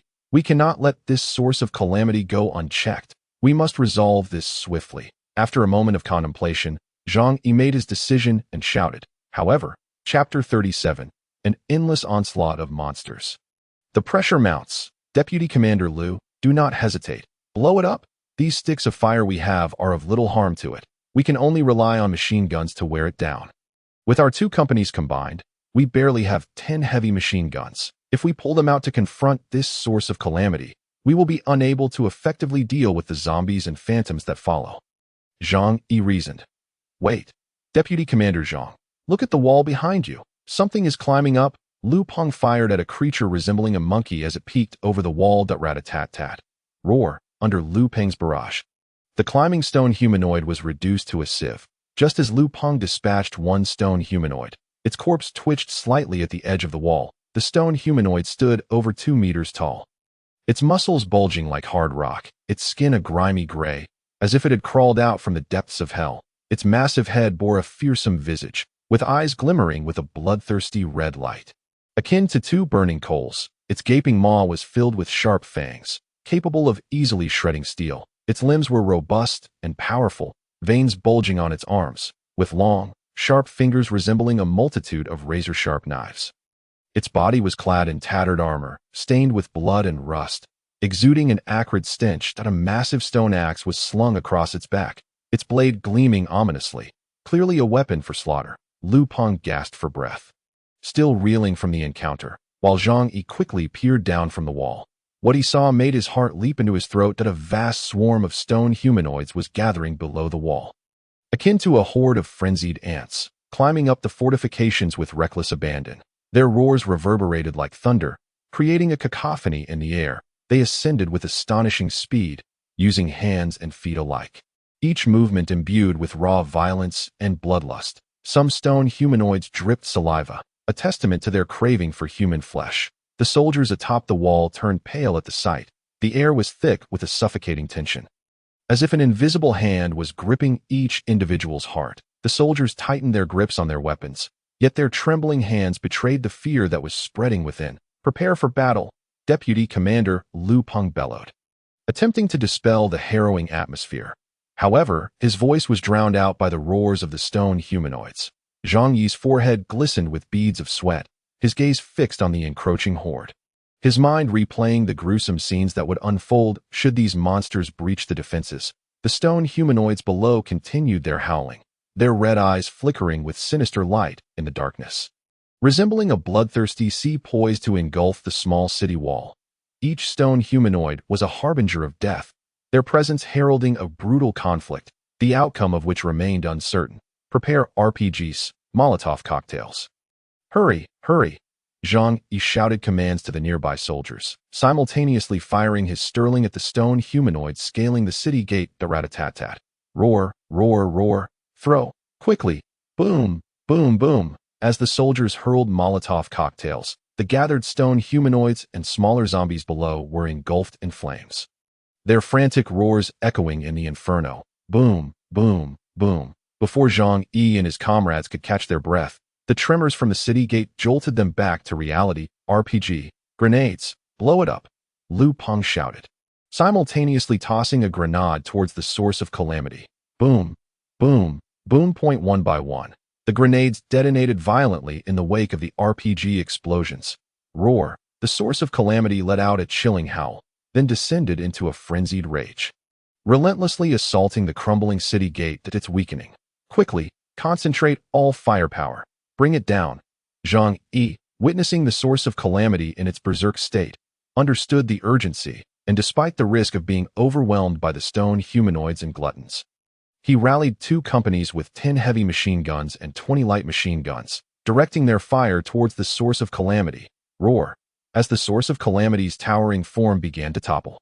Its defiance echoing in its furious roars, Zhang Yi shouted, "Look, what are those figures in the distance? Oh no, there are 3 sources of calamity. No, there's more. Look behind the source of calamity. That is the Death Bomber. Wait, what is that group behind the Death Bombers?" At the North City Gate, Captain Wang Zhigua had just swung his blade to fend off several of the stone maniacs that had scaled the walls. His chest heaved violently, sweat mingling with blood trickling down from his forehead. The grotesque visage of the stone maniacs lingered in his mind. These monsters towered at least 2 men high, their muscles like hardened rock, veins bulging like thick tree roots, each swing of their limbs imbued with immense force. Their enormous heads were adorned with spikes, and their eyes glimmered with a bloodthirsty red light that as Captain Wang took a moment to catch his breath. His gaze inadvertently fell upon a small group moving slowly not far from the city gate. There, he beheld a creature he had never encountered before, the Blaster. Captain Wang furrowed his brow and turned to his side to inquire of Captain Huang Weigua. "Old Huang, what are those things trailing behind the source of calamity?" Captain Huang followed Wang's gaze, his expression instantly turning grave. Taking a deep breath, he replied slowly, "Those are blasters, an exceedingly dangerous breed of monster."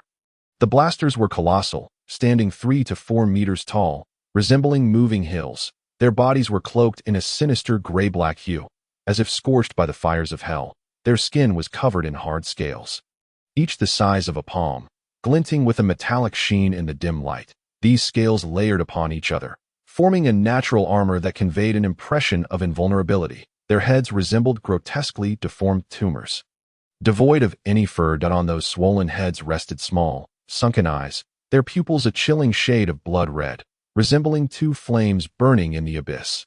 Twisted veins surrounded their eyes, as if ready to burst at any moment. Their noses were mere black holes, occasionally exhaling a stench reminiscent of death. The gaping maw appeared as a portal to hell, stretching from ear to ear, filled with jagged, razor-sharp fangs, each glimmering with a frightening cold light, some dripping with an unknown viscous fluid that hissed as it hit the ground. The limbs of the blasters were as thick as stone pillars, their muscular arms coiling like serpents, every movement revealing the undulating of their sinews. Their hands were immense, each finger as thick as an adult's arm, tipped with sharp claws that resembled sickles, carving deep gashes into the earth as they dragged along. Their legs were short and sturdy, with sharp bone spurs jutting from their knees. Each step sent tremors through the ground, as if struggling to bear their immense weight. Most terrifying of all was the energy shield flickering ominously on their chests. This shield, semi-transparent and bluish-green, resembled a massive bubble, inside which currents of energy seemed to flow. The edges of the shield crackled with arcs of electricity, emitting a warning to any enemy daring enough to approach. This shield could withstand considerable damage. Arrows and bullets would merely bounce off, leaving behind faint ripples of energy. From the backs of the blasters sprouted sharp-boned spurs, extending from their spines, some adorned with tattered remnants of clothing and flesh, evidently torn from other beings during battle. These spurs served as a second weapon, allowing them to swiftly pivot and deliver a lethal blow to any enemy that drew near as the blasters advanced. Each step was laden with a palpable sense of oppression. Their slow, deliberate pace seemed to declare their invincibility to their foes. Their breaths echoed like a bellows, each inhalation causing their swollen chests to heave dramatically.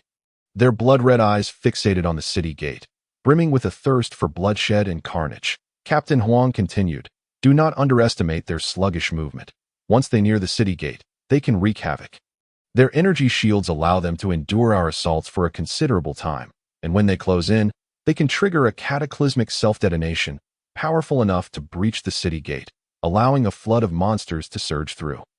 Captain Wang tightened his grip on his weapon, determination igniting in his gaze. "We cannot allow them to approach the city gate. We must hold them here at that moment." The small group of blasters drew ever closer to the gate, their terrifying forms magnifying in the soldiers' eyes, enveloping the area in a tense and suffocating atmosphere. The soldiers gripped their weapons tightly, fully aware that a brutal battle was imminent, and these blasters were among the most formidable foes they would face. Each soldier felt their heart racing, sweat soaking their backs, Yet there was no hint of retreat in their eyes, for behind them lay the home they swore to protect. Captain Wang, quickly concentrate fire on the source of calamity first. We cannot let a single one through, Captain Huang urged gravely. Brothers, RPGs, grenades, Molotov cocktails. Bring them all in. Captain Wang hoisted an RPG and shouted to his comrades, then took careful aim at the chest of the source of calamity before decisively pulling the trigger. Whoosh, roar, boom. Chapter 38. The Defense of Wuching. 1. Boom, roar. The rocket propelled accurately into the chest of the source of calamity, causing it to bellow in rage, enveloped in a thick crimson mist. Quickly, concentrate fire and eliminate the source of calamity. Captain Wang bellowed, seizing a nearby Lewis machine gun and unleashing a barrage upon the enraged creature barreling towards the gate. The distinct sound of the Lewis guns firing blended with the cacophony of rifle and machine gun fire, standing out as a unique note in the clamor. Roar accompanied by the creature's final, defiant roar, it collapsed before the gate. Roar, roar. Captain, look to the flanks. What is that? They're climbing the walls. Shoot, shoot. Drive them down, squad leader. No, there are too many of them, and they're too swift. Ah, save me. Roar, roar, roar. Brothers, turn back. The flanks are coming. Rat-tat-tat. Captain Huang, quickly support the flanks. Those beasts have climbed up, just as Captain Wang finished the last round from the Lewis gun.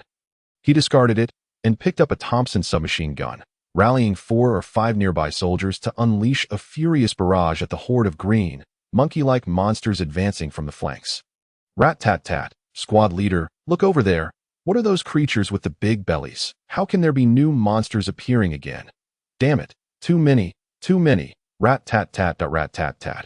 After a barrage of gunfire, the massive figure, after swelling, exploded like a balloon, scattering various organs, shredded flesh, and blood everywhere. Boom. Squad leader. How did that thing explode? Shaoli. If I'm not mistaken, that's a death bomber. We cannot let them near the city gate. The machine gun squad leader, clutching an M249, fired frantically at the group of death bombers. Roar, roar. Just as the death bombers remained uncontained, more monsters were advancing towards the Wuching city gate, following closely behind the blasters. Squad leader, we can't hold them. Nonsense. We must hold our ground. Roar, roar, roar, roar, roar, roar. Rat-tat-tat. Damn it. Are these beasts the spawn of the stone maniacs? Why are there so many, and so fast? The city walls are like flat ground before them. Ah, Xiaowang, watch your back. Roar, roar. Captain, save me. Thud. Captain Wang, wielding the Thompson submachine gun, swiftly joined the fray on the flanks. With the addition of a dozen armed soldiers he had brought, the tide of battle on that side began to shift in their favor. Roar. Captain, be careful. Ah, thud. Just as Captain Wang unleashed a hail of bullets at the green monsters that had decimated the original garrison, a group of stone maniacs stealthily approached from behind him, one extending its sharp claw towards his neck. A soldier, quick on the draw, leaped in front of Captain Wang, intercepting the blow with a dull thud of claws penetrating flesh. The warrior, with wide-open eyes, expelled a copious amount of fresh blood in that moment. He acutely sensed the claws within him, mercilessly shredding everything. He yearned to raise his gun and fire, but at this juncture, even breathing had become a luxury for him. Camp, Xiaojing. No. Wang Zhiguo was knocked against the city wall by Xiaojing's sudden assault. Feeling the warmth behind him, he instantly understood what had transpired. In agony, he pushed aside Xiaojing's lifeless body and turned towards the true culprit, emptying his magazine. Ah, beasts, die, all of you. Meanwhile, beneath the eastern wall of Wuching, the Qin team gathered. Xiaoqing, how do we ascend? This wall appears to be over 20 meters high. Are we to climb it barehanded? Qin Yuro gazed up at the towering wall under the moonlight, immediately feeling disheartened. Young master, what shall we do now? Wang Ning, too, rarely turned to look at Qin Chen. Young master, I believe we could. Suddenly, a series of rustling footsteps echoed from the forest behind Zhengdong. Before he could react, a colossal shadow swiftly tackled him to the ground. He barely managed to scream before feeling a sharp pain in his neck, and then he lost all awareness of what transpired next. Tat tat tat. Miss, fall back. That is a night stalker. The hunter recognized the creature feasting on Zhengdong and immediately yanked Qin Yuro behind him, then swiftly opened fire. Retreat. Do not engage. Night stalkers are pack animals. There cannot be just one. Run south along the wall. There is a small gate at the base of the observation tower where we can enter the city. Almost instinctively, at the moment the hunter fired, Qin Chen seized the dazed Qin Euro and sprinted southward. Tat tat tat. Whoosh. Squeak squeak squeak. Roar roar roar. Indeed, after the hunter dispatched the Night Stalker, gnawing on Zhengdong with his camouflaged desert eagle. A cacophony of rustling sounds emerged from the surroundings, reminiscent of monkeys or rodents. The hunter, seeing this, did not linger. His left hand swiftly reached for his waist, retrieving another white desert eagle. His beautiful eyes fixed intently on the dense forest as it pursued Qin Chen. Roar roar roar. Roar roar. Xiaoqing, Zhengdong. Qin Euro spoke as she was pulled along by Qin Chen. Forget about Zhengdong. The moment he was tackled by the Night Stalker, he was lost. Run. Qin Chen interrupted before she could finish. Roar roar roar. Roar roar roar. Fire. Clear the way of those hindrances ahead. Yes, young master. Before the zombies could react, a torrential downpour of bullets transformed them into a sieve. Roar. A larger shadow leapt from the forest with a roar, charging directly at Lao Yi, who was clearing the path. No. Lao Yi, Wang Ning shouted anxiously upon witnessing the scene. Damn, I can't react in time. Unaware at the forefront of the group, Lao Yi felt the claws tear through his cheek. His mind left with but a singular thought. Thud. Lao Yi was violently slammed against the city wall, the impact sending his submachine gun flying. Lao Yi, no Lao Guan, trailing behind Lao Yi, quickly raised his M60. Ready to fire. Tat tat tat. Roar. But before Lao Guan could pull the trigger, a rapid gunfire erupted from behind them. The Night Stalker, having not yet sunk its teeth into Lao Yi, collapsed atop him. Its yellow-green blood oozing from its shattered skull onto Lao Yi. Quick. Get Lao Yi out. Move, the hunter commanded coldly, his gaze fixed intently on the pitch-black, swaying forest surrounding them. The others, witnessing the hunter's decisive action, were not particularly surprised, and Lao Guan rushed towards the Night Stalker, pinning Lao Yi down. Bang. Lao Yi, are you all right? Lao Guan exclaimed as he pushed the corpse off Lao Yi, finding him with eyes tightly shut. Clap clap clap. Noticing Lao Yi's lack of response, Lao Guan checked for a pulse. Relieved to find he was still alive, he swiftly slapped Lao Yi's face a few times, then desperately pinched his philtrum. Roar roar roar. Tat tat tat. Not good. It's a horde of Night Stalkers. We must retreat. Quickly. Carry Lao Yi. We must flee. Qin Chen heard the increasingly dense growls emanating from the forest and saw more Night Stalkers emerging, prompting him to rally the group to continue towards the small gate at the southern wall. On the eastern city wall. Deputy Company Commander, the northern gate seems on the verge of collapse. The company commander has ordered us to dispatch a platoon for urgent reinforcement. Deputy Company Commander, watch your back. Something's coming up. Tat tat tat. Tat tat tat. Deputy Company Commander, look below the wall. I see a group of people. On the western city wall. Roar roar roar. Roar. Brothers, open fire. Quickly, open fire. Drive these feeders. These beasts down. Help. Save me. Company Commander. Deputy Company Commander. We must send another platoon to reinforce the southern gate. The southern gate cannot hold. Company Commander. Tat tat tat. Tat tat tat. Southern gate. Hurry hurry. Don't hesitate to use RPGs. Blow up the source of disaster below. The gate won't hold. Deputy Company Commander. Flanking us. Flanking us. Roar roar roar. Roar. Tat tat tat. Brothers, hold on. Our reinforcements are on the way. Inside the city, miss? Be careful. Tat tat tat. Wang Hua, wielding an XM8, swiftly dispatched the lesser zombies lurking in the shadows, aiming to ambush Lu Ruyan. Tat tat tat. Boom boom. Beasts, I will fight you all. Boom. Roar roar roar. Miss, we have thoroughly searched this eastern area. I doubt young Master Qin Chen and the others are here. We should head to the western wall where we haven't checked. Lu Chen expressed his concerns. But I just feel that Xiaoqing and the others will appear. Lu Ruyan murmured, following Lu Chen towards the western side. On the western city wall. Help me. Save me. I am willing to pay you. Please save me. A middle-aged man in an oversized suit was surrounded by a horde of zombies, desperately pleading for help from Qin Ling and the others nearby. Captain, should we check elsewhere? It seems there is no sign of the young master and miss here. Let us not leave yet. Let us check that department store. There is gunfire, and perhaps the young master and miss are there. After a moment of contemplation, Qin Ling beckoned the Qin family members towards the department store. Now the entire Wuqing was engulfed in chaos, a tumultuous mess.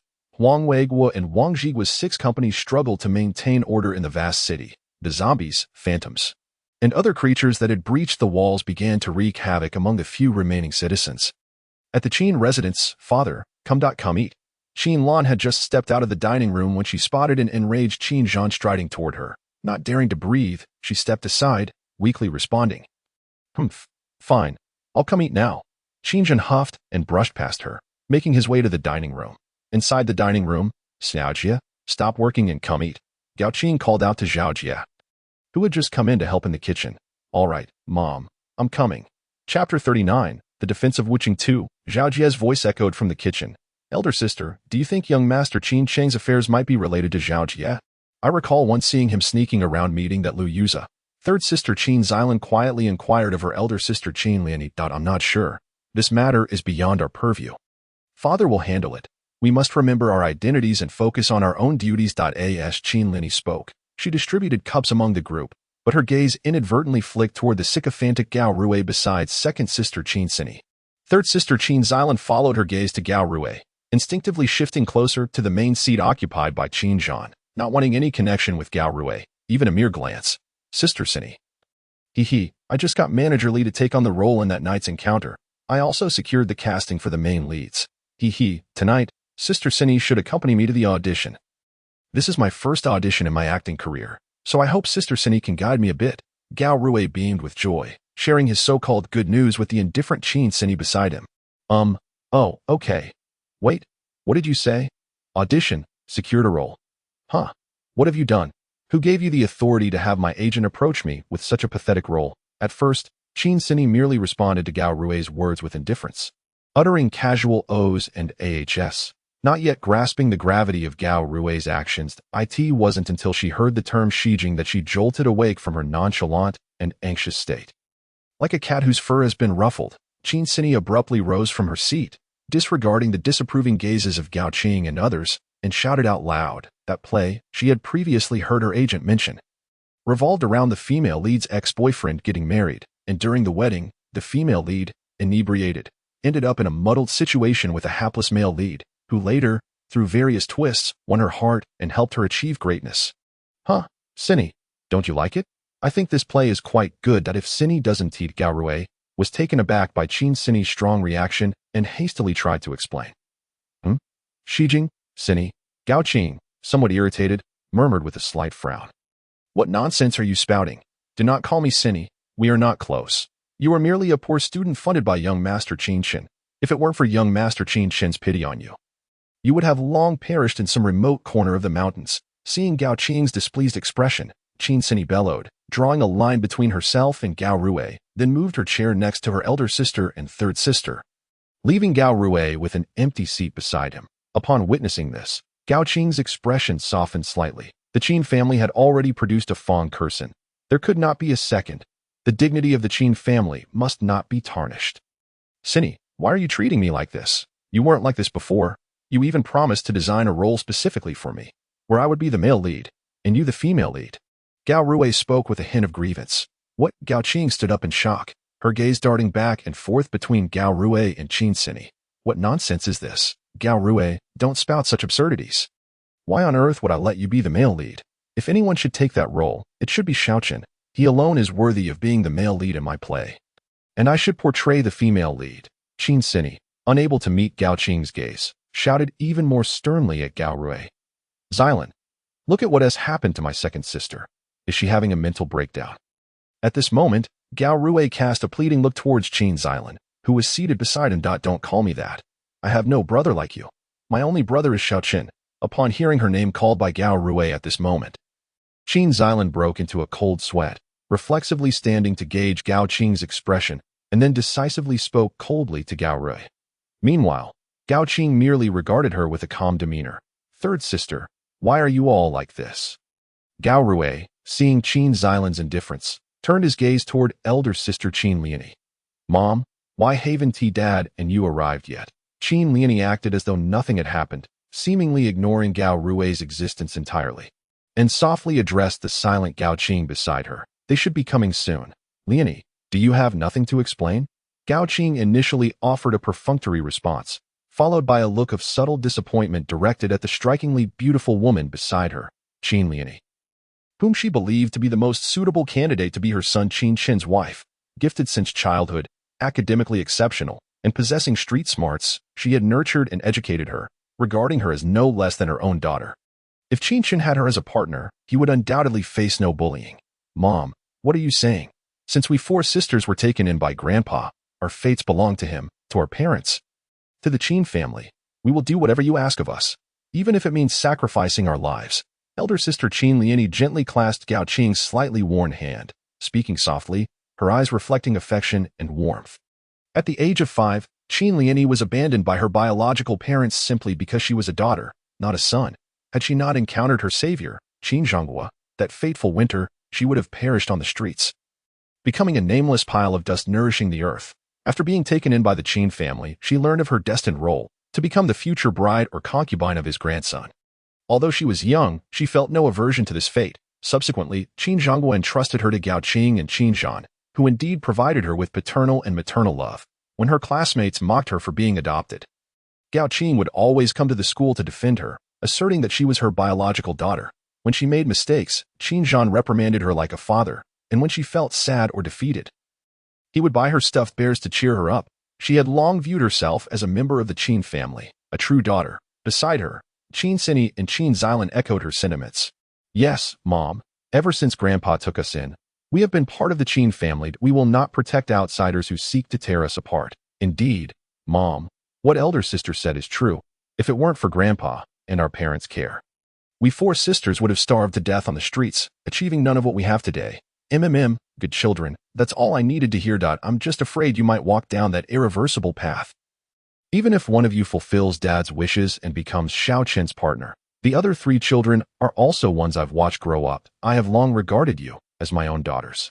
Gao Qing felt a sense of relief wash over her as she listened to the 3 sisters, and her heartfelt words flowed forth, even as a tear slipped from the corner of her eye. Mom, please don't cry. Second sister Qin Sini, touched by the tenderness in her heart, couldn't help but redden her eyes. She vaguely recalled that at the age of 4, she should have had a complete childhood filled with parental love. But that was until her father brought home a pregnant woman more beautiful than her mother, leading to a fierce argument between her parents. Terrified, she cried out, pleading for them to stop fighting, but to no avail. She watched as her mother, unable to contain her anger, grabbed the beautiful woman's clothes, while her father stood protectively in front of the woman, forcefully pushing her mother away. After a loud crash, she saw her mother lying rigidly before her, blood seeping from her forehead, her eyes wide with shock and disbelief, before she was expelled from the house, forced to roam the streets, just as she was about to be attacked by a stray dog. The most important person in her life, Qin Zhonghua, appeared, and she found her way to the Qin family, integrating into a household of 2 daughters and 1 son, Qin Yuru, Qin Liani, Qin Chen. Mom, please don't cry.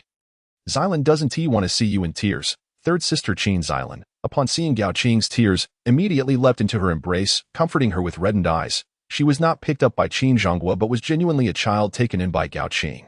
At the age of 7, her mother was far from a virtuous woman, leading a life of promiscuity. Her father's attempts to dissuade her were futile, leading to frequent quarrels. Her mother eventually filed for divorce. But her father, unwilling to lose her, continued to endure and offer gentle counsel. However, her mother remained ungrateful.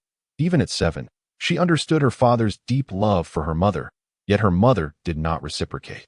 One day, her mother, dissatisfied, brought her lover home, and her father, who had developed a habit of drinking due to previous conflicts, witnessed this scene.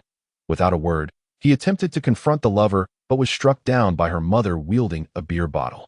She witnessed her mother and the lover together ending her father's life, and unable to bear the shock, she fled the house, starting a life of scavenging until she met Gao Qing, who was out shopping with Qin Chen and Qin Sini on a fateful night, thus becoming a member of the Qin family. Mom, what is all this?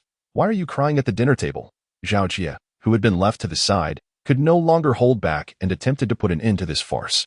Meanwhile, Gao Rui stood dumbfounded, realizing that everything was orchestrated by Gao Qing to alienate him from his 4 sisters. At that moment, his gaze towards Gao Qing was filled with hatred and hostility. Gao Qing, embraced by the 3 daughters, seemed to sense this, her warm and slightly weathered hands gently stroking Qin Xilan's back and Qin Sini's head, yet her gaze locked with Gao Rui's, startling him into lowering his head deeply. All right, Mom, please stop with all this hugging and crying.